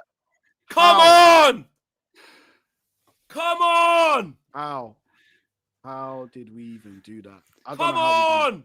Up to fifth. Oh. Come on! United. I don't know how we did that. Oh my God. And quite frankly, I don't care. 3 points. Lads, 3 points. Yeah, exactly. 3 points. Where's your Wenger bus now? Yeah? Boom. Yeah, the only boom is Manchester United. Brian and Boomo. Bruno Fernandes. Boomo Fernandes. Living on a prayer. That's exactly what we were. Bruno, I just want to say, Bruno is a criminal. He's a criminal for getting man of the match. He's a criminal, bro. He's a criminal. Barada and them lot. God. Oh, fucking hell, mate. Well done to Xerxes, man. It started from him. That is crazy. That is crazy. It's a reaction. It's a win. Fair play, man. That's a game that we did not think we would win after the first half. Yeah, after the first half, it looked fucking even worse. Mm-hmm. You know, it first really time was winning away at Palace in 5 years, something like that as well. You know, man, that's crazy. And then it starts to change the narrative and the conversations, doesn't it? Oh, go and beat West Ham at home now. Bit momentum again. It just starts to change all these conversations. 5th or 6th in the table. Actually, it's not that bad, is it? You know, we're doing all right, you know? Yeah, I'm with you, Skilliano. I'm exhausted after that. That is literally, proper. You know the cliche of game of two halves. That is it. That is it. Because second half, we got more control of the game in the second half. Definitely, like 6th, not 5th, 6th, but you know that's not bad. You know what I mean? That's all. Considering how poor we've been playing the last few games, I'll take 6th. You know, and be all right. You know, just Yeah, because then the next game week you're thinking you can probably win that. You know, Sunderland. You know, it's just and for tight. all of this, and for all this flip flop stuff, yeah. From the beginning, the consistent thing, what we always said, just get results. Just get results. Just get wins. Because if you win games, you can dress up a shitty performance. This is exactly what today's done. You win, then it's like, yeah, we played shit, but you know what? We won. We got through it. That's what it's about. Winning games. Get points on the board. Right? The performances and all that inquest can come later on. But as long as you're winning, that's the way to quiet everyone down. And that's what we did. Yeah, it's true. And second half, like, look, we've conceded. The goal we conceded was a penalty. We didn't actually concede from open play, which is weird. You know, it felt like we were inevitably going to at times. And I think if you come out and you win a game that looks like that at a place that they don't lose many games, at a place where we don't win, 100% Flex was almost crying earlier. Relax, G. Flex, listen, if you lot, listen. The emotions are the emotions of the game. That's why it is what it is, isn't it? Some people can watch shit like that and be like, "Don't worry, we'll come back. It's fine." Or some people can keep it in. That's just not how I am. But I did not see that. I did not see that turnaround at all. I couldn't see that. And fair play. And Xerxes, fair play, because he was having one. He was having one. We saw it with our own eyes. He couldn't find a white shirt. Touch deserted him. But what did we say? He does need to keep playing. He's going to be rusty for the first bit of it. You know, and Mason Mount gets the winner. But Xerxes' goal, though, he's not entitled to score it. It's a great goal. Amazing goal. Really good. Really, really good, man. And it's just good to see, obviously, Manchester United going there and going up to the fans and just, you know, just celebrating with the fans there. Because, man, that game looked dead in the water, man. I did it. I asked the question at halftime. I said, yeah, is there any way we get back into this game? We all couldn't see any way of doing it. And mate, hats off to Xerxes for starting it off. And it's also one of those ones where I go like, you know, obviously the discourse will now continue. Go, yeah, but it's not sustainable and it's rubbish and it's poor, blah, blah, blah, blah, blah. But what I will say is at halftime, if you'd have said to me at halftime, "Oh, we'll go on and win this game 2-1," no chance. So to get that from where it was, I get that it's not pretty and it's not great and it probably isn't sustainable, but what's actually played out in the second half is the best case scenario. We ended up winning a game that for 45 minutes we had no business actually winning, and we played awful in. And, you know, just like I said, you need points on the board. Long term, about sustainable, whatever, fine, yeah. And the agendas will agenda, and I don't care because Amarim still needs to go, blah, blah, blah. I genuinely, about all that kind of stuff, I don't give a shit. All I want to see is my team win. That makes I'm much happier in my weekends now. You know, I'm much happier. Now I'm going to go watch Liverpool, go hate watch them, going to hate watch Arsenal. I mean, it's kind of a bit sad that, you know, that we win a game and we're still doing we'll still infight, but that's what we do. But, you know, fuck it. You know what I mean? We're so crap. I'm not getting involved. Just win. Just win. I don't care. Anyone flip flop, you should have had more faith. Okay, you're right. Yeah, good. Just win. Cool. Okay. Cool. I can look at the table and not be humiliated. You know what I mean? Yeah. Cool. You know, whatever. Just win. Base the kid says Xerxes cut the ring rust off and looked like Usyk. I mean, that's a big one to say. What's the last one you got to, Owen? Is it? I'm going to go backwards now, and then you tell me when. The Web Fear says, happy for Xerxes. My guy tried and tried again until it paid off. Good to see him play way confidence after two, get in. Shocking first half, but even better response. Man, for respect my boy Xerxes, though, says D-Witness. Yeah, well, he was playing very, very bad. Very, very bad. But you have to give it to him. You got to give him his props, man, because that goal he scores as well, left foot, clean strike across goal. I still don't know how he's done that. From when we're watching it, that angle, didn't even see where the ball went. He's not entitled to score. That's the only place. That was the only place he could have scored from in there, and he's done it. Yeah. So a real moment of magic from him. Channel 62, 62, 61. Got to be positive, gents. We try sometimes. And Dan says Xerxes in this second half. Right, you got one. So there you go. And actually, just to respond to Show says, okay, question then, Owen. Do you not have any long-term hope or vision for the club then? Obviously, I do, but I can't look that far ahead. Have you seen us at the moment? I can't. You got with the way that we play at the moment. I can't look that far. And this is also the thing of not getting too high, not to go and getting too low. We've got to take it game by game, haven't we? I can't look 2 or 3 years in the future. Look at us. Look at how we play. If I'm thinking 2 or 3 years in the future, and frankly, it's not my job. You know what I mean? It's someone else's job at Man United to think that far ahead. I'm a fan. You know what I mean? I go game to game. If my team wins, I'm happy. If we don't or we play shit, then I'm not happy. I'm not going to sort of bog myself down and we've won today and go, yeah, but in 3 years' time, are we going to be winning the Premier League? Who fucking knows? You know, if we're going to be winning the league in 3 or 4 years' time, who knows? You know, look what can happen in a space of like a couple of months. Look at Liverpool. They're miles off it. They won the league earlier this calendar year. So I'm just kind of like, you know, we're not winning super often. So when we do, I'll take it. Here's the thing as well. Is the thing, those Palace players didn't even expect that either.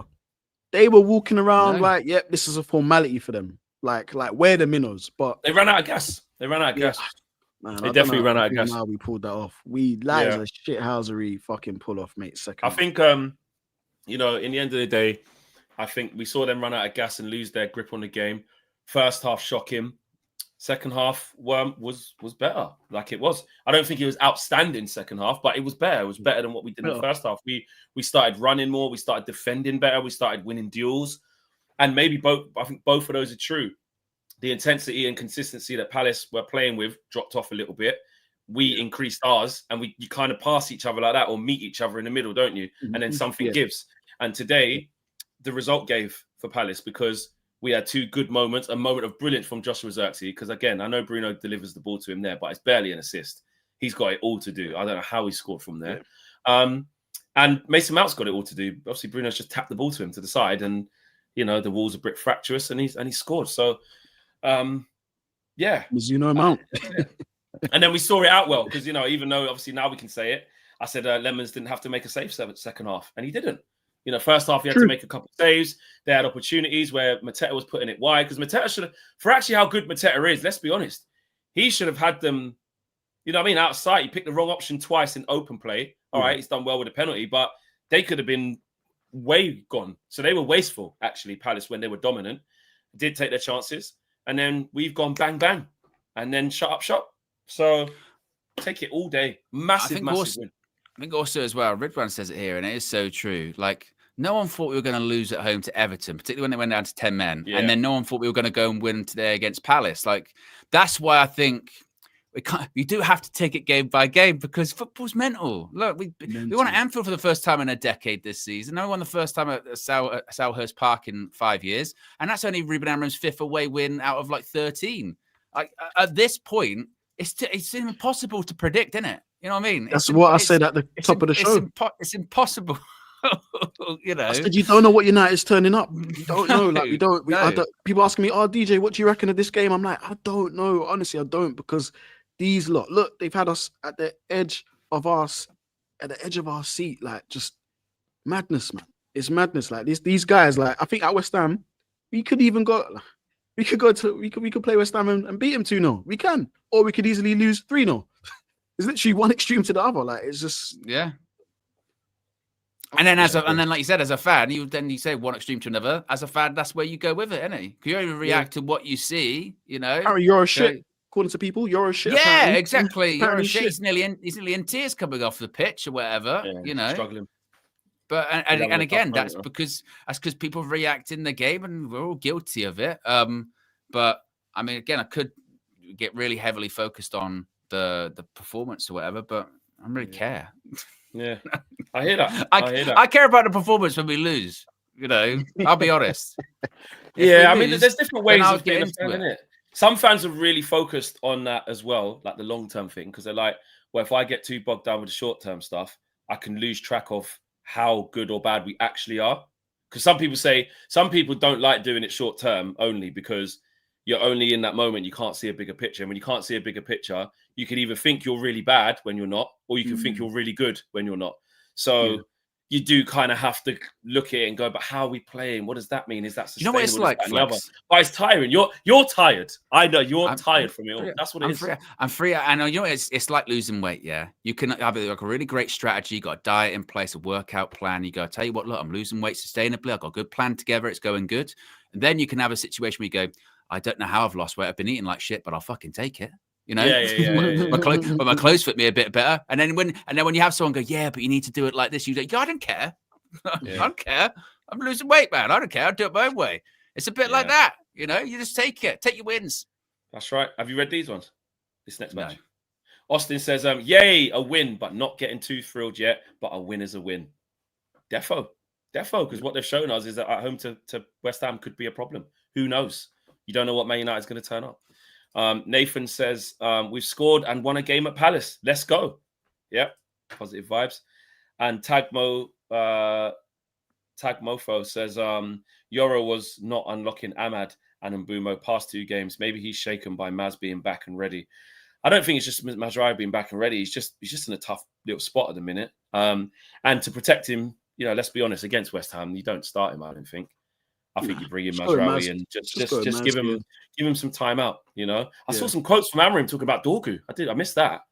But he was nervous making out. But it's interesting to him say that because he's just saying he's having a tough moment. Like for us, he's kind of second guessing himself. But I watched him against Scotland for Denmark. He was brilliant. He's making quick decisions, but then for here it's different. So basically, again, we have to understand and remember that these young guys that we got, they ain't really at the level yet. They're not ready to perform week in, week out on a consistent basis. For all the talent Lenny Yoro's got, he needs time. Saliba was on like 4 loans at this age. You know what I mean? Before he could come play Prem week in, week out as a French international. You know what I mean? And one off. So we just gotta just be patient and bring him in up. That was my thing earlier on. We're talking about youngsters. Obviously, it's like JJ Gabriel gets a hat trick, whatever, and you get people, God, get him. You should be getting the first team soon. And you go, well, again, would you put a youngster in like that match today? Look what it's done to Lenny Yoro. Look. That's because of mistakes, pressure, scrutiny, blah blah blah. As I've said, we're an unstable team and we're an unstable fan base, as is evident by the fact that we can't even barely celebrate a win without, still trying to sort of go, well, should I be celebrating? Shouldn't I be celebrating? Or is it good? Is it not good? Blah, blah, blah. Like, so to throw a youngster into that, oh my God, that would destroy some people. I mean, like I said, we do forget that about people like Dorgu, even people like Xerxes, comes in out of the cold against Everton, doesn't have a great game along with everyone else. Xerxes shit. Xerxes rubbish, man. He's terrible. First half, he's rubbish here. Now he scores a brilliant goal. He might be all right, that Joshua Xerxes. We're terrible, And I think the point is we just have to acknowledge that that's who we are, and that's okay. I mean, there's no higher. Don't be holier than thou. I don't do that. I don't participate in that. We're all fans, and you have a different way of celebrating and supporting. The biggest, most important thing is I can look at that table today and be like, all right, we're actually going up it as opposed to going down it. That's the most important thing. Yeah. Agreed. Yeah, man. Flipping out, man. Lazar, if results are what matter, then Amorim sticking to his 3-4-2-1 and people celebrating him for it is irrelevant. I think. What do you mean by that? Amorim should get praise today in the sense of he won the game, and in the same way that I've always said this: if you lose a game as a Man United manager, then you're going to get criticised. If you win a game, you're going to get praised. That's how it works. But a lot of people are saying it's so funny how whether X is different versus I'll get to your super chat in a sec, Amanor. X is different versus different